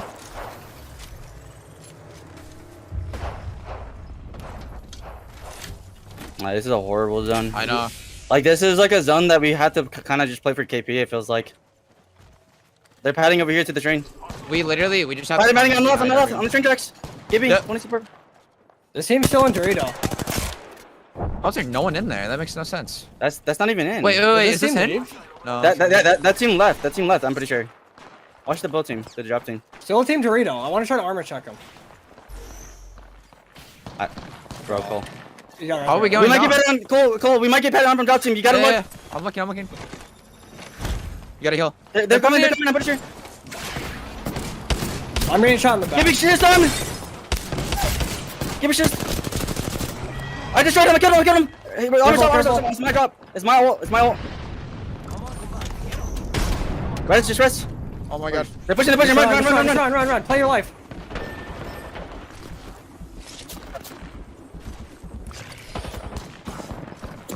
This is all you, Cole. You got this. I believe in you.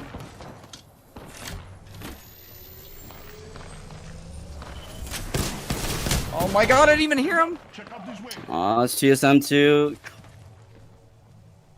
Heartbreaking. if you're a fan of the Kanaka's Pets and the story that they've had. Now they just have to hold on and hope that the few kill points they had maybe were enough. I don't know if it will be. TSM ends their run, ends their story, but now we jump on board with Lazarus. The hat goes off to Kanaka's Pets in a remarkable debut in the ALGS. So incredibly impressed by this young squad. I know this is just the beginning. Average age of this team, 20 years old. We'll see a lot more of them in the future. Yeah, it was a really good try. They managed to clutch it and everything, but there's nothing you can do when a third party happens. Unfortunately, he got knocked from Reps really, really fast. Reps must have hit some incredible shots there because in the blink of an eye, he just got knocked. And now moving on to Charlotte Phoenix, another team, another Edge team. Bronzy actually got knocked, and they won't be able to recover Bronzy, but it's all up to Mercy and that Kraber to do the impossible. And as it currently stands, the Charlotte Phoenix are 2 placements away from AMV. They need at least 2 or 3 points. 5 total, I believe, but they've already gotten a few kills, I think. So, Charlotte Phoenix right on the edge. Complexity in 21st place. They will not qualify as they are out. But Charlotte Phoenix have an opportunity here. Lazarus nearby. Charlotte's going to be pushing this fight. Can rack up 1 more kill point. Imperial Hal going to knock Kodigami of the Wally catchers. That's another big one. They were in 17th place. And the Charlotte Phoenix will be eliminated again. And it's going to be to the hands of TSM. Over and over again, TSM are just ending the dreams and the opportunities for these players. They have been absolutely dominating this lobby. This is a big game for TSM. I believe they've gotten like 4 squad wipes so far, and now it's down to 5 squads remaining. It pulled so far north that there were so many teams camped up in Fragment that the rotation was way too hard for them. And this is Team Liquid looking over some teams. They're okay. There's no one on their back. And they're going to look down to look for TSM here. I just want to confirm the Charlotte Phoenix got 7 points from kill points that game and, of course, placement points. They have qualified. They knock out AMV for the 20th spot. It might be a tiebreaker between AMV and Renegades. We'll keep y'all updated on that, but Charlotte Phoenix did make it in. Congratulations to them. What a story, even though they get taken out late here. So, in the end, we have 5 teams remaining. We have TSM. We have Team Liquid, of course, the former member of the TSM roster, Albrelelli, still alive, and a couple other teams in the running here in this late game to close this one out. And guess who it is? It's Cloud9 again. This is going to be a slow finish. There's so many teams that have different angles. It looks like Team Liquid has the very, very center of this circle, so they might get ambushed from all different angles. And there we see a team Valk ult into the sky. Another Valkyrie ult late game here. They tend to be hit or miss. We've seen Valkyrie in late game and, of course, in competitive Apex. Sometimes works well, sometimes is not necessarily, as Albrelelli's going to actually knock Snipe down early. So Snipe down is out of this one. TSM shortly going to be wiped out by Team Liquid here. Surely Albrelelli gets a second, gets a third, triple kill for Albrelelli on his former teammates. We got Cloud9, we got TSM, we got Scissors and Co still alive in this one to close it out. Yeah, that's letter E. They're also in our top 10, so no one is under too much pressure here. They're just trying to go for as many points as they can to get up on top of that leaderboard. Liquid, doing okay. They're on the hill, looking up, and the zone has closed in. So everyone has a spot right now. No one's in quite danger here. They're just going to poke each other for now. And when the next zone pulls in, that's where the drama begins. That's right, letter E and ESA Green, the other 2 teams alive right now alongside Team Liquid and Cloud9. Cloud9's going to get griefed a little bit of pressure with the pressure coming in from letter E. They only have blue shields here, so it's going to be tough for them to win this pound-for-pound fight in the late game. Love this aerial shot right now. The over-the-head 11-man field view as it currently stands. We have a couple teams remaining. Again, like Girl said, it will be a slow one. 30 seconds till the ring slowly starts collapsing. Take a look at the top left of your screen. You'll see the line as to where this ring is going to pull towards, where it's going to collapse on. Yeah, from my perspective, it looks like Team Liquid has the better angle. C9 doesn't look like they're in a great position right now because letter E kind of has an angle on towards them. But it all depends when the circle closes in, who's going to make which decision to fight. And it looks like letter E is trying to fight C9 before the zone closes. Davis taking in a lot of damage, actually going down for free by Zach Mazer. Zach Mazer doing absolute work here. It's all up to Moosin to clutch this one out. Last one remaining. He's going to have to hold this one out as slow as possible while Cloud9 heals up. Zach Mazer and C9 continues to perform in clutch moments here. Meanwhile, on the flip side, ESA Green going to fight against Team Liquid, all up to Nocturnal and Alberlelli. And it's going to be Nocturnal absolutely decimating in the Strafe battle here. Beautiful shots put in, but Cloud9 is looking to clean up. 3v3 fight. We got Cloud9. Musafar actually able to get the revive on letter E, and just like that, what a finish for Cloud9. They fly high, and they close out in game number 6. The back-to-back wins for Cloud9 are performances. They get second place in game 5, first place in game 6. Cloud9 does it big. Oh my goodness, Zach with the entry frag on Davis. I thought C9 had the disadvantage there, but Davis actually went down for free, and Cloud9 ended up wiping them, getting healed up, and absolutely demolishing the whole lobby. That was incredible, and it all started with the knock from C9 Zach Mazer. Again, from blue shields to nothing but blue skies, flying high for Cloud9 in that game. They performed so incredibly well. And I got to say, my hat goes off to C9 because they came into today on the fringe, on the bubble. They were one of the teams that we said, will they even qualify alongside Complexity and Space Station and a few others? Well, they performed so well under pressure, have to play clutch, have to play perfect. And these last 2 games, they play out of their minds. Not only did they qualify, girl, but they broke into the top 10. They'll get at least a little bit of an advantage starting with that match point finals next week. What a finish from them. What a finish, and that's our last game for today. Last game of group stages. So we're about to find out who got top 20. Who will we see next week? It's all going to come down to the final leaderboards. I cannot wait to see who we'll be playing in the grand finals next week. That's going to be it for Girl and I, of course, on behalf of our fellow casters Onset and Rain Day. Thank you so much for watching. Now we're going to throw it back to the desk to close the show out to see who will qualify through. Who will the 20th team be? Back to you, Vicky, Kate, and Tom. Thank you, Fallout. Thank you, Girl. Of course, thank you, Rain Day and Onset all day long, bringing the hype and some of that pro play knowledge, some of that pro analysis, and, of course, here on the analyst desk, Tom, Vicky.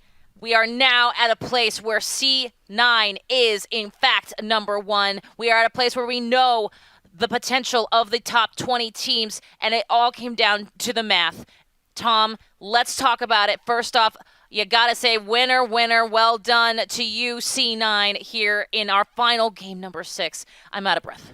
We have to give huge props to C9 because if I'm not mistaken, I believe after day number 1, they only had 13 points. So for day number 2 and day number 3, especially here in day number 3, when we're sitting there watching them play and they need that big game, they're in 17th place. Not only did they get that, they got 2 huge games, and they're going to be probably right behind TSM when we look at this overall leaderboard because TSM really popped off today and they were in that final circle. But it's not that surprising, Kate and Vicky, that we started to see some of these top teams like TSM in that final game start to kind of impose their will. And it was, Liquid, it was C9, it was TSM. A lot of the names that we love and watch a lot of Apex of, they were in that final zone.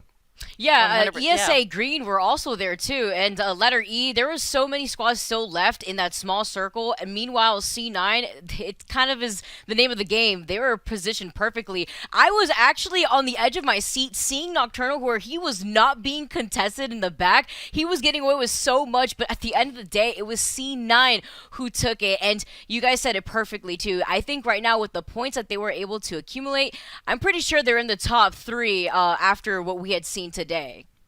Absolutely. And of course, Tom, we saw some heartbreak. We saw some triumphs. I'm going to say the 3 letters I think on everybody's mind. CLT, Charlotte Phoenix, definitely something to think about. We know we had at least one tiebreaker that it came down to. Can you talk a little bit about, while we're still waiting on the official results, and we are going to take our moment here to make sure the math makes sense because there's a lot of money on the line. Tom, talk to me about what some of the intel we're hearing when it comes to some of these last moment plays and points. Well, we knew that Charlotte Phoenix, I believe, needed around 7 points to get in, or 6 points to get in. I think that they got 7 overall. We saw the zone kind of closing. They only had the two people on the squad, and that was huge to be able to pick up those extra KB because every point really matters throughout all of this. But we're going to come down to a very, very close, if not tiebreaker situation. I know that Renegades was close, AMV was close, Charlotte Phoenix was close, so there were so many great teams. Unfortunately, we saw Kanaka's Pets get eliminated throughout all of that. I mean, they were right there with Wally Catchers in this group trying to get through that bubble, and they played that right. They got over towards the zone. The zone pulled. You heard them talk about how difficult it would be. Maybe we got to play for KP, and I just don't know if they had enough points. Yeah, and I was going to say, Vicky, we heard in those comms from Kanaka's Pets that they really were expecting a brutal round 4, and of course, they got it. Yeah, and maybe not the way that they expected to. They were just unfortunately caught off guard. They thought that they had something going on. They wanted to kind of extend getting some KP. They needed the KP aside from placement, but unfortunately, other squads came in from right behind them. And when you have to back out of that situation, you have both of your teammates down. You're Octane. You could stim away, but at what cost when the rest of the map is also rotating in that direction? It was a tough loss, unfortunately. You heard it in their comms. You know, they didn't even hear the enemy come right behind them, and then they got blasted by the EVA 8. It was an unfortunate situation, but they still put on a really good performance nonetheless. Yes, they did, to be sure. Anyone else, Thomas? Again, we're waiting for these results to come in, these life-changing results. Any other things that... oh, you know what? I'm going to cut myself off here because we, of course, have Game 6 results ready, and I can't stop myself from going to that graphic and seeing exactly how people pulled it out, how these teams have found themselves potentially in our finals. Cloud9, and look at Team Liquid, TSM. Tom, these are double digits. Don't care where they are on the placement points. They got those double-digit scores. It's so important for these teams because they understand this have implications for their seeding going into the finals. They've already made it in. They're not, one of these top 20 teams. They're overlooking, okay, what can we get top 5? Can we break into the top 3? Can we even get top 1 and try to take down NRG, who's just been completely popping off over all 3 days? So really, this was a time to kind of flex and say we are prepared for this $250,000 first place prize. Absolutely. And Vicky, I gotta say, as we go to our overall results, a reminder, this is for the groups A versus D. Remember, we have C and B on our sister secondary stream, and TSM coming in hot, Vicky. My gosh. Wow, 83 points. We were talking about the gap extending after game 2, but look at the amount that they were able to put on top of our number 2 spot, C9. Cloud9 was 60 points. Sentinel also performing so well. They moved up the spot and they were able to secure themselves that top 3's placing within the overall leaderboards. And here we go, gang. We are going to be coming, actually, we're going to come back. Apologies there. I was excited for our overall Groups A, B, C, and D leaderboard, which we'll get to in just a second. Tom, let's start with you. What are you expecting? I mean, you just mentioned NRG, and NRG has been dominating and in a way that is out of control. They've been going hard in the paint. I'm pretty sure all 3 players on their team are the highest in kills for this tournament too. So that's absolutely ridiculous. I think the next highest was Snipedown in 4th place. So that's just something really special that's coming out from NRG. They're really feeling good about themselves. And keep in mind, when you go through this group stage, you're playing against all 39 other teams, right? So that just goes to show they're in full force. They're ready to go. One thing that we do have to mention, though, Sentinels kind of flew under the radar today, and we didn't get a chance to see much of their gameplay. We did see some really great highlights from them, but that 3rd place is, nothing to really look at too lightly because Sentinels is a scary team. They're going to be doing some work. They are indeed. And now, ladies and gentlemen, the time has come to take a look at our groups A, B, C, and D overall leaderboards and find out which teams are going to the finals. Here we go with that graphic. And Vicky, I want you to talk me through your hype here. My gosh, here we go. 1, 2, 3, 4, all top teams right there. Sheesh, can we take a look at energy in comparison to the other top teams in the other groups? That's insane. They tore through this group. Overall, though, looking at these teams, they worked so hard, and at the very end of the day today, guys, it was intense. A lot of these teams, they came out full swinging, specifically TSM, My Little Phony also being able to bring some of that momentum from day 2 into day 3. I'm excited to see how a lot of these teams are going to be able to perform if they can remain consistent going on to next weekend. Absolutely. And Tom, you know what? We do have a tiebreaker. We are getting that intel right now. And I know that you've been chatting with League Ops to determine how that happened. Can you talk to me a little bit about Renegades versus AMV? You can see that right there in group B, number 6 and 7. You're going to have a tiebreaker, and that is broken by the single series total match score, aka kind of what your best day overall was. And from the intel that I'm getting, Renegades actually placed above AMV in that instance, and they will take that tiebreaker. They will indeed, and it's something. It's remarkable that we had to put those things in place because the number of teams and the number of points, as we know, some teams lost by some teams won and got into the finals by a single digit, a single kill. Vicky, this is one of those moments when I know it sounds like hyperbole that every kill, every placement point counts, but my gosh, we are proving it today. Yeah, absolutely, and that's why every single game counted. When every game counts, because you have the top 20 teams in these group stages, those teams are the ones that are going to qualify for finals next weekend. So every single point trickles into the opportunity of you and your team winning and playing for that $2 million ALGS prize pool. Absolutely. And Tom, real quick, talk us through. I want to make sure that we remind everybody of the teams that are going automatically and how the points still factor into their seeding. Yeah, you can see the first place player or first place team from every single group, they auto qualify, and then all the rest of the teams are based on points, but you're also seeded based on points too. So you're going to see NRG will be that number 1 seed. TSM is going to end up that number 2 seed, and it's going to trickle down all the way to 20.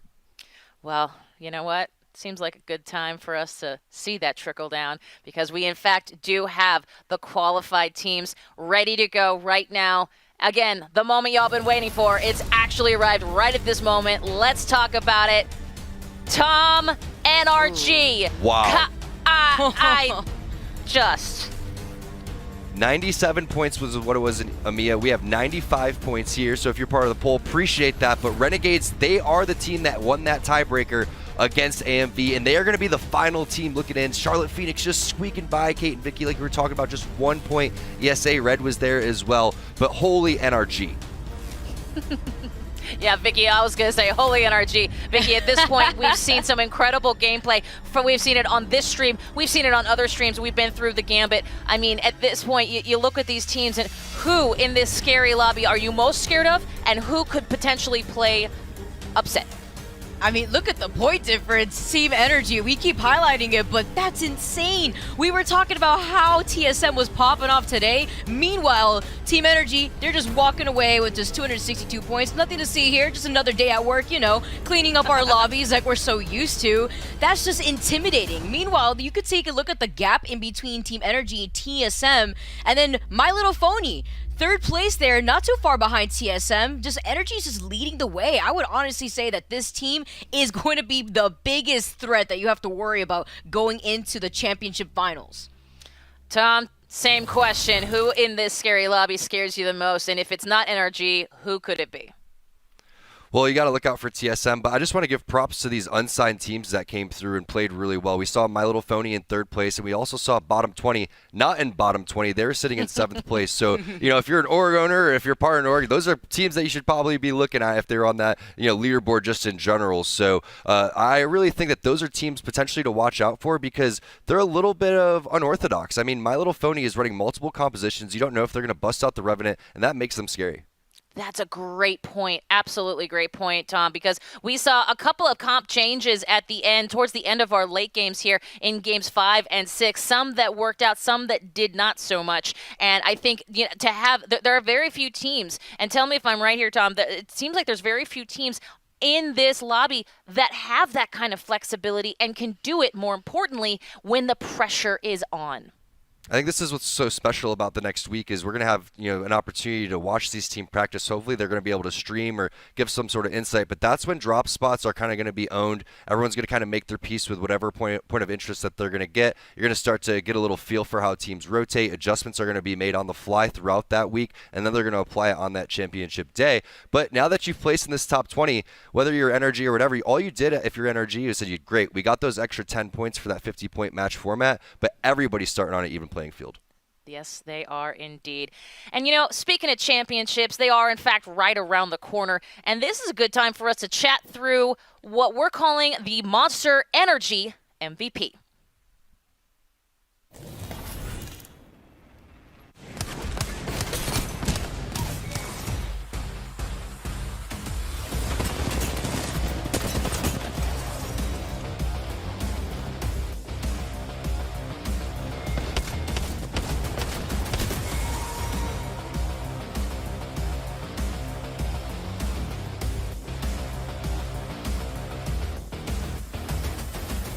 Here's the moment y'all been waiting for. You have your MVPs there at home, and of course you do. And if you do, make sure you share it with us because we want to hear from you. At Monster Energy, at Play Apex. Go ahead and tweet both of those accounts. Use the hashtag ALGS Monster Energy MVP. Tell us who you saw popping off. Who is your MVP? And while you go do that, let's do this. Vicky, I'm going to start with you. It's going to be a hard question because NRG was absolutely doing work, all three of their players, as we put up that kill leaderboard if we could. Vicky, I need to know from your perspective, where are we with an MVP? Who is taking that title for you today?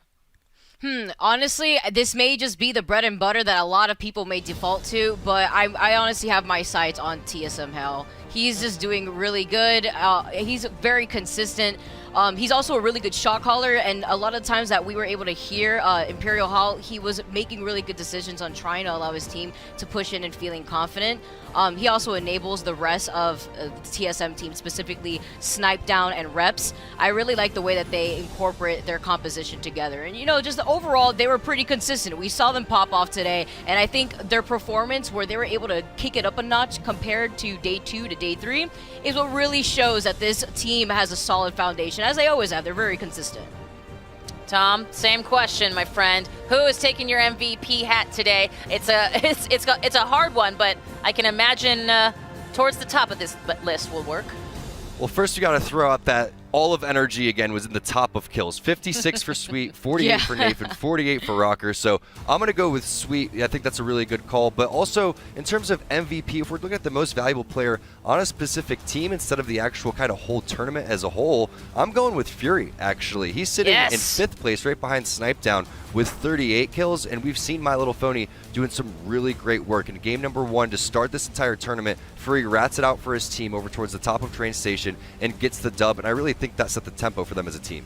Absolutely. And another mention, of course, to Phonyhead, as we saw in that great interview he did with Fallout 2 days ago. The guy is incredible. There is definitely the in-game leader aspect to him, the leader of the gang that really brings that 3 squad together. And I'll tell you what, it is something awesome to be able to harness the power of Fury throughout the entire series, certainly. Let's talk about what you've all been saying. And by the way, a huge thank you to Monster Energy, because this is going to be something that we want to make sure you pull through throughout our finals. And speaking of that, we want to know who you are naming MVP. Let's take a look at some tweets, because you've all been popping off already. We want to know your ideas, because at this point, we've said ours. So let's take a look at what you've been talking about on Twitter when it comes to your favorite players and who you have as the MVP here going into our finals. That is exactly what we'll be looking for here. Tom, any indication from your watching the community? Oh, see, Tom, I got to say, were we surprised that Sweet's up there? No. Yeah, I mean, it has to be someone from NRG, right? They're just dominating so much, but it was just a fantastic performance by their entire team, so it's really hard to just pick one player, Kate.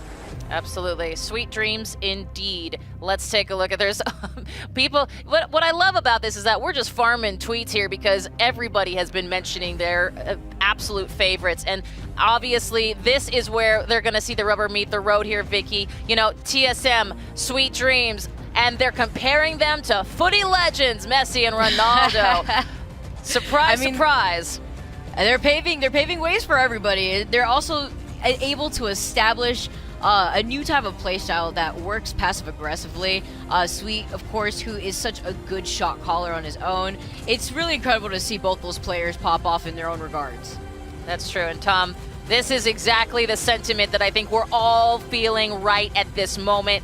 It's Sweet or nothing. You can see it I mean, it just makes sense, right? When you have over 200 points in 3 days, over 250 points in 3 days, you're going absolutely nutty. They didn't slow down once, Kate.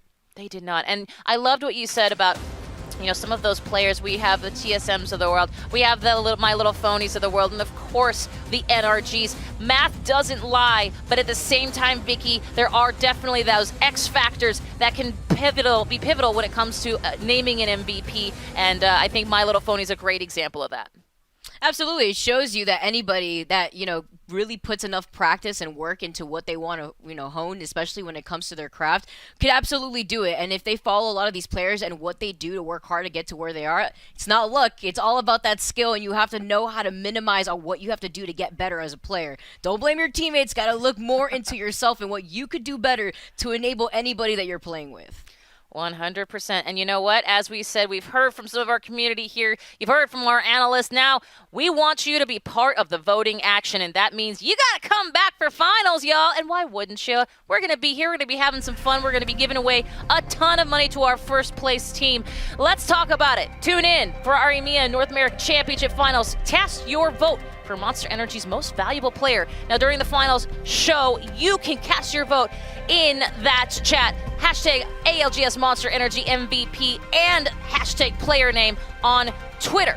You can put it into your Twitch chat, and you can put it into your YouTube live chat. If you're a real fan, you're doing all three. You are not wrong, Tom. You want your team. I'm not talking about the I love it. It's just about the players, right? Not a fan. Yeah. If you're a fan, you're watching, obviously, but Yeah. you gotta vote for your team. You gotta vote for your players. They need your support. You could even vote twice, I bet. You know what, Tom? That's the pro analysis that we need at this moment, and you are not wrong. And you know what else we need at this moment? We need to hear from a winning team, specifically a guy that I know our chat is just going to blow up when they find out who's interviewing who. We got Fallout. And, of course, TSM's own Snipe Down. Let's head over to that player interview right now. Thank you so much, Kate, Tom, and Vicky. Fallout here joined alongside the man, the myth, the legend himself, Eric Snipe Down Rona, from dominating the Halo scene as a teenager in Zionsville, Indiana, to dominating the Apex Legends scene as a grown man in Las Vegas. How you feeling right now, man? I'm feeling good. Definitely a lot to learn from these games, and first place is great and all, but it doesn't mean anything until the finals. You got to show up on that day, and it really comes down to one final day. So I'm glad that we got momentum going into it, but still got a long way to go. Yeah, and I want to start with today. You mentioned first place. You guys won your group out today. Congratulations on that. Walk me through your performance today. You satisfied? Yeah, I mean, the games that we don't get 0 points, we dominated. We had a couple different 20-point games. I think we had every game that we were able to play out. We had over 10 kills. I think we definitely learned a lot from the 2 0-point games that we had today. And like I said, it doesn't matter if you're winning or there's still always ways to improve and learn. And I think losing those 2 games is a big eye opener for us on how we need to approach certain things. And it's great having my teammates nearby. We talk about what we need to do and ways that we can approach the game. We felt pretty lazy the first 2 group stages, and this last one, I'm glad we were able to put everything we talked about together. Yeah, both of those games you guys dropped 0 points. I believe were skyhook finishes, so perhaps something to learn there. And 100%. One thing I want to ask about is the way you guys play as a team. TSM traditionally was known as the fastest rotating team. You guys, originally when they had, of course, Abdelali on the squad, TSM really created that fast rotate meta that worked so well for them. You guys play kind of opposite to that now. Walk me through how you guys evolved as a team and how you guys got to your current team comp with Octane, Bloodhound, and Gibby. Evolved or devolved, it depends on how you want to put it. I like my loot, and I think the team dynamic just after I joined just changed. I think the composition's changed. Leaving early, really, a lot of teams are able to play Valk, and they're getting in and playing Edge is actually just a really strong way to play and pick up kills. I think kills have taken a lot more priority in comp since it was back in the day. And I truly feel like us leaving late and getting picks on teams that aren't ready for us is a big way for us to gain those points and claw our way back. Because the worst thing is when you get top 7 with 0 kills and you are in a good spot, and then you're forced to move, you take a bad fight, and you end with no kills. So I truly believe that we are arguably the most skilled team out there, and our team fighting composition is perfect for us, and we need to play to our strengths, and that's definitely one of them. And we're actually looking at your guys' highlights right now, and you guys are just running through teams. This looks like a montage. Put some Breaking Benjamin behind it, because you guys are absolutely dominating in the highlights. So clearly that team composition works out well for y'all, but I want to shift gears a little bit. We talked about day number 1. You guys were up against NRG. They got the better of you in that group, and they obviously looked like they're matching up pretty well against you guys right now. And you say you're the best team pound for pound, skill-wise. I'm sure NRG would say otherwise. What's your thought on that rivalry between you guys and NRG? I think it's a healthy rivalry. We know Sweet lives out here in Vegas as well. We hang out with them consistently. We're always bantering back and forth. I think Sweet and Hal are without a doubt the top 2 IGLs in the game, and it's fun to be at that point now where we're seeing consistencies in Apex BRs, because a lot of BRs don't have that, and I think it's really fun always knowing that Energy is going to be gunning for us, and we're going to be looking for them as well. I think our biggest issue right now has been coming out slow. They once again today won the first game of their pool, and that's, you got to come out strong. You got to build momentum, and I think the first 2 group stages we didn't do that very well. And today, that was something that we hyped each other up, dropped an 18-point game 1, had a bit of a fumble game 2 at the 0-point game, but as long as we get those out of the way, then I think if we start strong, I don't think there's any stopping us. I love that. Nothing but confidence for TSM going into the grand finals next week. You guys will be number 2 seed behind NRG. Outside of NRG, any other teams that really match up well against you guys that maybe are teams to worry about? I mean, you have the CLGs, the G2s that are always out there that are, you got to worry about because they're just as skilled in terms of individual fighting. And I think those 2 teams, we're not really, honestly, the main team that we feel is gunning for us, and we notice it more than anything. Like, there were a couple scrims where NRG would actually take spots that we like to hold just to see what our counterplay would be to that. And I think we're getting to the point in Apex where some of the really high IQ plays are coming out and trying to figure out how to make it harder on other teams and still be able to do well yourself. So I don't think we're going to spend too much time focusing on other teams. I think we're just going to continue to focus on ourselves. I think that was an issue we had days 1 and 2, or groups 1 and 2, where we were looking too much for other teams to make plays and us to open up on that instead of finding what we need to do first and then capitalizing after that. Love that. It's a great perspective. And it's amazing to see how Apex continues to evolve. And, a lot of teams are obviously bringing tricks out of the trick bag here for the grand finals that maybe we haven't seen before. So I'm sure we'll see a lot more of that for next week. One quick question I got to ask you. I would love to hear your perspective. You mentioned Hal and Sweet Dreams, 2 of the best IGLs. The role that you play on this TSM squad, different than roles you played in the past where you've IGL'd teams. The dynamic between you and Hal, I want to give you a chance to address it right now in front of the stream. What's the one thing that's most misunderstood about Hal? I just feel like the people who complain about how we talk to each other have just never competed really in anything. I just, when you're at the highest level, like, if you make mistakes, I don't need my teammate sugarcoating it and being like, it's okay, man, it's okay, and then trying to move on. Like, if it's something that's a glaring issue, it has to be addressed. And I've talked about it's just like any healthy relationship. Obviously, I'm sure things could be worded better in some situations and circumstances, but at the same time, like, you can't let animosity build up. If you have an issue with something I'm doing, like, you need to tell me straight up, otherwise I'm not going to know about it, I'm not going to be able to change it. And it's just, I think that's what really separates the good teams from the great, are the ones that can actually come at each other and not get offended and learn to improve off of these circumstances. And I'm happy to have that dynamic with my team. I'm happy to know that my teammates are that passionate and care about it. But obviously, if it crosses the line, we'll handle it in private or whatever. But I don't think it ever gets to that point where there's ever issues with him or me or any of us, really, that we don't just walk over and hang out right afterwards anyway. I think that's the thing that people misunderstand the most. The respect Hal has for you, the respect you have for Hal is so high that none of those arguments are ever going to get in the way. I think that's the best part there. And as someone who's also competed in a similar situation, I feel you there 100%. Yeah. And not to mention 3 guys with testosterone and adrenaline absolutely running. Things are maybe not going to be worded the best way overall, so yeah. Entirely understand that perspective. Last question we had was from Nox Rain on Twitter. She said, how do you celebrate after that kind of victory? What are you guys going to do tonight to celebrate? Yeah, we're about to go buy the Mayweather-Logan Paul fight and probably just order some grub and chill out for the most part. I think that's something that's really benefited us, is just having everyone close by, builds more chemistry than we already had, and I just think it's healthy for all of us. And I'm really happy to have them out here, some friends for all of us to enjoy. Go hit the strip every now and then, and it's a good environment. Great to have all 3 of y'all in Vegas. We also had a question from His and Hers Live about your skincare routine, because you're always glowing, but we'll hold that one for another time. Big shout out to everyone. You should ask my wife on that one. Yeah, she's the one that sets it takes all care up. of you. Yeah, I love it. Big shout out to Jasmine. By the way, speaking of which, any final shout outs, any final words before we wrap up? Yeah, just shout out to my wife, shout out to TSM FDX, shout out to all the supporters that we have out there, whether you love us, hate us, whatever it is. I mean, it's always great to be able to look at our chat and just see people interacting and enjoying the content that we're all able to put out. And I'm happy that these tournaments are hosted, and big shout out to Apex for really providing this for everyone. Excited to compete in the finals. Love it. We're excited to watch you compete in the finals. TSM does it big on day number 3 of group stages. They perform huge. They secure the number 2 seed and a 9-point advantage going into the grand finals next weekend. Snipedown, thanks so much for joining me, man. I'm going to go ahead and throw it back to Kate, T-Squared, and Vicky. T-Squared, by the way, your former teammate at the desk. Controller squad. All right. And that is exactly the way the cookie crumbles. A huge thank you to Follow and to Snipedown for coming in hot there.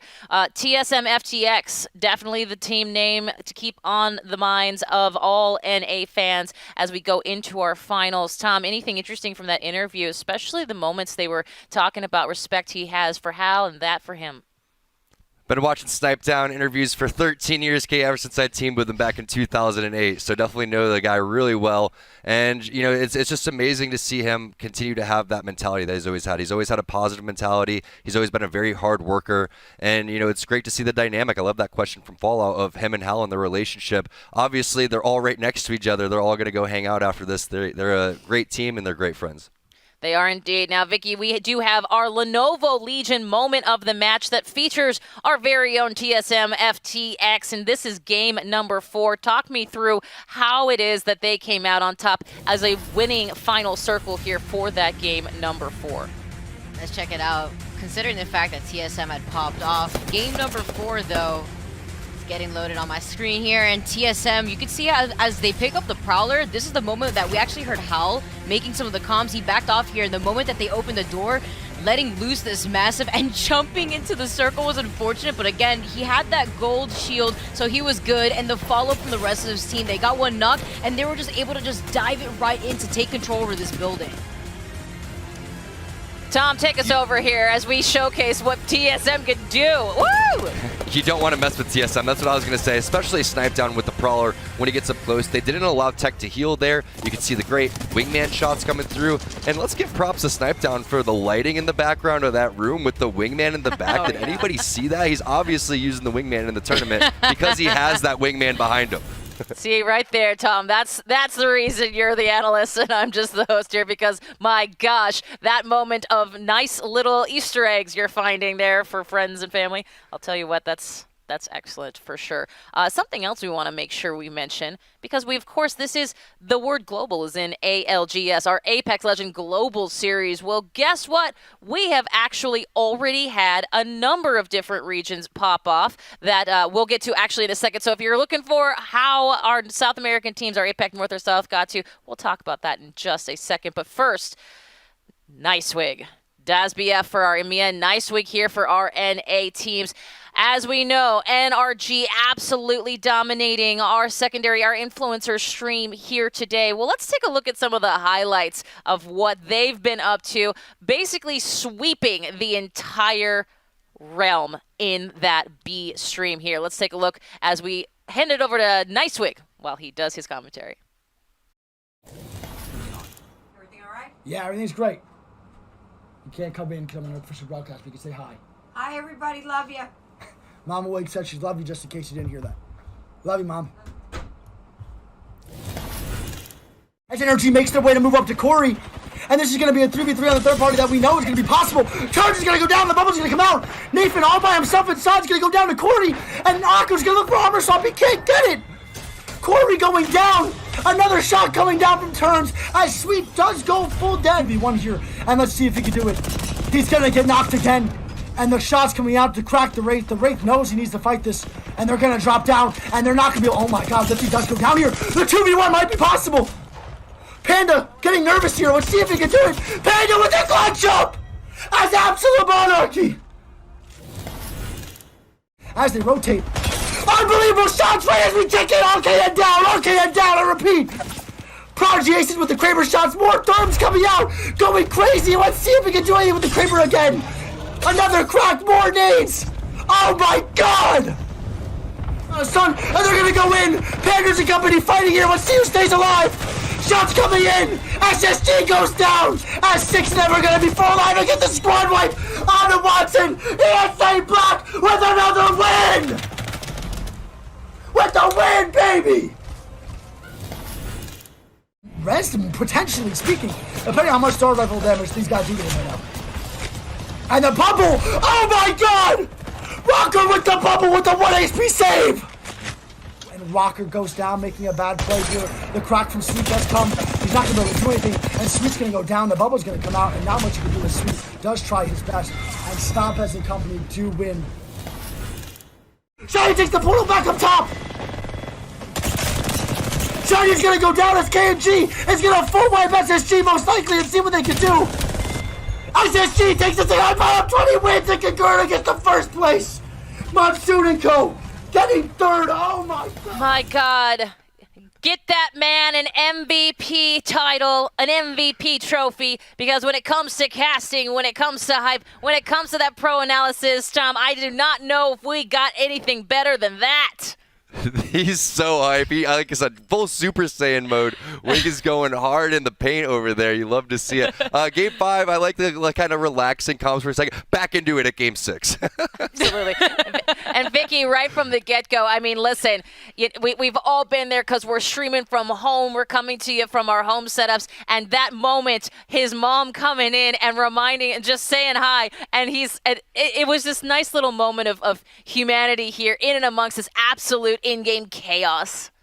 I laugh because it went from like, oh hey, do you want to say hi to the stream to like popping off again like for like the frame right afterwards. Also, shout out to all the supportive parents out there that definitely like are right behind you to support your dream. If you want to compete and they're right there to make sure that you're able to do it, that's great. I love seeing supportive parents, especially on the stream.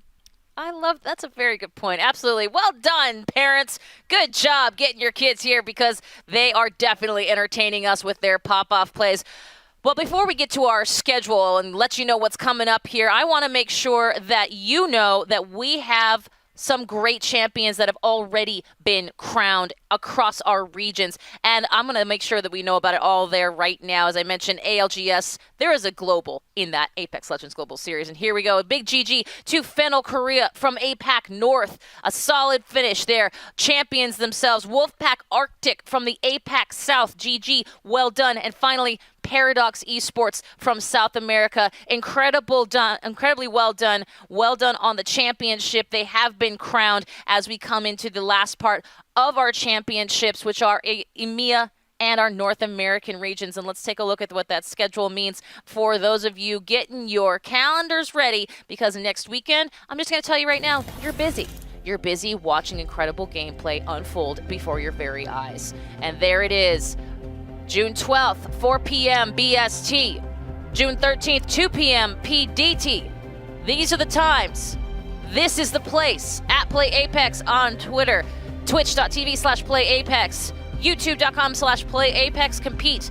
2 days, $2.5 million global prize pool. The lion's share goes to number 1 for EMEA and NA all the way down to number 20. And you will be able to see all of the action on that match point final. Oh my goodness. And what better way to end our broadcast here than to talk about what you've been saying on Twitter. Let's take a look at the final feed, little check-in here before we sign off for the day. Make sure we see what you've been talking about. I could only imagine. Here we go. Watching ALGS and Liquid Flagger. One of the smartest people in Apex for me. His ability to be rational, reasonable, and calm in such an intense environment is incredible and valuable, win or lose. Tom, agree, disagree, go.